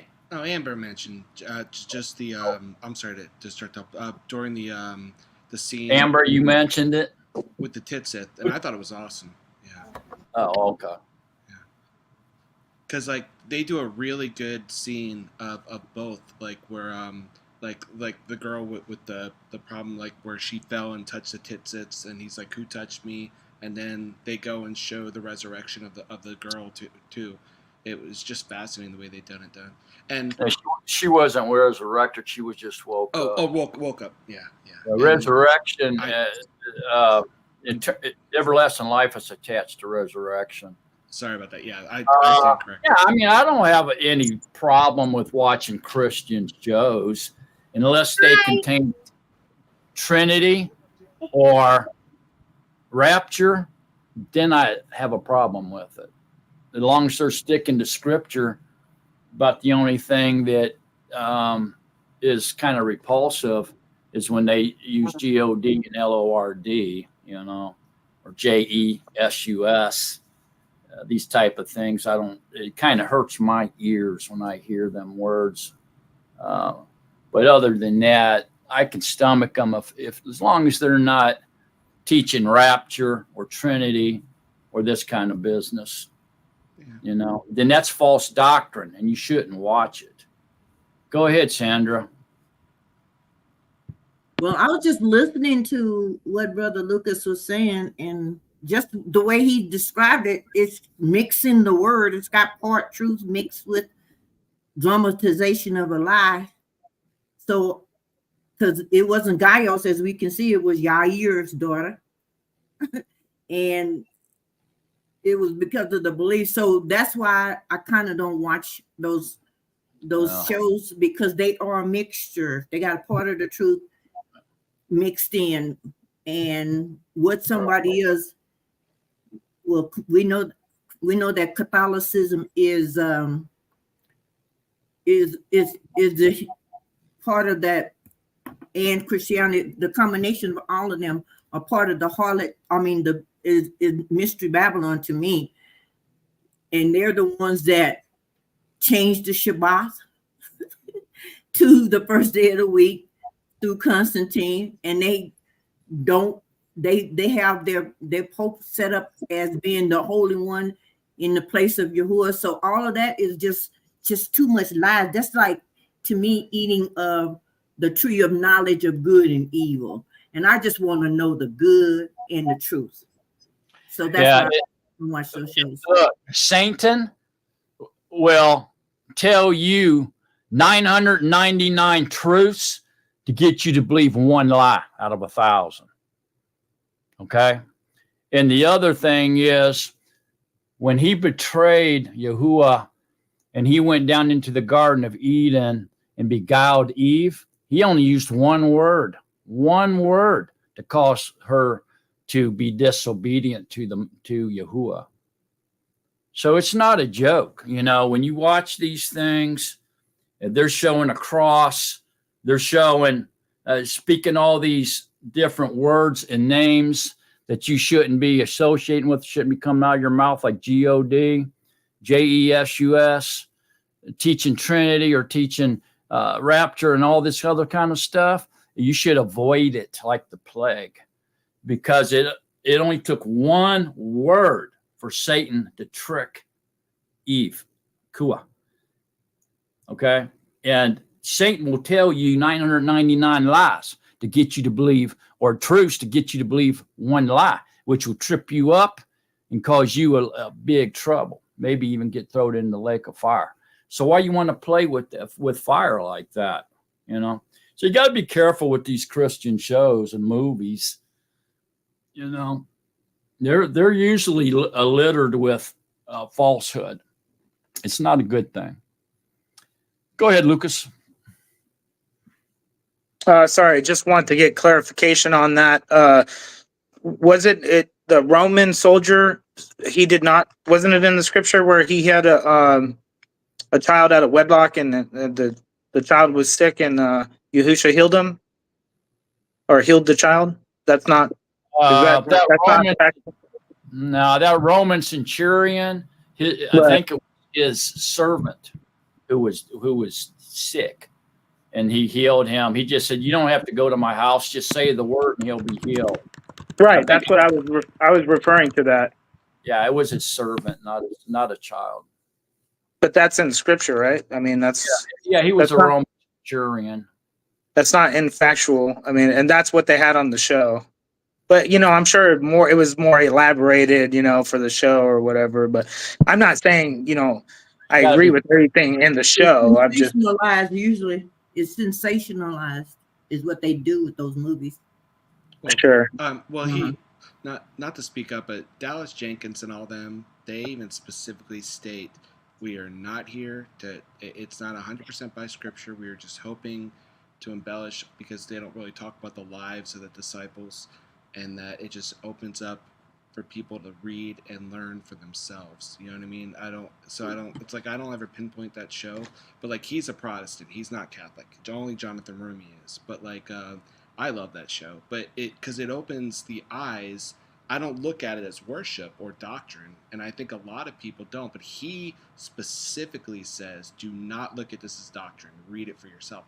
But it's awesome. Sorry, I just want to give my opinion on that. Yeah, it's never a doctrine or a man opening up anybody's eyes. It's Yahuwah that calls them out of the delusion. If he wants to choose them and make them his people, he calls them out into his marvelous light, out of the darkness and his marvelous light. You can't ever give a man credit for anything. Okay, all that man is doing is leading people down the wide road of destruction by teaching them untruths. No, how you slice the pie? It's falsehood, baby, and falsehood is not good, no matter how you look at it. You got to get that out. That's got to go. Philosophies and vain deceit is what they are. I know it's hard, man, but you gotta see it for what it is, and it's falsehood. Okay. Who had their hand up? Somebody did. Chance, go ahead. Yeah, this came on to me a while ago. I thought it not to be bad to go into churches and just, you know, I was under that influence back when I was in my insanity and Christianity. I just didn't think it really was a big deal for me to go into churches, and then it came upon me. You know, if you look at the commandments, walking into a church, you got Jesus, having another name before his face, our Elohim. You got a cross, so you got an image. You're bringing his name to vain using God, and then they give you a new Sabbath day. You're breaking 4 commandments just walking into a dang church these days. So I have to be careful where I walk. You know what I mean? I can't just walk into these places because I have the knowledge. I know what's going on now. So when I walk in there, I'm like, oh, I can't even look in any direction. Everything there it's filled up. it's definitely the Babel. There it is. It's a circus for sure. It's a circle. Yeah, good points. Yeah, listen, y'all. Is there any questions pertaining to today's study? Anything at all about the book of Mark or chapters 4 and 5? Because we're going to stop right here. We'll go into 6. 6 is a real long chapter, and we'd be here for 8 hours if we went into that thing. So we'll save that for next week. Is there any thoughts, questions, or comments on it? Ike?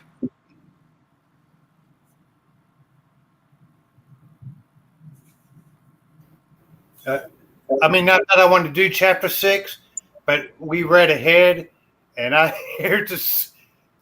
We'll save it for next week because there's a lot of questions I have for 6. Okay. Yeah, it's power packed. We'll save it for next week. Go ahead, Phyllis. I just want to say that this really opened my eyes to a lot of things, and I really thank you very much for the teaching. All esteemed to Yahusha. Go ahead, Davey. I want to say the same, and your guidance and what I've learned from everybody in this room. I love you all so much. You, like I said, you're keep me on track and keep me focused, and I'm learning so much. So thank you very much, Mark. Seriously. Yeah, all esteemed to Yahusha, brother. Anybody else got any thoughts or comments or questions on today's lesson, study, efforts? If not, I'm declaring today's study over. Open mic. Y'all take it from here. Go ahead, Ike. Okay. Something I've always wondered about, like Sharon and I don't do it hardly any anymore, but we go to let's just say a Chinese restaurant, and outside we see a big old Buddha. Is going into a place like that and eating dinner, is that a good thing or a bad thing? Is there anything wrong with it?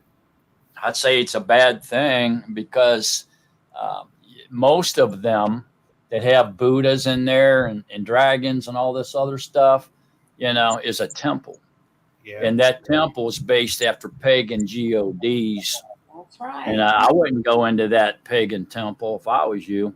Yeah, we haven't, but I just wanted to make sure and see how you all felt about it. Doesn't it look like a pagan temple?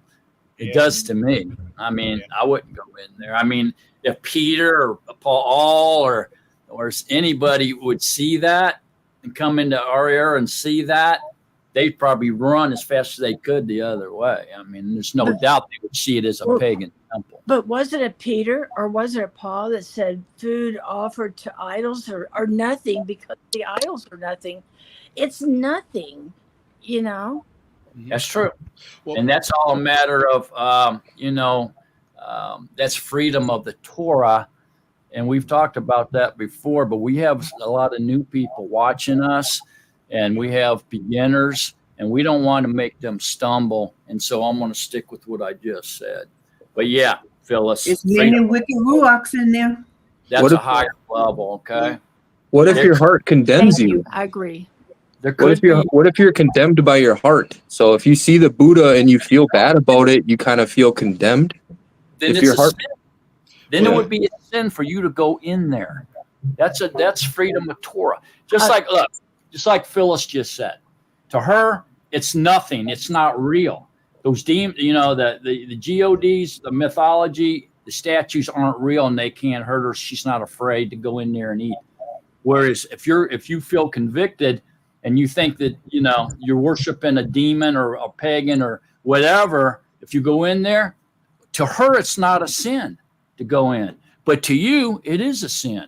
That's freedom of Torah. That's pretty deep. It's a higher level of understanding. And it makes it a sin for me to do it in front of somebody that would say. But I want to make it very clear. I am not comfortable in front of those, those Buddha things. No, I don't go near them either. I just was saying. Yeah, exactly what you just said. It's a sin for you to do it in front of somebody who thinks it's not good to go in there. Then you would be causing them to stumble, and it would be a sin to you to do so. That's a very good point, and it's freedom of Torah. That's what we're talking about here, folks. Go ahead, Davey. Well, the interesting thing about a statue is the Siddhartha Gautama doesn't want anybody to worship anything. So Buddhist places that have statues are doing it wrong. They're not worshiping him. They're actually worshiping the bad guy. You know what I mean? Yeah. So that's what's really interesting, because he doesn't even want a statue. So yeah, any type of worship, pagan worship, statue worship, any of that kind of stuff, mythology, all that, it's not real. None of that's real. It can't hurt you. The names of them other mighty ones, they can't hurt you. Them statues can't hurt you. Okay? But although they can't hurt you, if you associate with them and you go in there and you associate with the enemy and you begin to do these things, then what you're really doing is you're worshiping Satan. See, because Satan's behind those things. Okay? That is an idol to those people, and they worship that idol. Yes. Which is Satan. That idol can't hurt them. It's not alive. It's not real. It doesn't exist. But Satan does. So if you bow a knee to a statue, you're going to invite demons and even Satan into your life real quick, like. Because that's who's really behind those false names and those statues and sun worship and moon worship and all that is Satan. That's who behind all that. He is real, and he will hurt you. But that fake stuff can't hurt you. It's not real. Sharon, go ahead.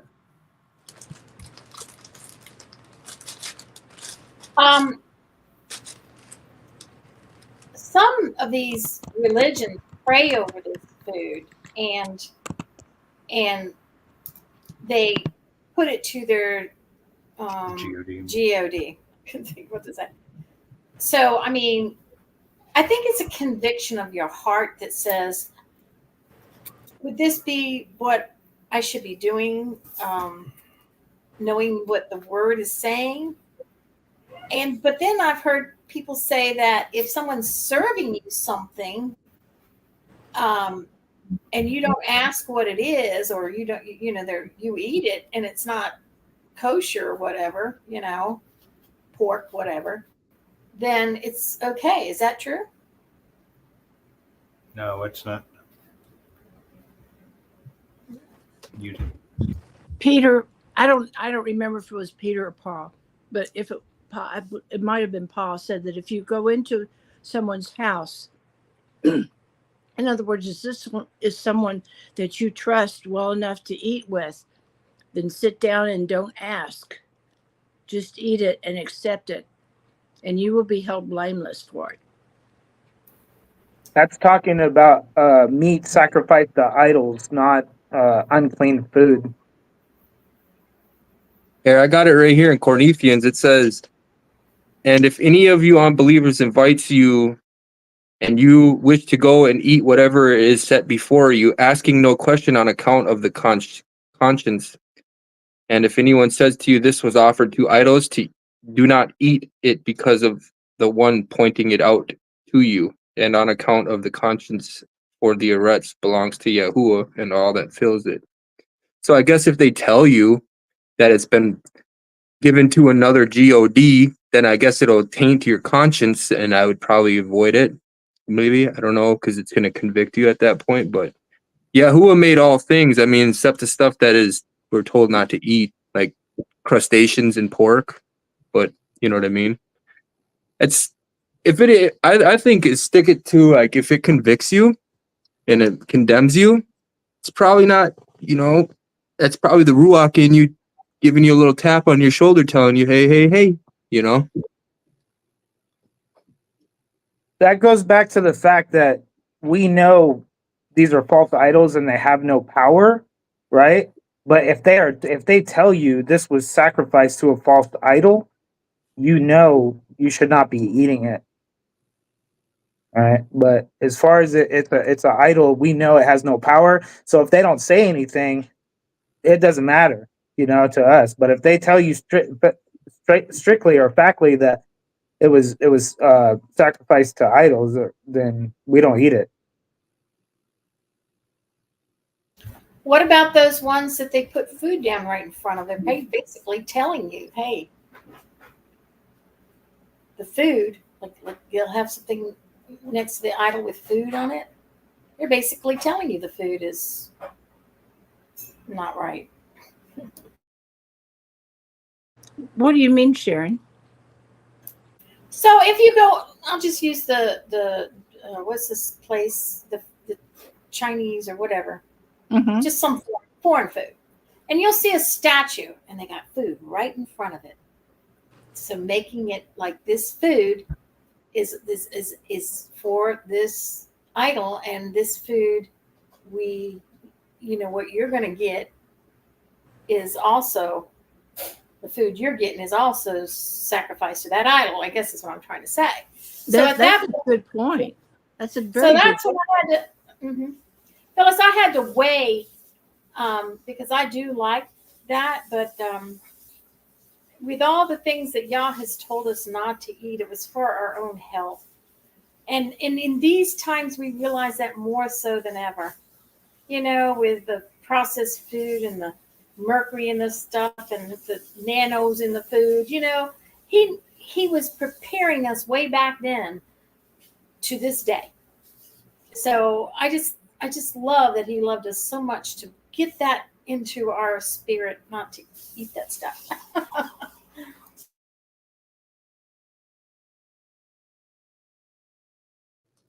Go ahead, Sandra. Well, I was thinking that, thank you. I was thinking that, like, for example, I think next month they're going to be celebrating whatever festival to Satan, under whatever Satan. I think it's the witch's favors holiday. However, so during that time, if somebody say, here, have a piece of Satan's candy, I say, oh, no, thank you. I don't eat food sacrificed unto idols. I tell them just simply like that. So, but if you just want to give me a piece of candy, it's okay to eat a piece of candy. There's no sin in eating a piece of candy. But if you tell me that this is for this certain thing or this certain thing, no, thank you. I don't want it. That's how simple it is. That's what they're talking about in I think this is in 1 Corinthians chapter 8 that you were reading from, Chance.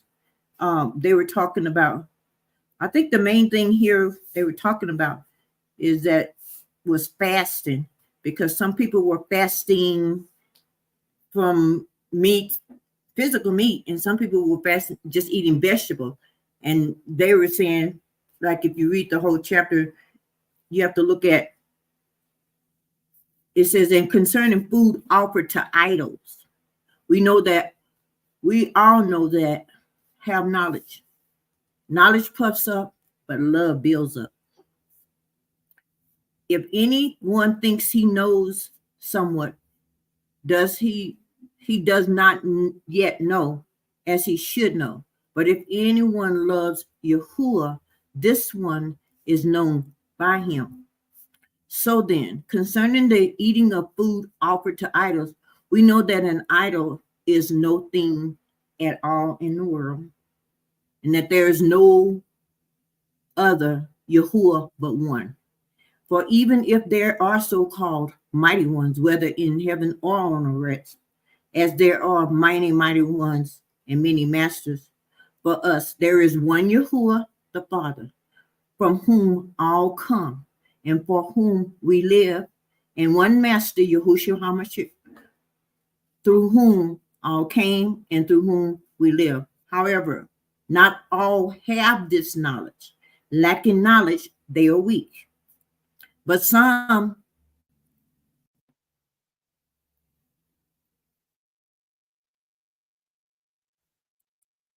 I'm sorry. Sorry about that. Yeah, you froze up for a minute. Oh, I'm sorry. I hit the wrong button. But some, being aware of the idol, until now eat as having been offered to an idol, so their conscience being weak is defiled.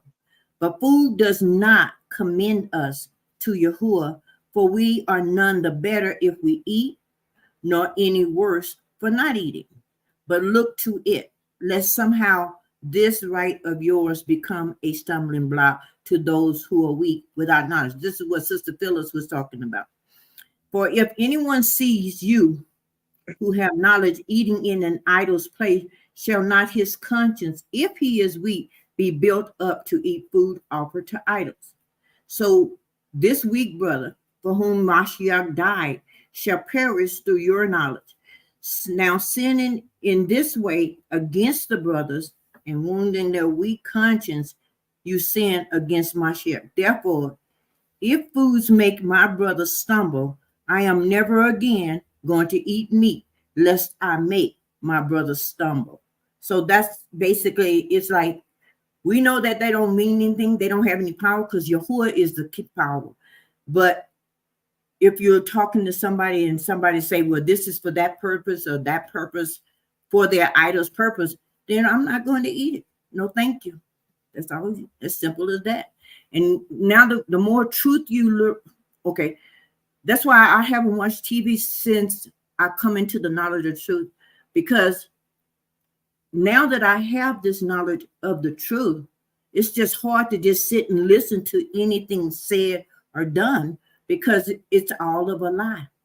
I mean, even some of the songs that I listen to, they don't coincide with the words. So it's like, I'll be wanting to text the writers, the songwriters, and say, you need to get a BYNB and a puzzleized custom so you can sing the true word, because it's just so hard. Now that our eyes have been opened, you can discern between the truth and the lie, the darkness and the light, because the word is the truth. The word is the light. That's all I want to add. Thanks for listening. Thank you.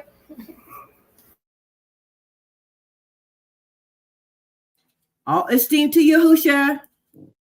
Hey, I was wondering if, after what you were reading, Sandra, it came upon me that so let's say I'll use Ike and Sharon's example about the Buddha thing. So we know that Yahuwah is a jealous all, right?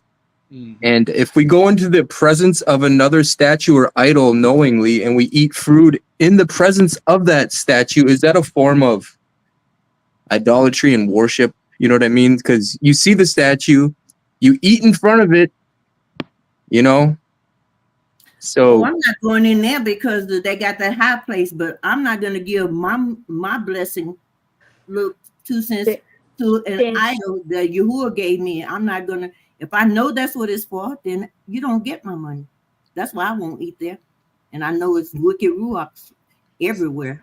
I wonder if that would be food offered to an idol, though, because you're eating in the presence of a statue.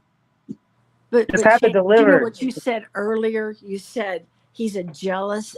I mean, imagine your wife watching you walk into the house of another woman. I mean, you've got business to talk to that woman, but you would want to. No, that's not right. No, I wouldn't want my husband to see me talking to. I wouldn't want my husband to see me standing in front of an idol. He would freak out. Thanks for pointing that out. I agree with you. Yeah. Yeah, just have it delivered, and then you don't have to worry about it. Sandra hasn't sang today yet, and I really always look forward to that. I'm just saying. So if I'm, you gotta unmute yourself though. Unmute yourself. I was just looking for a song to sing. It's so ironic that you said that. So I'm going to sing Psalms 145. I haven't practiced, but I do want to sing. I was just looking for a song to sing because it's my habit. Mm-hmm. Because I think when we come together, we're supposed to enter into his gate with praises and with thanksgiving at all times. And I'm so grateful for each and every one of you. He allowed me to be in the presence of his chosen and his elect, and the truth and the knowledge that you have. Most of all, the love we have one for another. I thank him. So I'm going to sing Tehillim 145. Davey, mute your mic, please, so I can hear her. Okay. I exalt you, my Yahuwah Elohim, ruler, and bless your name forever and ever. All your long, all your long, I bless you and praise your name forever and ever. This talking about the eternal reign. Great is Yahuwah and greatly to be praised. And his greatness is unsearchable. Generation after generation praise your works, and they declare your mighty acts. I declare the esteemed splendor of your excellency, talking about Yahusha, and the matter of your wondrous works. And they speak of the might of your awesome acts and recount your greatness, and they send forth the remembrance of your great goodness, and they sing of your righteousness. Hallelujah, hallelujah, hallelujah, hallelujah, hallelujah. I love when you sing, Sandra. Shows favor, woo, and is compassionate, patient, and great in kindness. Did you hear me? Yahuwah shows favor and is compassionate, patient, and great in kindness. Yahuwah is good to all, and he has compassion on all his works. All your works give thanks to you, Yahuwah, and your kind ones bless you. They speak of the esteem of your reign and talk of your might, talking about Yahusha, talking about love, talking about, he been all above all and through all, to make known to the sons of men his mighty act and the esteemed splendor of his reign. Your reign is an everlasting reign, and your rule throughout all generations. Your is for supporting all who are falling and raising up all who are bowed down. The eyes of all look to you, expectantly, and you are giving their food in the season. Talking about this word. Hallelujah. Giving us our daily king. Hallelujah. Opening your hand, satisfying the desire of all that live. Yahuwah is righteous in all his ways and kind in all his works. Yahuwah is near to all who call on him, to call upon him in truth.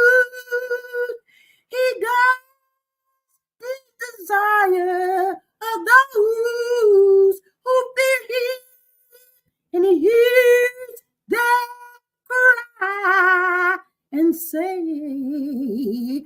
them. Yahuwah preserves all those loving him, but all the wrong ones he destroys. My mouth speaks the praise of Yahuwah, and I'll bless his simple name forever and ever. Bless Yahushua, hallelujah, hallelujah, Yahuwah, hallelujah, hallelujah, hallelujah, hallelujah. Thank you all for listening. I'm sorry. Hallelujah.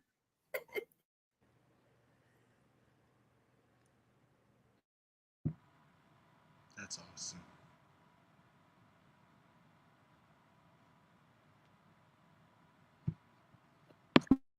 Hey, I was reading this Corinthians 1, the spiritual gifts, and I was wondering, it says, therefore I make known to you that no one speaking by the Ruach of Yahuwah says that Yahusha is a curse, and no one is able to say that Yahusha is master except by the Ruach HaKodesh. I wonder if this is a secret. You know what I mean? Like, he's making it known to us, and we know that there's one sin that's unforgivable, and that is to sin against the Ruach by calling it a curse or some kind of something like that. So that's your first secret, is to not do that. But maybe if you have the Ruach HaKodesh and Yahuwah and Yahusha desires you to help and use your Ruach-like gift, that it says, no one is able to say that Yahusha is master except by the Ruach HaKodesh. Is that our key? No one is able to say that Yahusha is master except by the Ruach HaKodesh. So, Master Yahusha, heal this man. Master Yahusha, you know what I mean? Is this the key?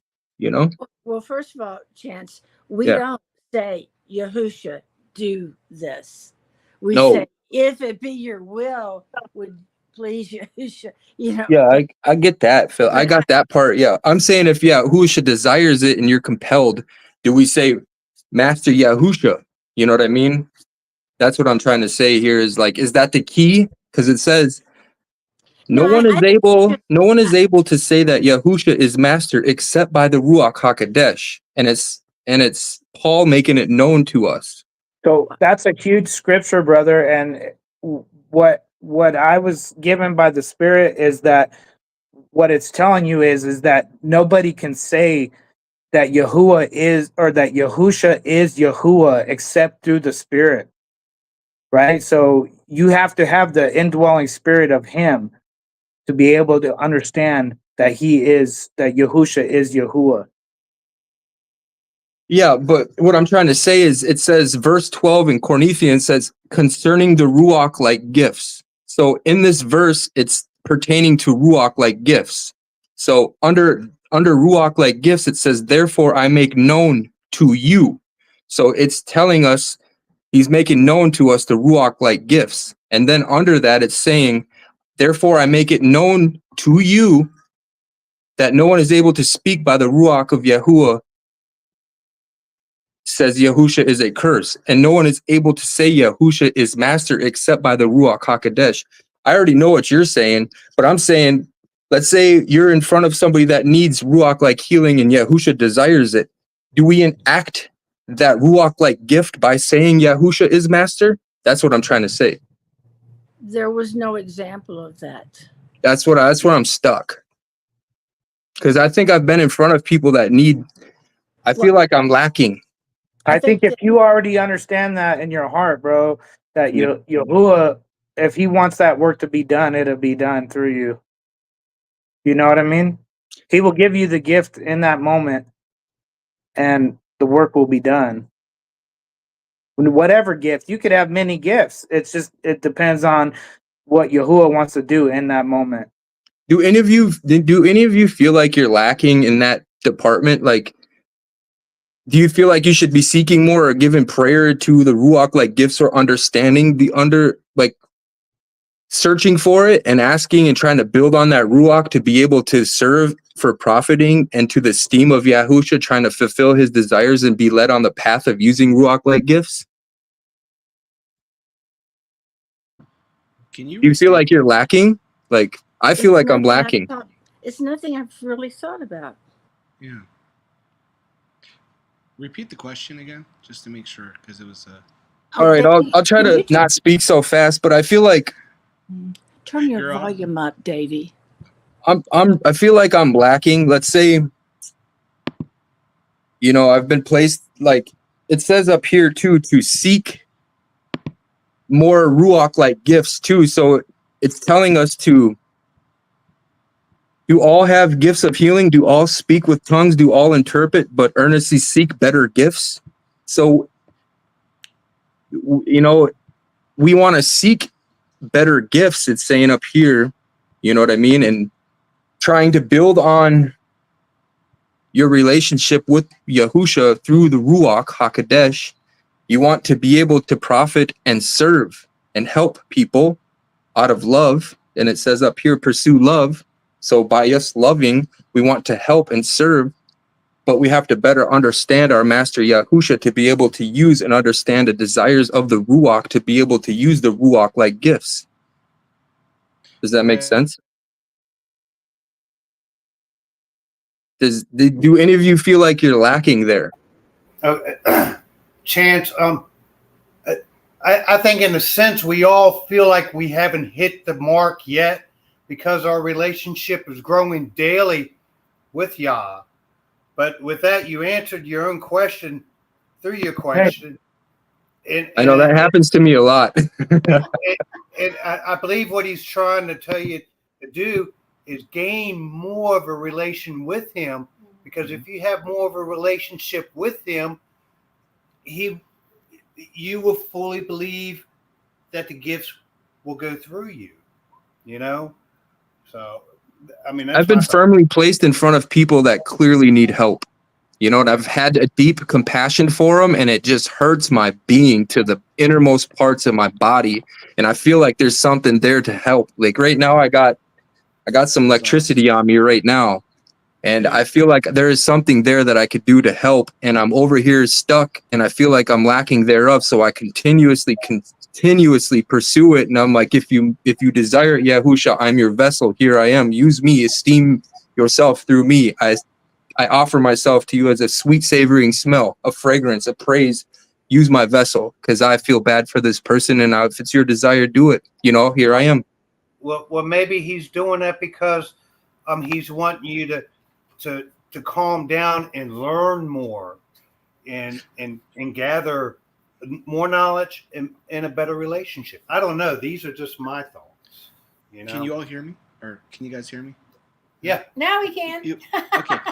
Go. You know, no, and Chance, I was there, and that's my joke is like, what do you have when you have a Natsarim, a Catholic, and an atheist at a bar? Because I was at a coffee shop, and it's like I remember because I was walking down the road one day, and a Christian kid came up to me, and I was even wearing like a shirt with the like a milk carton that said, "Have you found him?"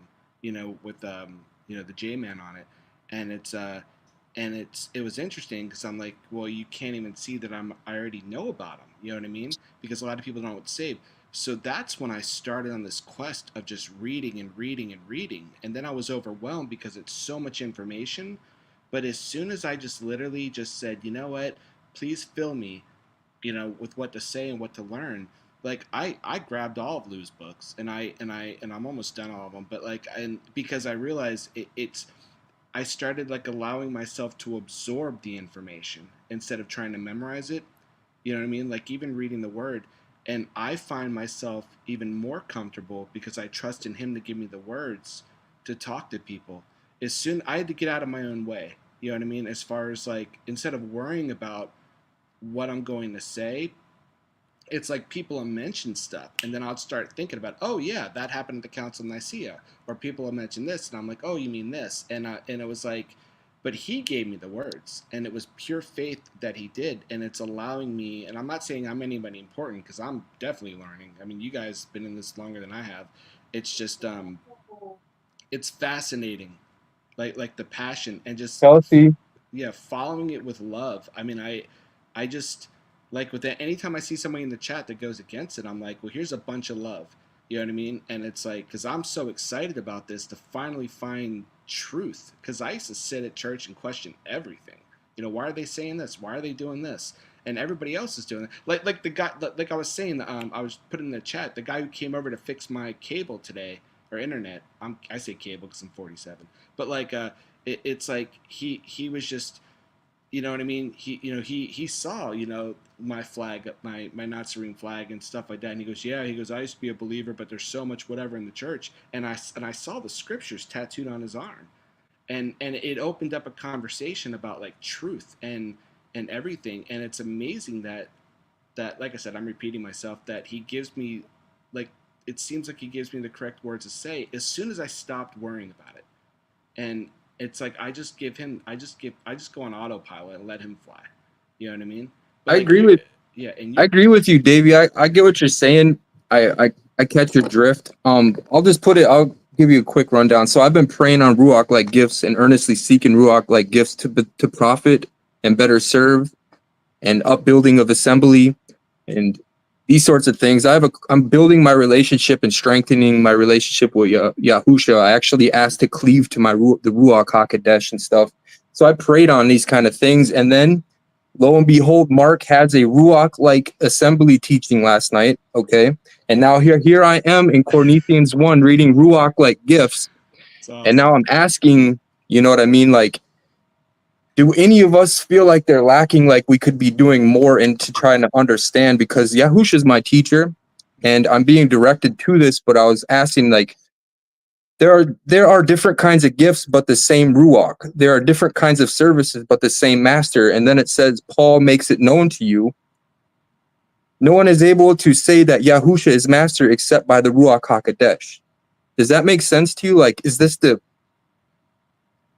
like, I heal you in the name of Yahusha, Master Yahusha HaMashiach. Like, have you been compelled and you felt like a deep sorrow for somebody that's in front of you that is really hurting in life, and you're moved with so much compassion, you feel so bad, you almost can cry in front of him for the sadness you see on him, and you feel like you can do something for him, but you're lacking. You're sitting here and you're like, there's just a little nudge. You just need a little touch, a little push, and I feel like I'm stuck somewhere and I'm trying to uncover this key. You know what I mean? Go ahead, Sharon. Yeah, I feel like it's just telling you, in order to have that, in order to get those spiritual gifts, you have to have the understanding that Yahusha is Yahuwah, and you only do that through the Spirit, bro. And as far as where you feel like you're lacking, your answers are being prayed, or your prayers are being answered right now, and yesterday, and just keep seeking and keep praying, bro, and like, you just have patience, and those things will come through. Like David said, it's hard being in front of people. What's moving me is the love that I have for my brothers and sisters that are in front of me that are hurting. That's what's hurting me. Yeah, you're on fire I'm right hurting. now. You're on fire. So just be patient. Chance, do like Mark said. Go out there and try it. Yep. Because you never know until you try it. You might be lacking because your flesh is you've been comfortable with this flesh, but the Spirit is wanting to move you. That's why you're feeling this uneasiness right now. Your relationship, as you get into the Word more, and it's just pours out of you, your relationship, and then the manifestation of these gifts. And the greatest of all is love, which you have. And then you can either have one or you can have them all. But that relationship is what builds that oneness with the Father, so that we know who is right here with us the whole time as we go out. And I find that practice has, because like I said, it's like getting on that roller coaster. It's like, it's so scary. But then once I'm over that first hill, I'm like, man, this is awesome. I have the pastor's son of this huge church down the road that literally somebody was talking to him and brought up that goes to their church about looking at the Hebrew more than the Greek or whatever. And he literally looked over at me, the pastor's son, and smiled and said, "That's Dave. You need to go talk to Dave." And I was shocked because it was like, this is the pastor's son of that church who knows what I've been studying, and he's opening the door. And the kid came over and talked to me. And again, I was, I'm showing what I'm learning, but it was like, you know what I mean? It's so amazing.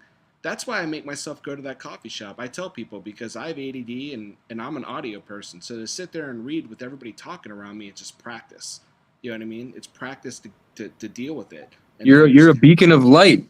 You're sitting there as a beacon of light, a child of light. You're there. Anybody that comes next to you is infected by your light, and that's a good thing. That's awesome. Chance, it's like I was saying earlier. Last week, the Ruach was putting on me to heal somebody. I mean, I've never felt that feeling before, and I squashed it. You know what I'm saying? I should have went ahead and done it. And maybe that's what he's doing to you. Don't squash it. You have so much power, bro. I can sense it in you, Chance. I mean, you too, but I could, dude, Chance, you have like so much energy. I'm like, I can feel it every time I see you on here.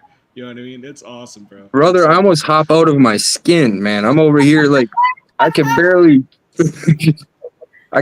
handle this stuff sometimes. When that overwhelming feeling comes on me, I'm like shaking and stuff, and I feel like there's something that I need to do, and I'm over here sweating, heat up here, heat all over my body. I'm heating up, I'm getting chills, and I'm hot and I'm cold, I'm flipped. Yeah, something definitely comes upon me, and that's what I'm trying.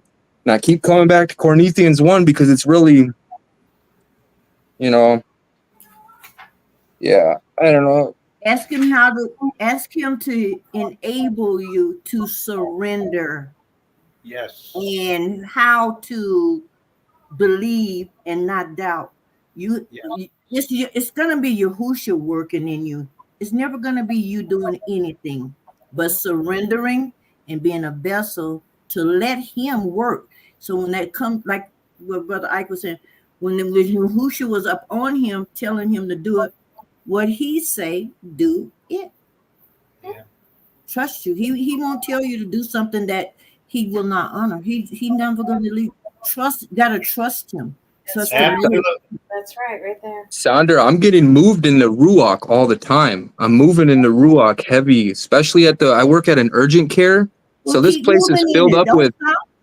Yeah, I'm trying not. That's where I feel like I'm lacking, because I see a lot of people stuck on all kinds of sicknesses, and I see these little children crying, about to get these shots and these strange facts, and I just get really, really, really, really sad, really bad. That's his compassion that's coming through. That's his compassion. So okay, I'll tell you what I've done, because every time when I encounter, I always, even if I don't put my hands on them, they're in my prayers. I pray for them. Like when I see that hurt and pain, I say, Abba Yahuwah, Rapha, in your name, Yahushua, deliver this being. I don't know what. Just start praying for them right then and there. If you want to do it individually, you can, but just pray for them and don't be overwhelmed by your compassion. Just pray for them, but pray believing. You got to believe. Yes. You got to believe. Don't doubt, because it's him that moves that compassion upon you, and that's great. And he will give. The more you pray for them, the more he works. It's him working. Trust and believe. Your mic is on. Phyllis, tell us how it feels to be healed. It feels great. It's wonderful. Praise Yahushua. Hallelujah. Yeah. Thank you for giving me a chance to praise Yahushua again. Absolutely. Amazing. I'm so happy. Davey, where's that moonshine jug at? That's awesome. That's awesome. Yeah, that's awesome. What do you hear when you squeeze a grape? Uh-oh. No. You hear a little whine.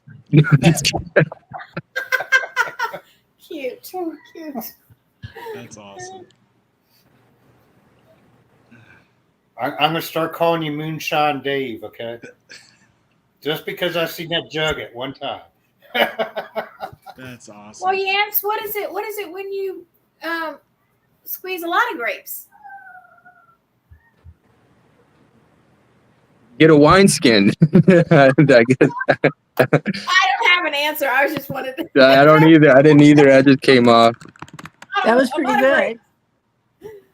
Hey, fellas, tell Lou that the Ruach's been moving me to call him, and I've just gotten so busy, and I just totally slipped my mind to do it. But he's been on my mind a lot. I'm going to give him a call here real soon. Okay. Okay. All right. We've been here more because we're not running to doctors. That's good. And let me just mention something about that. I haven't. Not only has he healed me of this, but I have I've used Sister Sandra and my husband for examples of how you just trust Yahusha for every bit of healing, and it's a difficult thing to do because I think, oh, next time I see the doctor, I'm going to ask her about. Oh, wait, my doctor's right here. I don't have to ask. I just have to trust he's going to fix it. Yep. It's a whole different way of thinking. And it is wonderful because I don't have to make plans to see the doctor. I don't have to go get blood tests because Yahusha knows what my blood is and what it needs. And That's right. it's just great. It's great. It's a wonderful thing. Did I tell you about the heart attack and strokes I was having? No. And this was all so it was almost like 11 months ago or a year, about a year, that I started getting these really crazy headaches, and I thought they were from the helmet I wore when I skateboard, and it was just, and then I went to a doctor, it was a chiropractor, and he took my blood pressure. He goes, dude, you need to go to the ER right now. And I'm like, what do you mean? He goes, you're about to have a heart attack. I can tell right here. And then when I went to the doctor, they're like, yeah, you're this close. You're diabetic. You need to do all this other stuff, and we're gonna put you on this. And it's like I got this feeling, like, go to the grocery store, and I just got up and went, and I walked in the grocery store, and even though they're telling me to get all these like vegetables and fruits and stuff, like it was almost like I just had this voice in my head saying, get the red meat, get the eggs, which is exactly what the nurses and the doctors say do not eat. And I went on it, and just off of, like I said, I can't even explain it. And just off of that feeling, all I ate was red meat and eggs. And I didn't even eat a lot of red meat before. And I dropped all this weight. I am no longer diabetic. It's like the strokes went away, the heart attacks went away. My blood pressure is lower than it was, like more normal than it was in high school. And it's like all off this feeling, off of, I think, Yahuwah like telling me, you know what I mean, don't fall into that trap. And I'm not saying that because I know people need medications and stuff, but it's crazy. And not only with that, my memory's gotten better, because I had a traumatic brain injury. Actually, I think you could tell with my haircut, which I always try not to do. But like when I was a kid, and it's like my memory got better, my moods got better, my everything just all of a sudden got better off of that. Oh, froze up. Well, while he's frozen, I've got to say thank you, Dave. Thank you, because I had my chiropractor wants me to go on that same keto diet, or it doesn't have to be a keto diet, but just she says, I want you to get back to eating meat, just meat. You'll lose weight and you'll regain everything you lost from the chemotherapy. And I didn't act on that, but now hearing it from you, and I'm thinking maybe Yahusha is trying to tell me something. So I'm going to start eating more red meat. and do it the easy way, like, because I mean, I'm sure you guys are great cooks. I mean, I get like ground chuck, or I'll get like whatever, and I'll cook it in my air fryer, and I'll air fry, like, you do 6 eggs at a time at 270 for 14 minutes, and it makes perfect. It's a good snack, and you'll find after a while you don't crave sugar anymore. It's like you don't. All my headaches went away. I used to get headaches. They all went away. Like, I am in a better mood. I sleep better. But I'm saying my memory now is insane. Look how many books I've read. I probably read like 14, 15 books already this year, and I'm just going through and even been able to recap everything. It was funny because Lou mentioned like the part in this where the guy says that he believes in the Father and the Son being different. And it's like, I'm like, oh yeah, that's right, that was on that page that I saw. It's like, it's amazing. So do it, Phyllis, because I think sugar because when my father passed, it was like, sugar feeds cancer, sugar feeds all the things that are wrong with us. And I'm not a doctor, but I'm telling you, it is, and I know I'm blabbering about it, it is night and day. That's why I'm always in a good mood, I think, too. What kind of beverages do you drink, Dave? I drink water and coffee. I stay away from sugar. I drink water, coffee, maybe an iced tea. There's a Get Health shake that I drink because it's chocolate and it's gorgeous. And but yeah, I just drink water and coffee most of the time. And it's, yeah, I don't want anything else. Because, like, example, I had pancakes the other week with syrup. And it was like, it was so glorious because it was like, I haven't had sugar in that long, and it was like, it was just so crazy because we, like, I would sit there and eat a whole pizza, and it's like, and like now, so every once in a while I'll have something, but it's not like keto or like everything we got to worry about going off or whatever, but your whole body changes, and like I said, I'm hardly ever hungry anymore. It's like I eat for the energy, like we're supposed to. And it's funny, they're talking about getting rid of red meat, and they're talking about whatever, but red meat has like every nutrient that we need in it. It's fat, and I mean, I love animals, and I think cows are awesome, but like, because they're just cool. But it's like, it's, yeah, you can go get the ground chuck, and just, like I said, it's awesome. Like, yeah, I'm sorry, I'm going. That's my ADD. So not to change the subject, but remember what I was talking about earlier when we would go into a restaurant and nobody would be in there, and all of a sudden people would just come in? That's back when we were Christians, and me and Sharon would look at each other, see how they follow the light? Now that's when we were Christians. But then now we go to like Walmart or to a restaurant, and we just clear it out, and we look at each other. I don't see nothing on you. I mean, people giving us dirty looks and stuff like that. Really? Yeah, and I'm like, Sharon, do I have something on me or whatever? And the only thing I can figure is maybe the demons see the light and running. I don't know. They're like roaches; they take off when they see the light.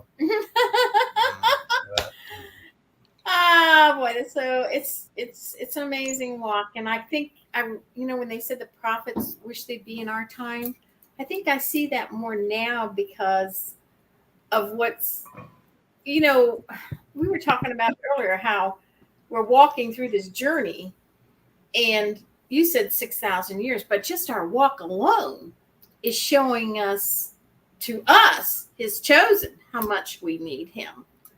And yeah, they already knew they needed him, but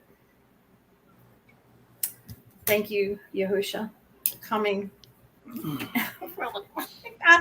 I'm sorry. Do you know in sign language this means awesome? Awesome.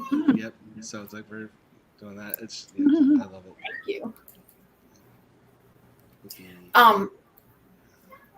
Are you doing sign language? Like Usha. Oh, you're spelling Yahusha. Oh no, I'm sorry. No, you're gonna find that I heard this thing. If you If you eat meat and fat, you're not going to find a fat person. You know why? Because they're not hungry anymore. It has all the nutrients. You're not we hungry. need. And the thing with eggs is there's chromium, and chromium you can eat 5 eggs. It stops diabetes. Eggs and berberine, cinnamon, and alpha-politic acid. Mm-hmm. You get all that in your food, and y'all saying, Sharon, you got to get away from these vitamins and go back to the food. But I say, but the food is so contaminated. He says you're going to have to start growing it. You know, you just don't have to start growing. But it's all processed food is damaging everybody. And water, everything's polluted now. Everything. Yeah. Yep. Air, everything. Again, not to change the subject, but remember when Mark was saying about last week how that guy came on with the beard and he was all darked out? That Yahuwah brought him in there to teach us. I just think that is so amazing. The reason being is all that meeting, Sharon and I tried to get on, and we couldn't get on. But a little bit, maybe 20 minutes before he came on, boom, we were able to get on. So maybe Yah was wanting Sharon and I to go through that lesson. You know what I mean? Well, I've already gone through it twice now. Well, maybe I have. Remember I told you the other day, the 3 people that he took me again through 3 other women. Yeah. And one that just didn't know his name, and she is lit. Her name is Dana, beautiful woman. And I stood there and we talked about, she knew what the word was saying. She hadn't even gone to a church. She doesn't go to a church. And then you got another one that was all worldly. And then what was the other one? He was showing me the different people so that I would understand, well, this one can care less. This one's hungry. There was one more.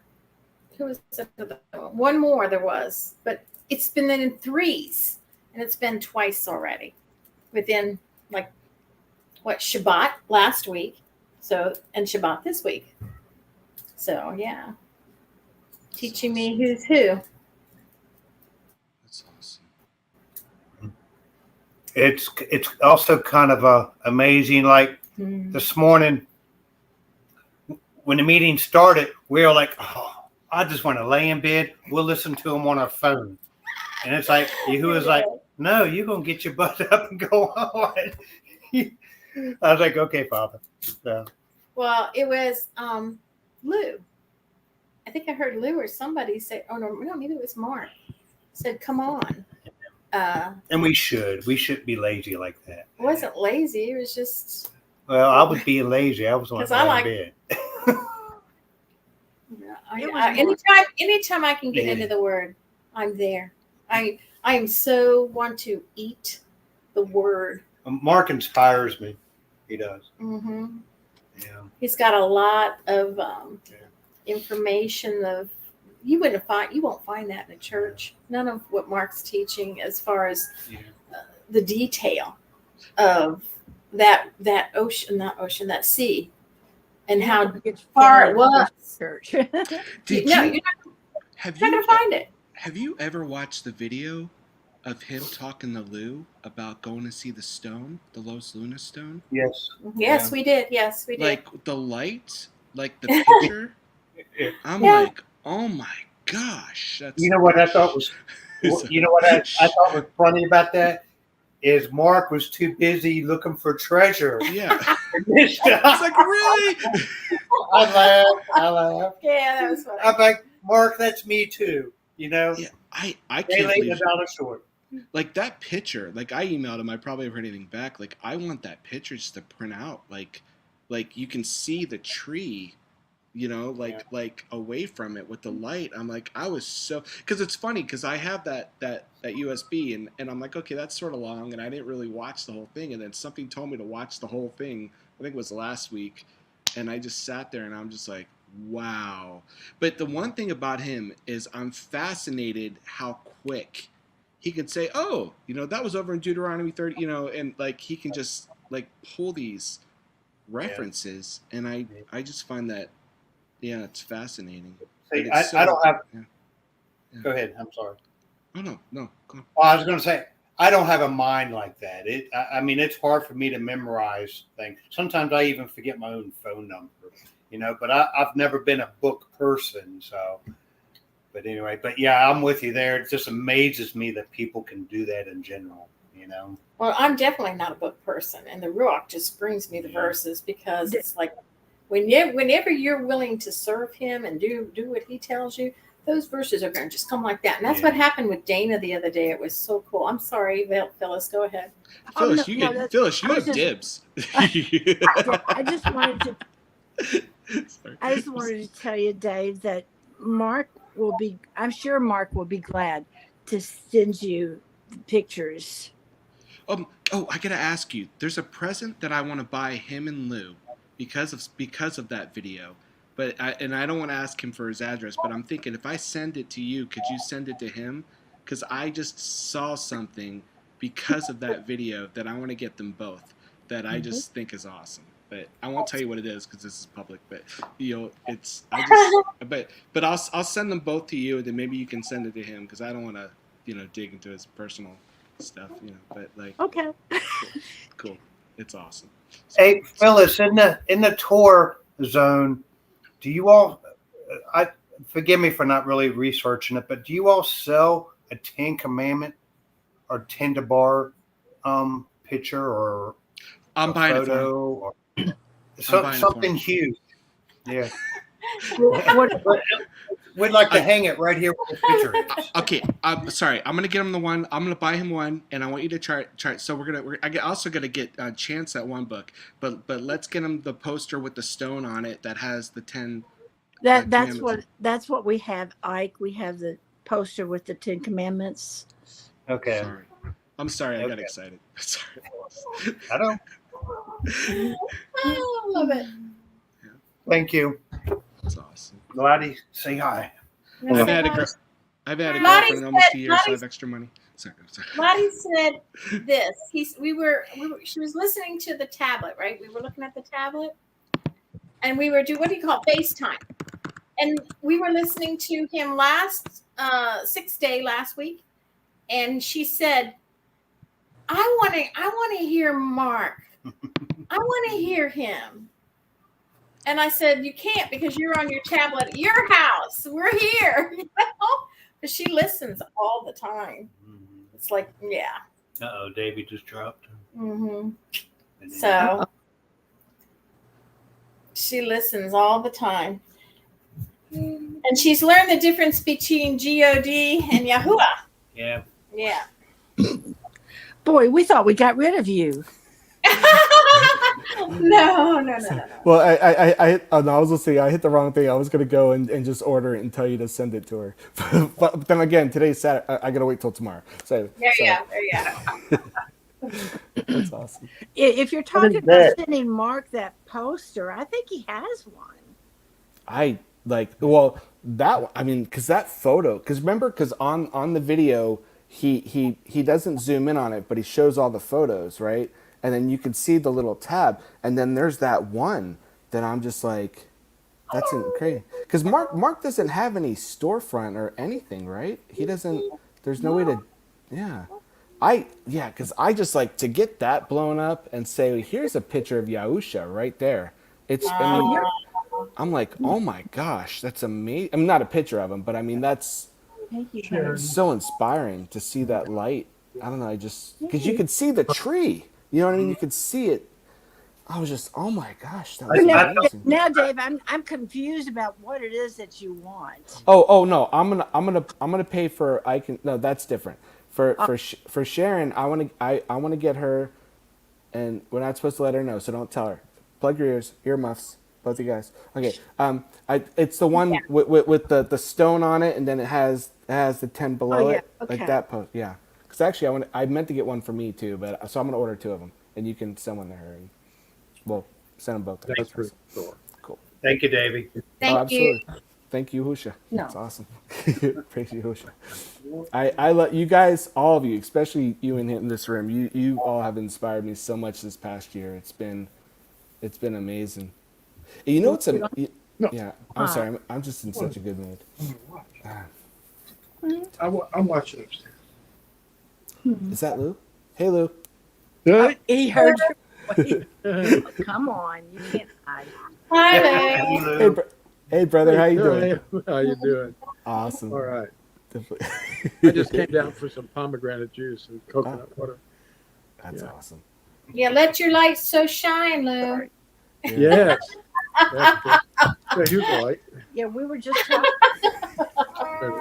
hiding the candle under a bucket. Who's hiding the candle? You. Hi. Oh, am I? I got a light right here too. See? That's What is it? awesome. I don't think you lifesaver. want to do this. You want to make an escape, honey. No, I don't want to escape. I just want to, be happy. That's what it's all about. Yes. Yeah. I'm serving Yahusha by serving you guys and serving Mark and Phyllis and yeah, that's what it's all about. We thank you for being an obedient servant. Mhm. Yeah, You're accomplishing your assignment. Don't stop. We're almost stop. there. Don't stop. We're almost there. Everybody I'm has an like, assignment. here's my life. Who's just reading? No, boy. no. Oh, that's what I wanted to tell you too, why I have you here. Thank your son Adam for doing what he's doing. That is his assignment, and I really appreciate it. He's got a powerful voice. Oh gosh, when I heard his voice, I go, whoa. Hear this. Yeah, Adam needs I to wanted to do it when he might be visiting or something, because this is a spoken word from somebody else versus your own family, your own town. Let me get it. That it shows real true heart and caring, and he has. I mean, he's been He's still making the CDs of the audio. I got two. I got scriptures, right? He's had some problems in his life, and so but this is going to be a lifelong or years long project. So he's doing it right.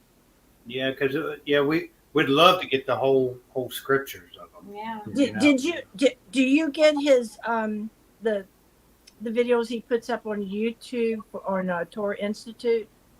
No. No. We don't know. It's on YouTube. It's on YouTube, but it's called Torah Institute. Torah Institute. Okay. Liz, It's a Adam. Adam does a lot of new Adam stuff. does that. Torah Institute. Okay. Yep, you can see all of Lou's like the I don't want to say speak, like the seminars that he did, and it's just you learn so. Like I listen to him when I walk because I'm an audio person, so it's amazing. Well, I have the thumbnail. I have that, and it has all the stuff on it. I mean, It's more.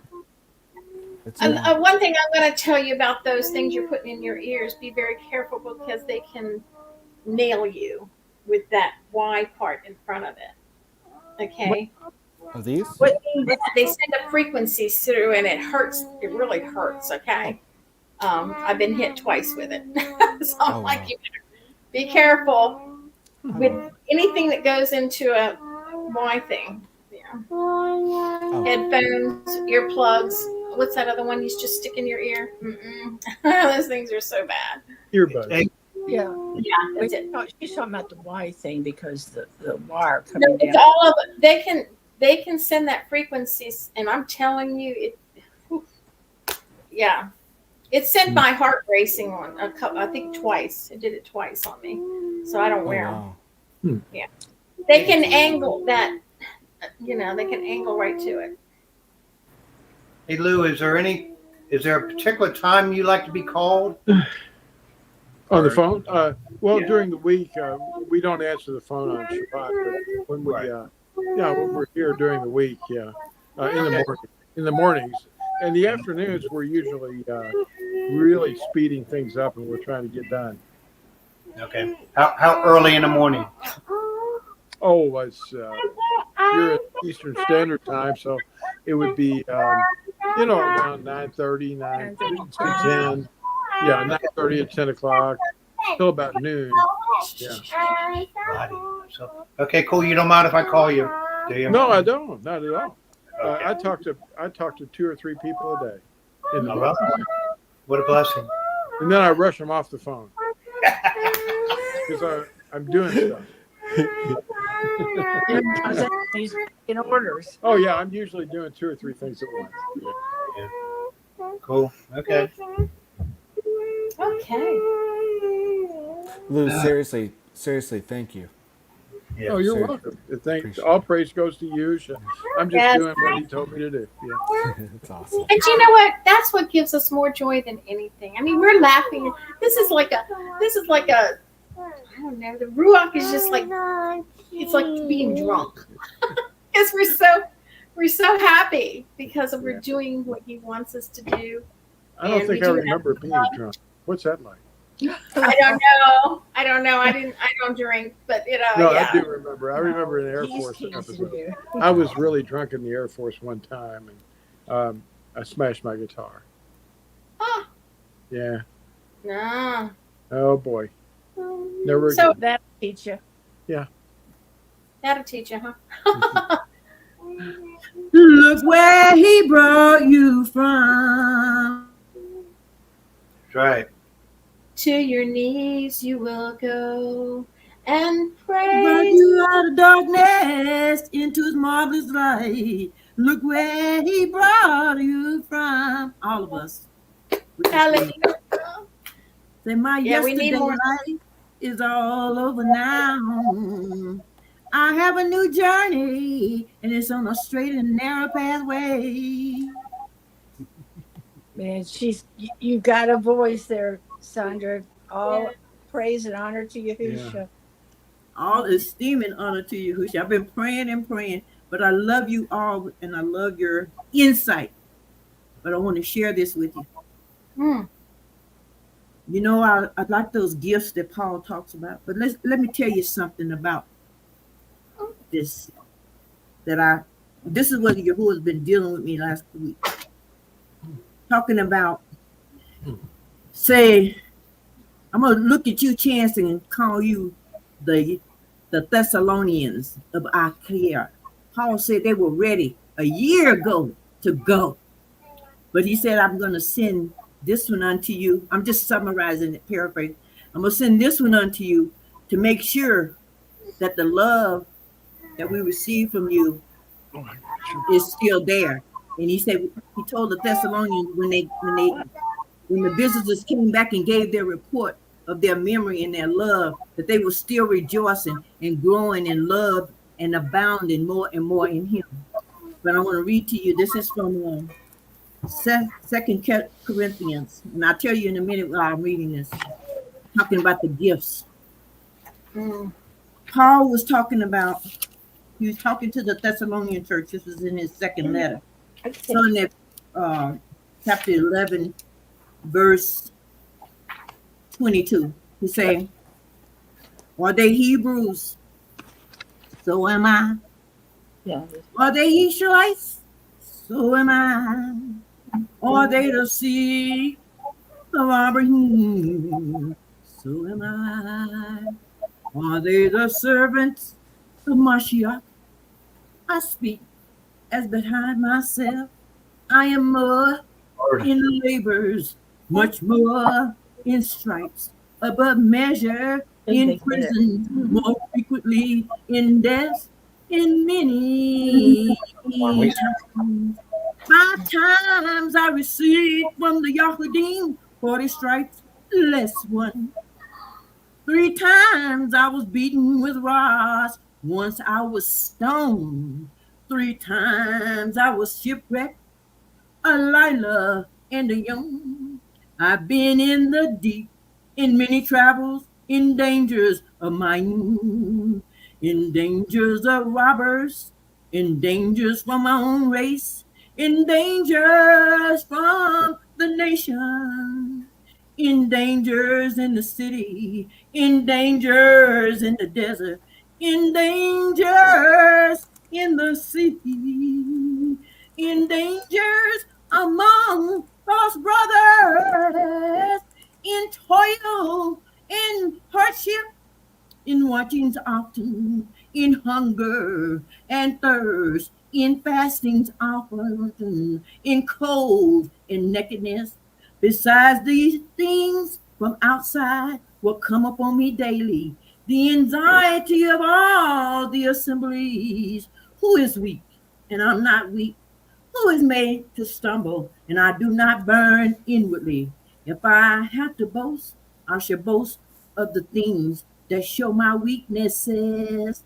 Yahuwah and the Father of our Master, Yahushua Mashiach, who is blessed forever, knows I'm not lying. And I'm singing that because all of us that will live according to his word and walk in his truth, we are going to suffer persecution. If you read in Thessalonians, it's about enduring to the end, continuously being loving through our persecution, continuously being joyous, because we got a great expectation we're looking forward to. Hallelujah, hallelujah. So this is the raiment. This is the testimony. This is the testimony of Yahushua in us. This is what has been impressed upon me in my studies. Wow, Sandra, like I just was this, before this started, I just was saying I was getting pressure and persecution all week from my mom, my Ash's mom, my wife, and it was heavy persecution. You know what I kept saying? It means I'm on the right path with Yahusha. That means I'm right off. That's where, and I kept rejoicing in that. I was just like, come on with it. Come on with it. You know, like this is what, you know, it's what I must do. And that's, he's being magnified. At first it hurt because these people I'm around in the flesh all the time. But then I started to rejoice in Yahusha and I said, this is exactly as it's been written. Praise, and he just lifted me right up. I had a little smile, and in times of sadness, he just put, whoop. I was over here cheesing up, and I'm supposed to be over here mad, frustrated, pounding on the counter, bam, bam, bam. What is this crap? You guys, you're my mom. You know what I mean? And, my mom, she thought the names that I was giving, I was just immersing her in the Father and the Son. Yeah. Yahuwah, Yahusha, and she said they're Jewish names. And Chance, who are you? You're not chosen. That's what she said to me. I said, what? I never said it. I'm not chosen, and this ain't about me. This is for you. Hear me. For you. Don't make this about me. Chance don't matter in this equation. You need to hear this. And she just was like, oh, well, these are Jewish. And I said, is Adam and Kuwa Jewish or Adam and Eve as you would know them? And she was like, I don't know. And I was like, first of all, it's Hebrew or Ibrith. You know what I mean? And I said, that's the purest language we give. And lo and behold, I'm on Sephania. And it says, for then I shall turn to the peoples a clean lip, so that they call on the name Yahuwah. A clean lip, a pure language. So, lo and behold, I'm right here. Zephaniah 3:9. Hallelujah. I know where you are. Because before the man spoke Hebrew until the Tower of Babel, when Yahuwah confounded their languages. Because a lot of people teach that Yahuwah is not the author of confusion. Well, there it is right there. He confounded them right there at the Tower of Babel so that they couldn't understand one another. But before then, the one language everyone spoke was Hebrew. Remember? Yeah, and look at us. I enjoy learning Ibrith. Like that, I got a whole book written about. You got those pamphlets I've seen, but every time I look at a video, I write down what I'm learning in Ibrith, and this is not just like hard for me. I'm enjoying it, And I was going to say something else about the Shabbat day for all of us that are listening. Shabbat is a sign for us that we are set apart by Yahuwah. So those that aren't, we're set apart. So rejoice with Yahuwah because he just took us into our rest. So those that are struggling with Shabbat day need to worry a little bit and you know, and come back, children, you know, come back. But those that I enjoy, I'm counting the days for Shabbat. I'm over here gripping the counter like, when is this coming? What day is this? You know, I love Shabbat day, and this is a beautiful thing. We're entering a rest. We're here, rejoice in Yahuwah, and we are set apart to our Father Most High. Oh, praise Yahuwah. Thank you, Chance. Thank Yes, you. Chance. Hallelujah. And it also says in chapter 12, verse 9, my power is perfected in weaknesses. Amen. So whenever the flesh is maybe doing whatever it does to make us doubt and fear, is most likely what it's doing, he is being perfected in us. Hey, I'm gonna bounce that back off you, Sandra. So Paul said, I'm aware of the law of sin in my flesh. Therefore, I make my flesh a slave to me. You know, Nice. So being aware, and I was praying on that. I said, man, am I ever so aware of the law of sin? Oh, wretched man, who's going to deliver me from this body of death? You know what I mean? And that one hit me so hard, like, boom. I was like, dang, because I'll go to Walmart, I'll go to the store, I'll go wherever, and I'm aware of the law of sin that dwells in the flesh. And the wretched man, who's going to deliver me from that? You know, so I got to pray on that on a regular basis. We already delivered because we now have the Ruach Kadesh in us. So we do what the Ruach or the word says to do. Powerless to sin. Powerless to sin. You're right. Yahushua condemns sin in the flesh. We are powerless to it. You're right. So that's chapter Brother Mark taught that is when someone does not have the Ruach Kadesh. That's why that struggle is going on. But once I don't want to stumble though. I don't want to stumble. You know what I mean? Like, you're obedient all the time. You don't have to stumble. You know, like a troubling thought though. You know, like a troubling thought, like a tempting thought might come up, like out in public, and let's say somebody you're drawn or attracted to somebody, and you have a thought come up, and you're like, oh, I got to get away from that thought, and being aware of it, like, go ahead and get it over with. Forgive me for that thought, because the flesh is constantly tugging at you, constantly. So you got to make your flesh a slave sometimes to you, because it's got like hooks in you. It's a battle of the flesh. You rebuke the lust of your eyes, the lust of your flesh, and the pride of your life. You are no longer chance that was that old man. Yeah. So what you do is you always pray. Say, Satan, you a lie. The truth is not in you. Like, what did Ayub say? Who is Job? He said, I made a covenant with my eyes, not to lust after a woman. So I have a covenant with my eyes, my heart, my mind. I don't lust after my brothers or my sisters. And even those that are not of him, I know that's the lust of the flesh, and that's not walking in the Ruach. So that's the thing that you condition yourself. You control those thoughts. And remember, and I think it's in Marshall, he said he hates evil thoughts. He hates a heart that devises wicked imaginations too. So I'll be saying, help me to keep my mind on you and your word, Father. Help. I'm training myself to think on this and meditate on this all the time. We are to encourage one another. And the more you keep your mind on your word, even if I don't care how, look, I used to be a lustful woman, but I'm not anymore. I'm not anymore. I don't lust that way. My hunger and thirst is for him and his righteousness to dwell in me. Hallelujah. Hallelujah. I'm not lusting. I don't even lust for my flesh no more. I think that's why I fell and bumped my head and got this big gash on it. Pretty gone. She gone. He said he glorified the meek with what? Deliverance. Hallelujah. Let it go. And when those things happen to you, remember, Hebrews chapter 4, 5, 6, he is ever living to make intercession for us. Help me, Father. Hey, I'm with you, Sandra. You know how I get myself up out of those snares? I say, oh, crooked thought, depart from me, oh, crooked thought. You know, like, that's a crooked, unclean thought. And that kind of changes the synapses of my thoughts. You know what I'd be like? I remind myself that is a crooked thought, and you know it, because it's condemning me in my heart. So I'm like, crooked thought, depart from me. You know what I mean? Depart from me, oh crooked thought, wretched man. You know, get that out of here. Get that out of there. Ain't nothing good coming from that. Ain't nothing good coming from that. What's the root? What's the root? What does it bear fruit?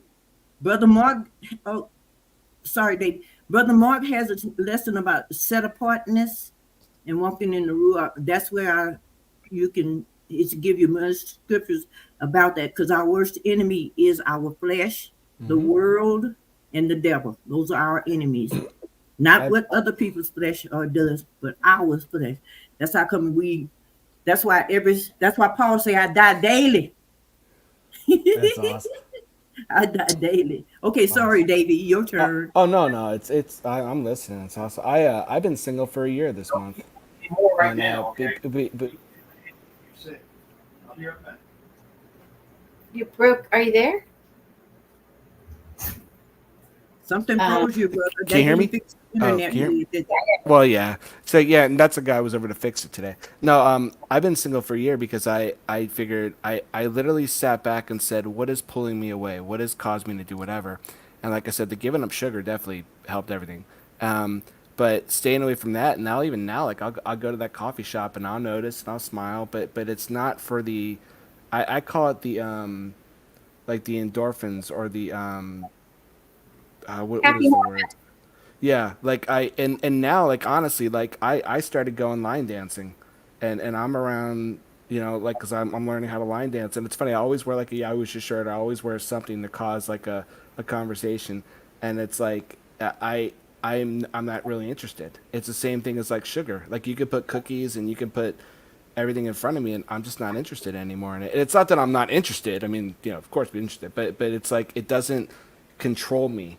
And all I think about is like what you were saying is like going to read the word, learning about it, being excited about it, and it's pretty awesome. But anyway, I wrote a song I want to play for you guys, but I'll do it some other time. But yeah, it's called Rebirth, and it's sort of about that. But play it for us. I don't know if it'll sound good on here. Let me see if I can find it. I'll be right back. Cool. Okay.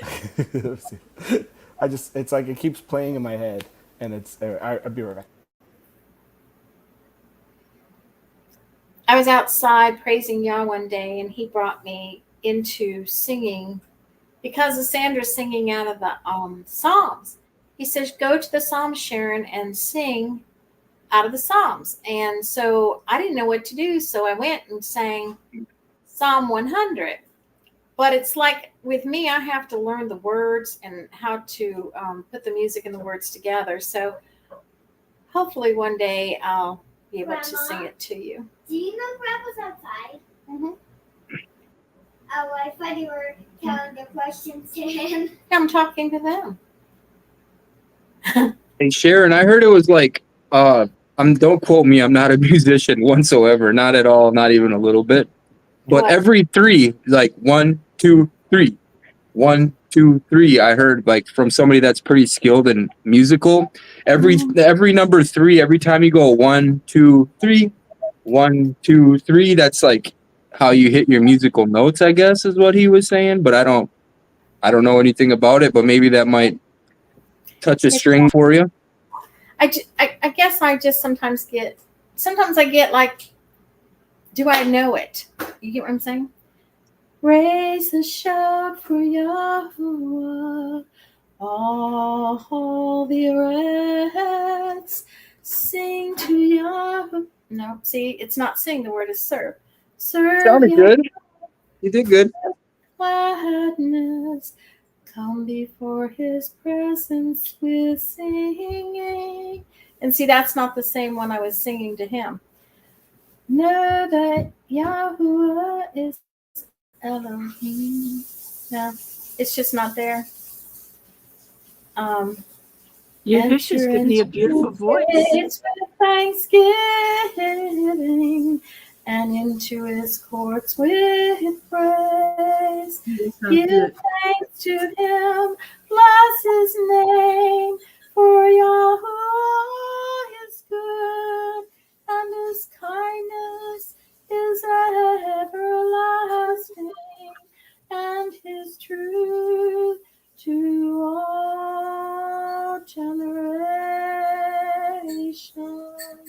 but I still don't know all the words. And I have to put it on the phone because I don't remember it after I walk out of his presence. I mean, after I walk out of my time with him, I just don't remember the music nor the words. So I have to go back and put them together off the phone. And thank you, Phyllis. I've enjoyed singing pretty much all my life since I was 4 years old. And the J-Man's stuff, So I was married to a drummer, and they sang all those worldly songs, and I just can't do it. And then I went to the churches, and we sang all those Christian things, and so I can't do it. So I was asking Yah, and I said, Sandra's singing what we should be singing. So that's what took me to the Psalms. And then I remember Kinsley. My heart is still broken. And I just ask Yah, wherever she is, please just watch over her until it's time that we come together again, But yeah, that's how I ended up, is that I have to, it's just the way I've always had to. I had to have the piano played for me. Okay, Sharon, listen, Sharon. Okay, here's the words. I had to learn to put things together. Listen here, hear the words, and then bring it together. And it's been that way all the way through school and everything. Okay, Chance. Yes, Sandra. Give it up. Let's hear you sing. No one here. You know the Ruach Kadesh that moved upon those brethren that built the things for the temple, right? Remember, Yahuwah gave them the Ruach. That same Ruach Kadesh is number one. Ask him to put that up on you and help you to sing his praises. Hallelujah. And he will. Hallelujah. Yes. Hallelujah. I like that song you just saw, because I sing that too sometimes. Raise a shout for Yahuwah, all the earth. Serve Yahuwah with gladness. Come before his presence with singing. Know that Yahuwah, he is our need. He has made us, and we are his people and the sheep of his pasture. Into his gates with thanksgiving, and into his courts with praise. Give thanks to him, bless his name, for Yahuwah is good. His kindness is everlasting, and his truth to all generations. Hallelujah. So see, when you see it on the page, sing it how you want it. Just sing it in your heart, because you're singing, because we worship him in our Ruach. Okay. Inwardly. So I said I was gonna start singing to him inwardly, and the more I started doing it, I asked him. I said, Father, please forgive me for my bad voice. I said, I know you don't like. I said, when you look at all the details, when you that's his voice. That's not me. Yeah. When you look at all the details on how he designed the temple and said do this and do that, he is very, very intricate about everything, and he wants it done right. So I said, oh Father, I really do want to sing for you. My voice sounds terrible.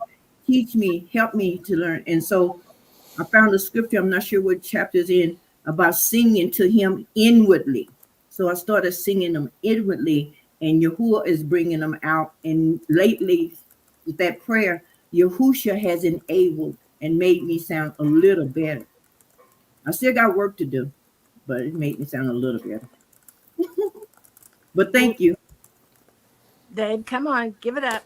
Well, I wrote this on the piano, so I'm going to try to play it on the guitar. It just feels simple. But I love the words, and but yeah, but if it wave your hand if it's mutant or whatever. But I'll just go to the verse. Can't you see it in my eyes? I've so much to say, so much to show. Frequencies have been redefined, colors now have a different glow. Yahusha has filled my heart behind oceans I can't explain. Natsarim truth I can't depart from, I'll never be the same. I know that my new life's just begun. I just want to tell everyone.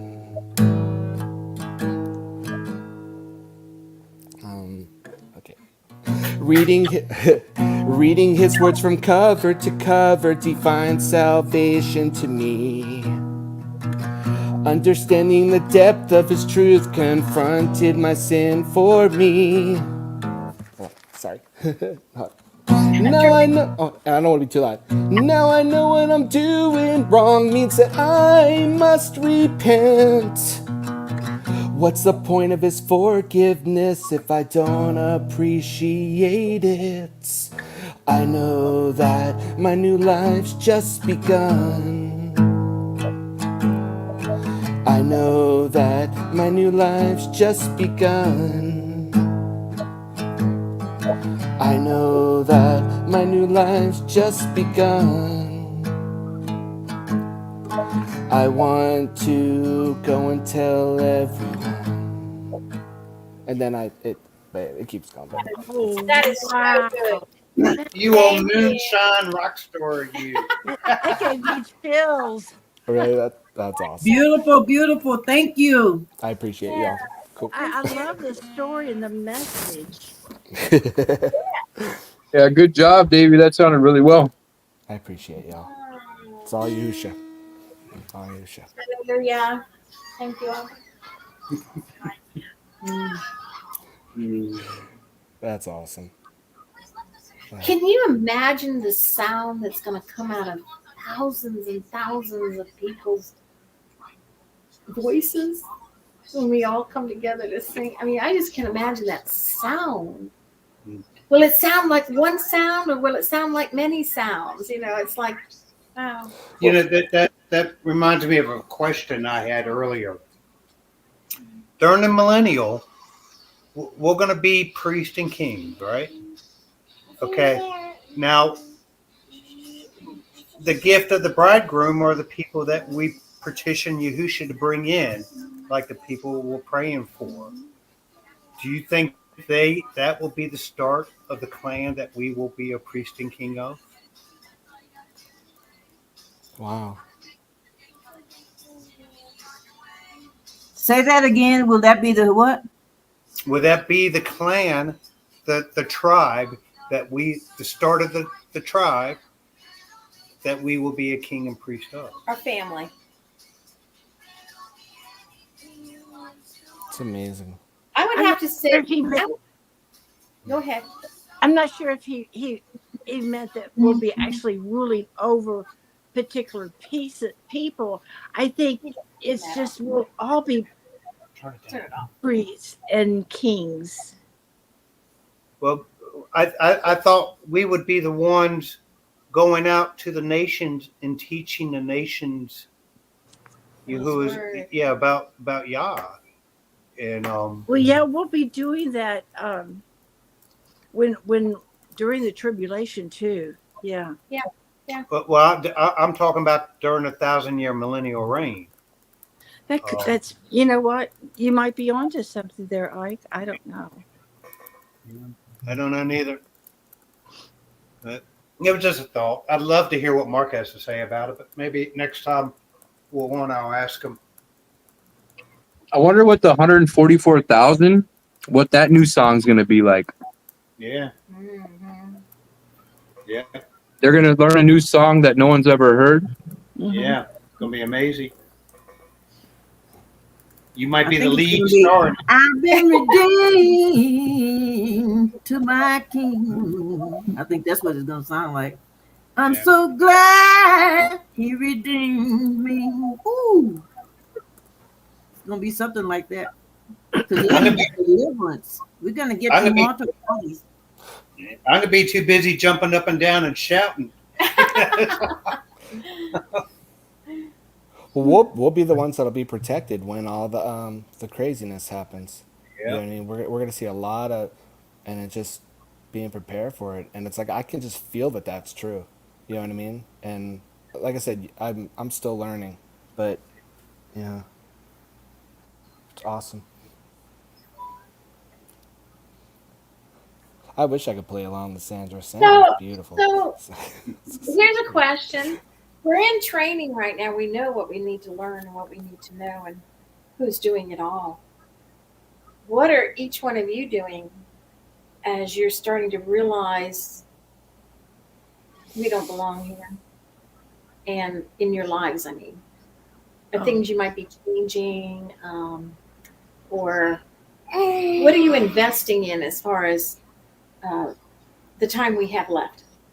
What are we besides what we know to do? Okay, so what kinds of things are you doing in your families or somebody you might know or whatever? You got your hand up? Yeah.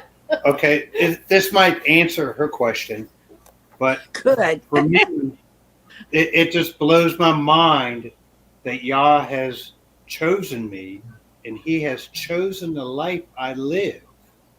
Okay, everything that has happened to me is because Yah allowed it for some other reason. Now, to answer her question is I don't know because Yah is in control of my life. So I just take it step by step. You know what I'm saying? So. Well, I I know. guess. Go ahead, Davey. Well, I've been rewriting songs that I wrote. Like that's a simple. That's funny. That's actually the first song I've ever written in my life, and I rewrote it to do that. And then I've been taking all these songs on piano to rewrite. And actually, they're like I'm sitting here like jamming, and I'm like, where is this coming from? Because I don't play. I literally just started playing piano a couple years ago. Like guitar, I've had for forever, but it's just like it. And he's like giving me these words, like I'm like I want to record them and put them out, but I don't want to. I don't want any attention. You know what I mean? Like, because it's not about me, so I don't want to be a recording artist. I don't, you know what I mean? But it's like, I'm trying to think, because I think about that all the time, is the reality of what's going to happen. The reality of, of being in front of him. And it's almost like, that's why I guess I try to study his word all the time. And I don't get bored of it. It's not boring. It's like, I don't know. And I mean, heck, I've called Phyllis and jabbed on the phone with Lou too for hours. You're like, okay, Dave, okay, time to eat. just kidding. But it's like, I don't know. I mean, because I don't know. But he's been giving me these songs like that. I'm just like, where are these lyrics coming from?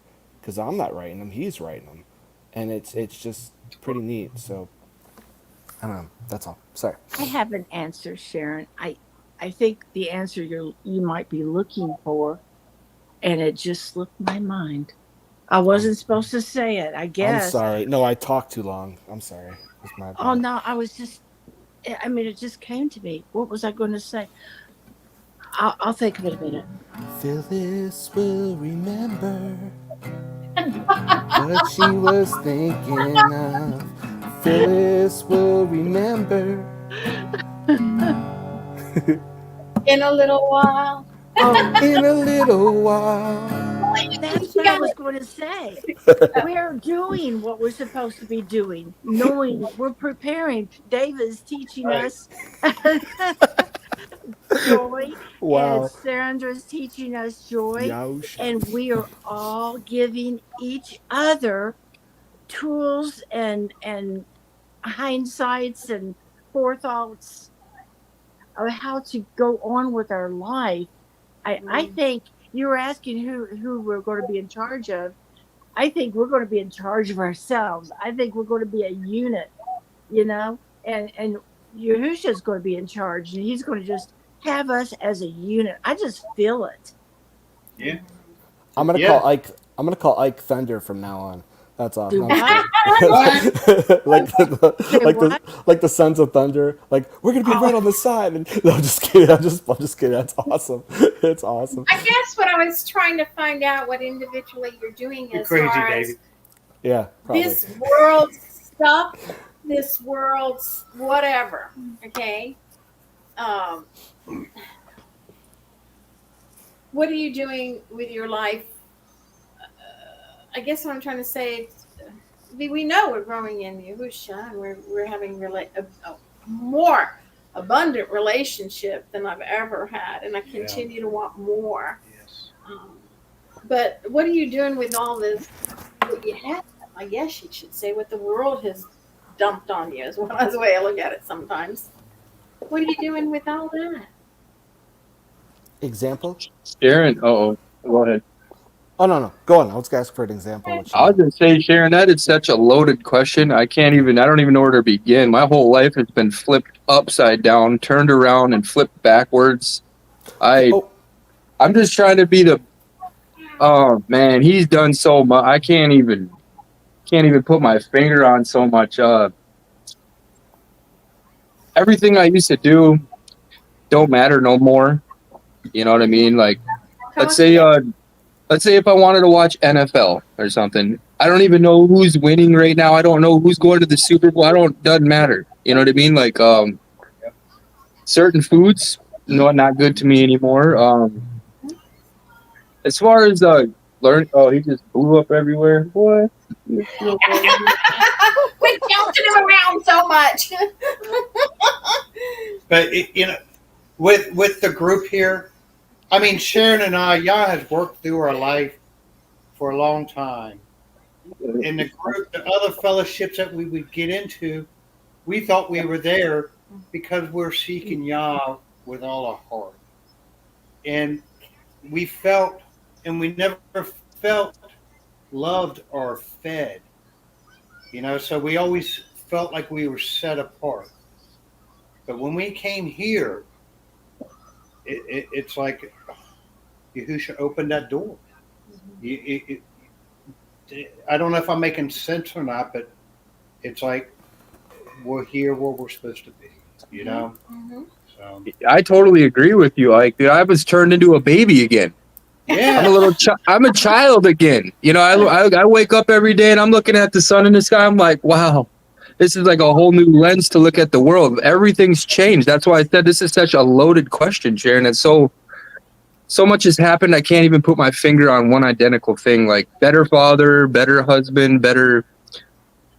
Sometimes I'd look for reasons not to go to work. Now I go to work and I look for people to help.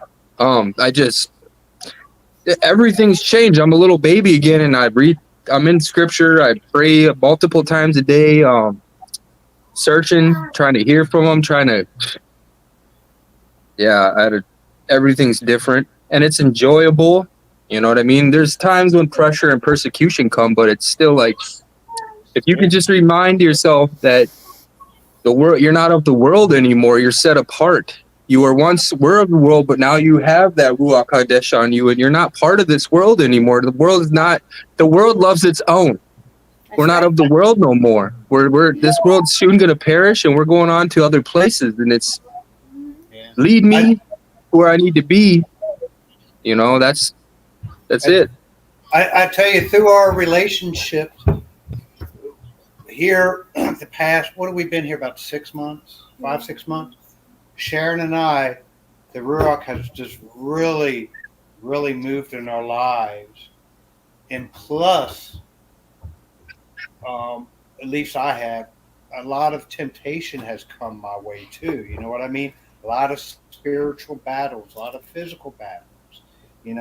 It's like somebody's trying to snatch me away, and I got to fight to keep it. So I've noticed that. And one Yah loving and fearing man told me that this channel is probably the only channel around that has the most truth in it. And I truly believe that. Absolutely agree. 100% agree. On that back to what we were talking about, Davey's song that he just sang for us kind of sums it up a lot. I know my journey's just begun. It's awesome. Okay. Yep. Yeah. Well, like we're all babies again. That's what it is. You try to prove that wrong. I'm over here all strong. I work out. I used to work out. I'm pretty tough. I'm a child again. He done turned me into a little babe. I'm over here looking for milk.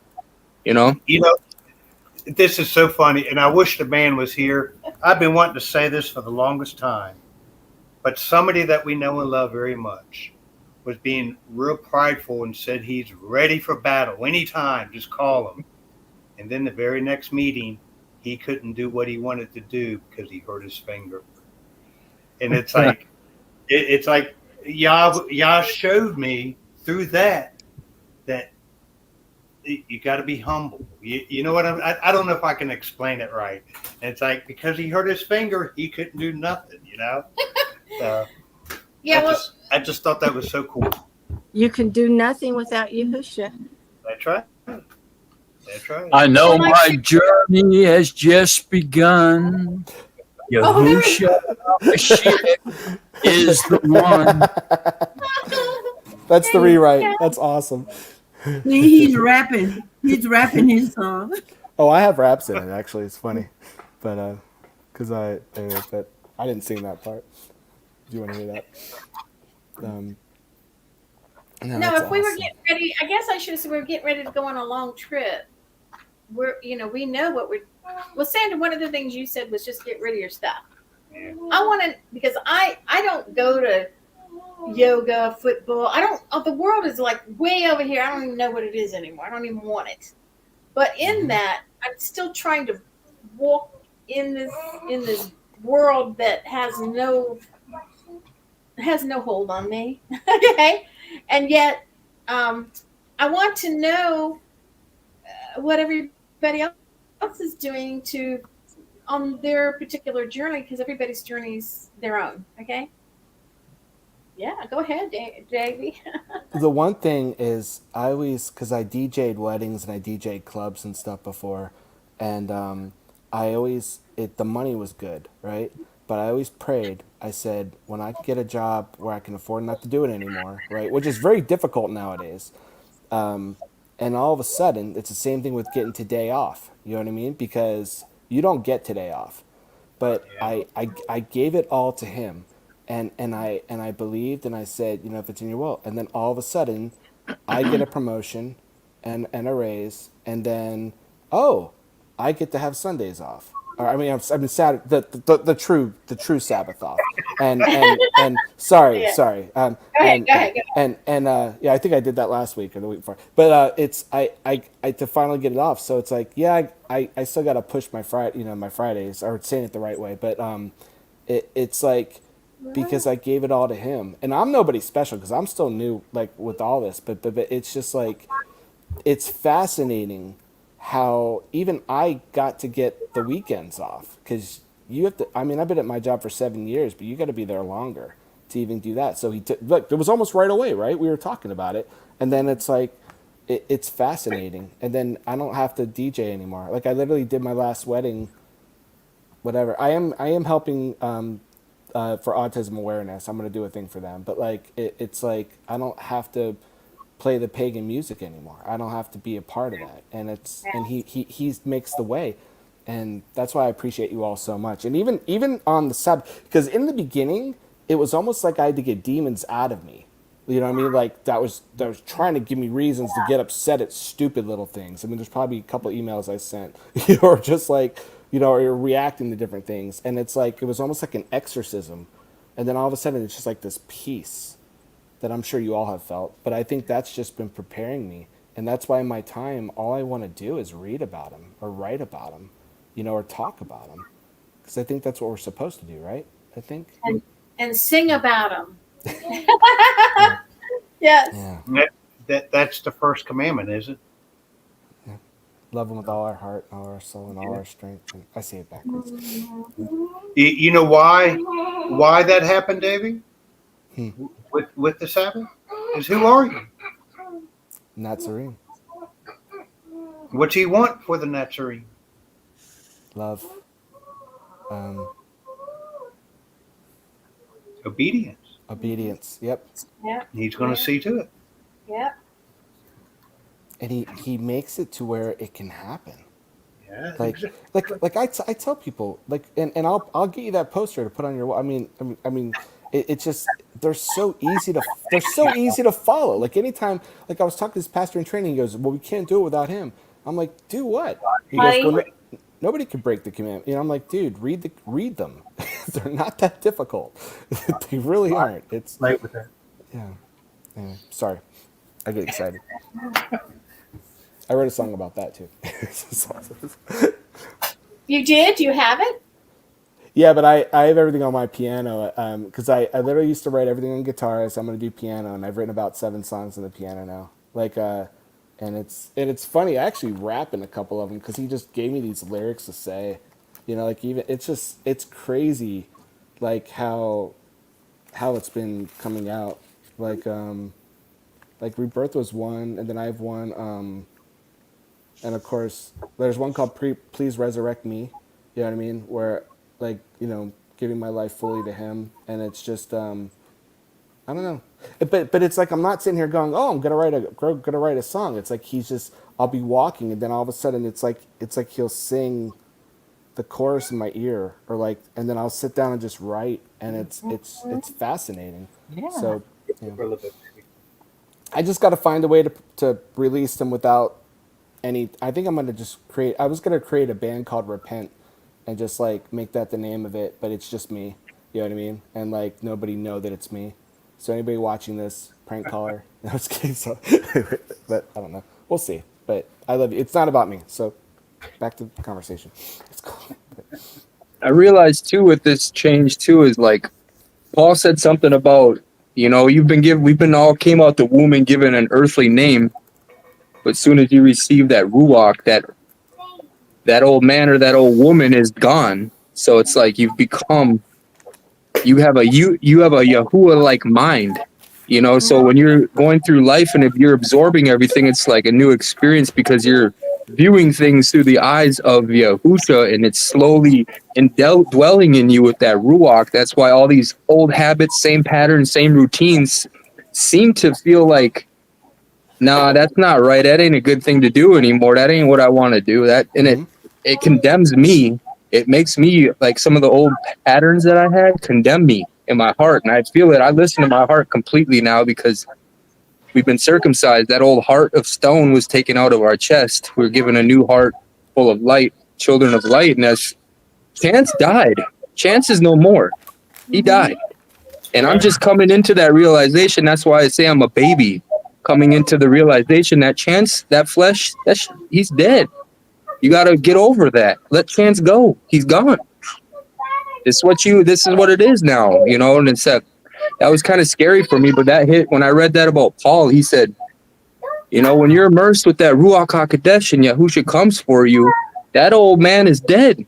There ain't no more Chance. That Chance is gone. You know what I mean? And I use that for my strength when I'm going through tough times. I'm like, Chance gone. Bye, Chance. Chance couldn't handle this no more. He can't. He tapped out. He's tapped out.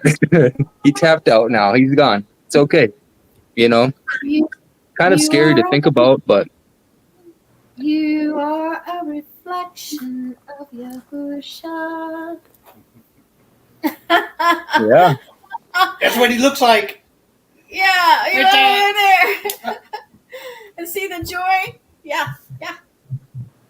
Okay, Davey, that's it. A new song. You are a reflection of Yahusha. That's awesome. I'll try to bring up some verses. Oh, you're awesome. That's a lot. I remember this one where it's like You could use words like complexion, selection, perfection. That's right. You know what I mean? That there's a lot of different tie-in words there. Selection, perfection, reflection. There is no longer any rejection because you are There you a go. reflection of the perfection from above. Chance, you may not want to say this to your mom, but remember this. You have been called and you have been chosen. That's why you are in this truth today. He has called you and he has chosen you.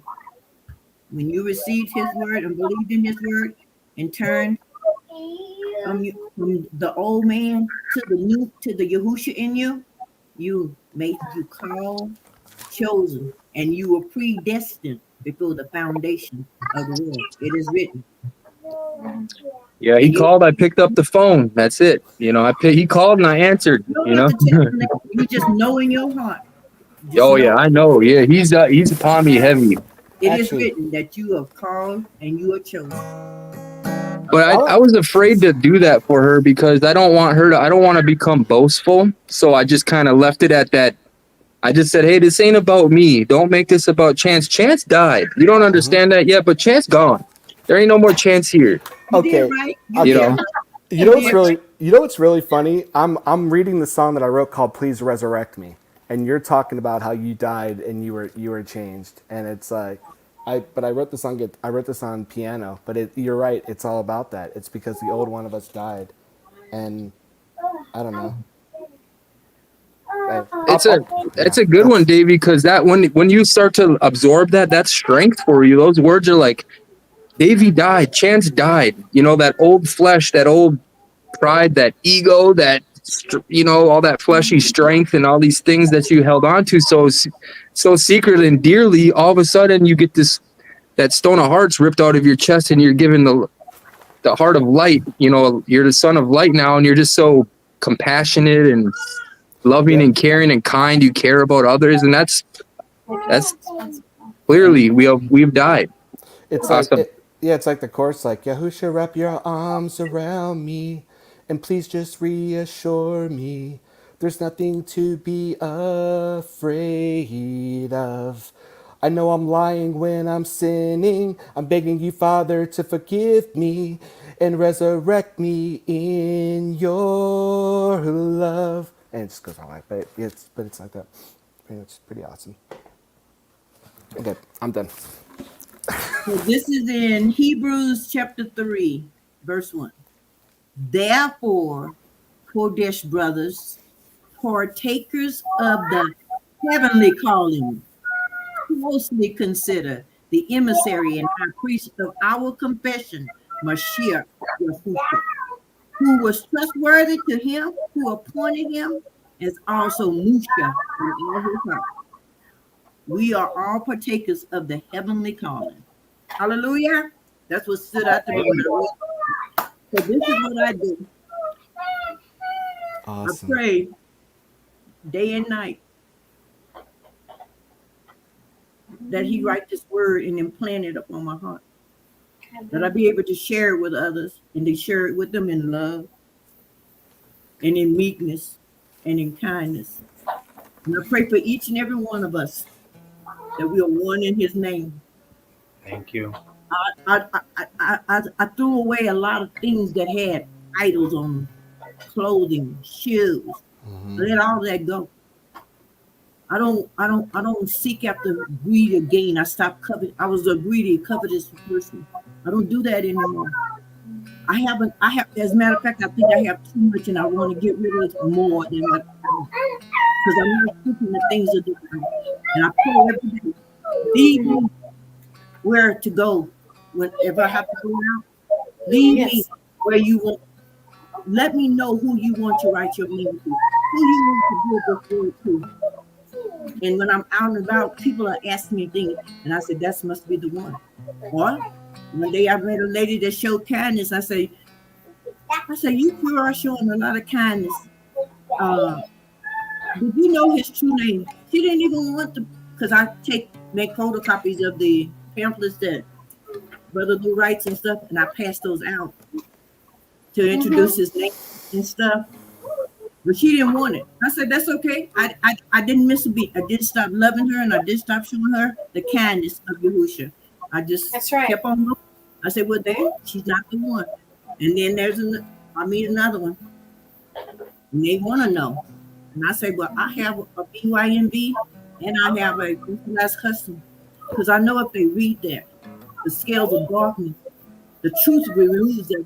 I don't care if nobody says, that truth removes that darkness. All you have to do is read a couple of pages of that, and you're like, and then you read that BYNB, your eyes become open. Yes. And that's how it was with me. And so I'm praying for all of us that we bring forth fruit but pray that I am in him. Let there be no more sin. He says, we gotta hate ourselves.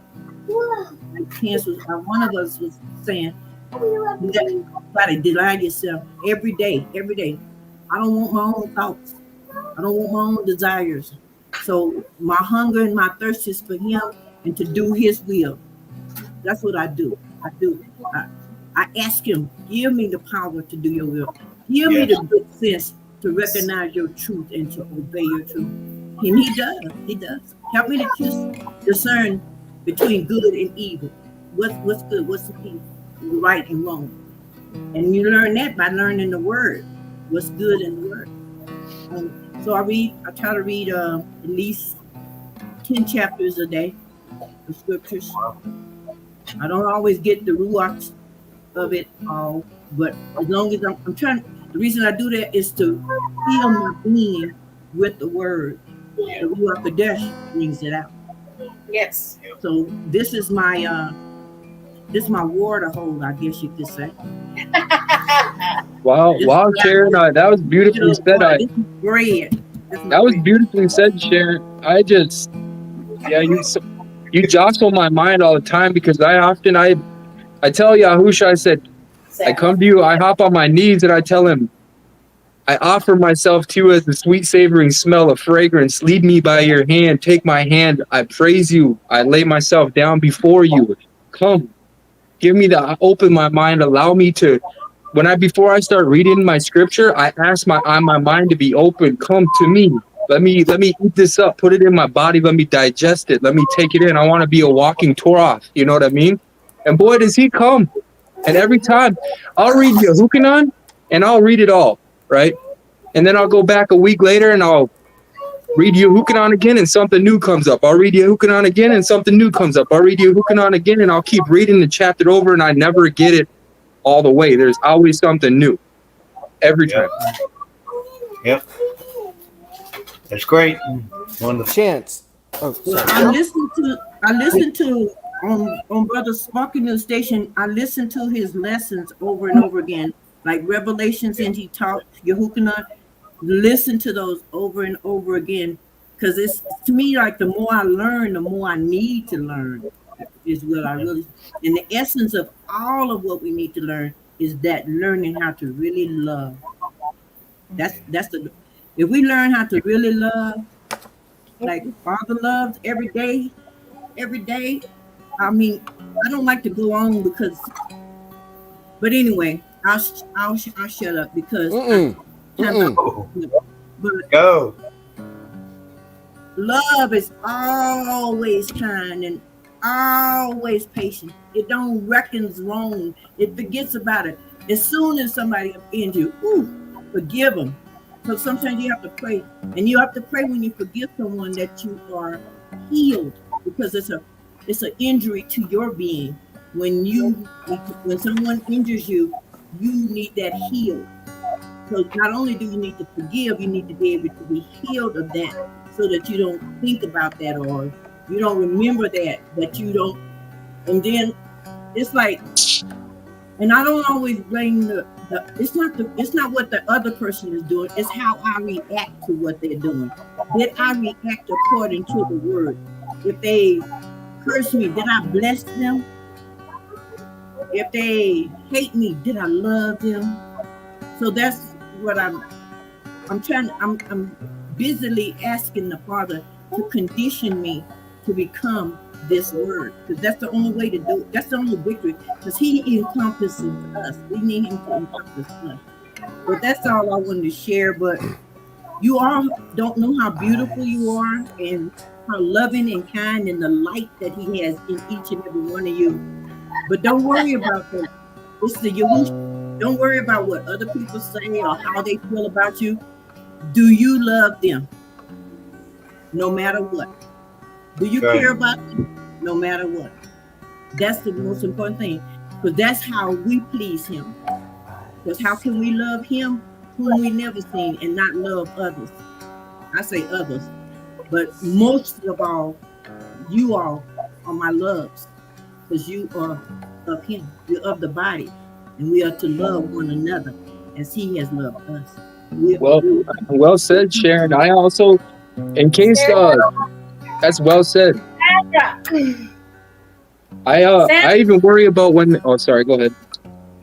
No, Yancy, it's Sandra. You keep saying Sharon. It's Sandra. Sandra, not me. Go ahead, Jan. I'm sorry. Sorry, Shanda. I even pray for them for that which they do not know. You know, because they might offend Yahusha in some very terrible way that might make their delusional process last longer. So I said, forgive them for that which they do not know.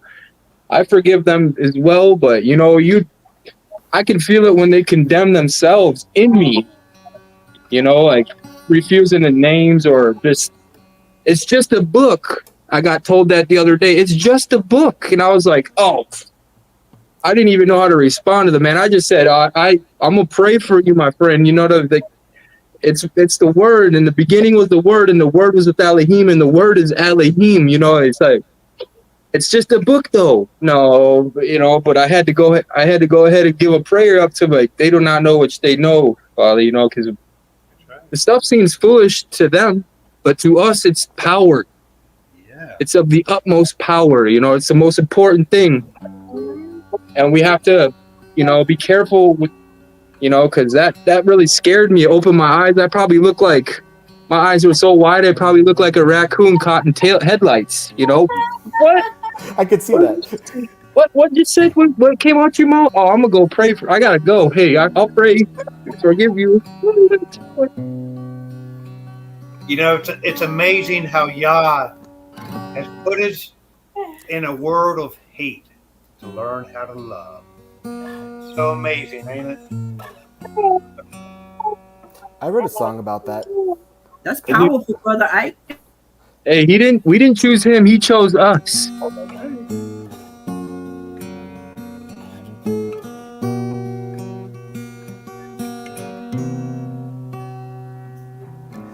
I've started to ignore what I can't see and cannot be. I've tried to push away what makes me fear, what makes me hurt. I cannot tell who you are anymore. Just go away and let me be.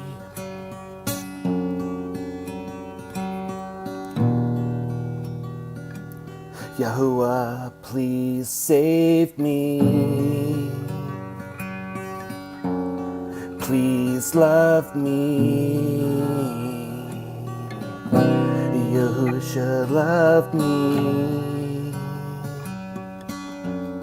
Please love me.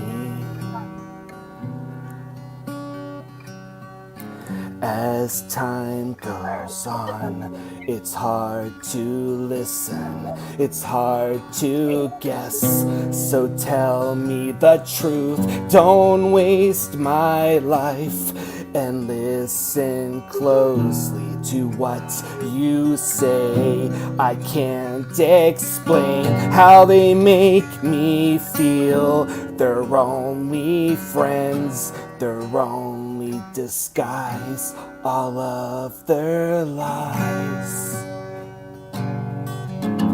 All of their lies.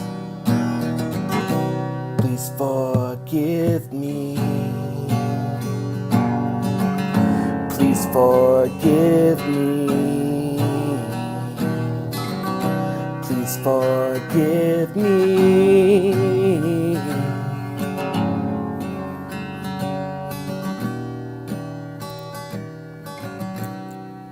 Now I see.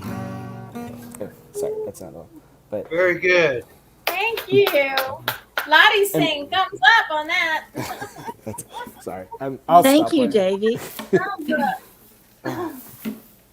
And don't think I haven't noticed how you like to play backup for when Sandy talks. Oh, we need to do an album of just you just talking, and I'll just do backup music because I could listen to you talk all day. Like it's like amazing. So, yeah. All esteem to Yahushua, just what he's been teaching me through all of you in his word. Awesome. Hey guys, we're gonna go ahead and take off. So we really hate to leave because we just love being in the presence of God's people. That's right. And in your departure, I want you to know, therefore he is also able to save completely those who draw near to Yahuwah through him, ever living to make intercession for them. Ever living, every minute, every hour. Remember that. That's Hebrews chapter 7, verse 25. He's able to save. He completes us. He is our completion. There's something sharp. Thank you. Well, I love everybody, and I'm looking forward to next week, like every week. And I appreciate you all. And Baruch haba b'shem Yahuwah. Wait a minute. You're almost ready. Somebody can do the priestly blessing. Yeah, let Mark, come on. We're ready to go. Hey, Mark. Mark. Okay, Chance. Okay, you can read it, brother Mike. Ike. I'm here. You can read the priestly blessing. Brother Ike can go ahead and do it. I'll join in. Okay. Hey. Where was that? Numbers what? 6. Numbers chapter 6, verse 22 through 25. Verse 22. 24 through 27. 6:22 through 27. Okay. We ready? Yes, sir.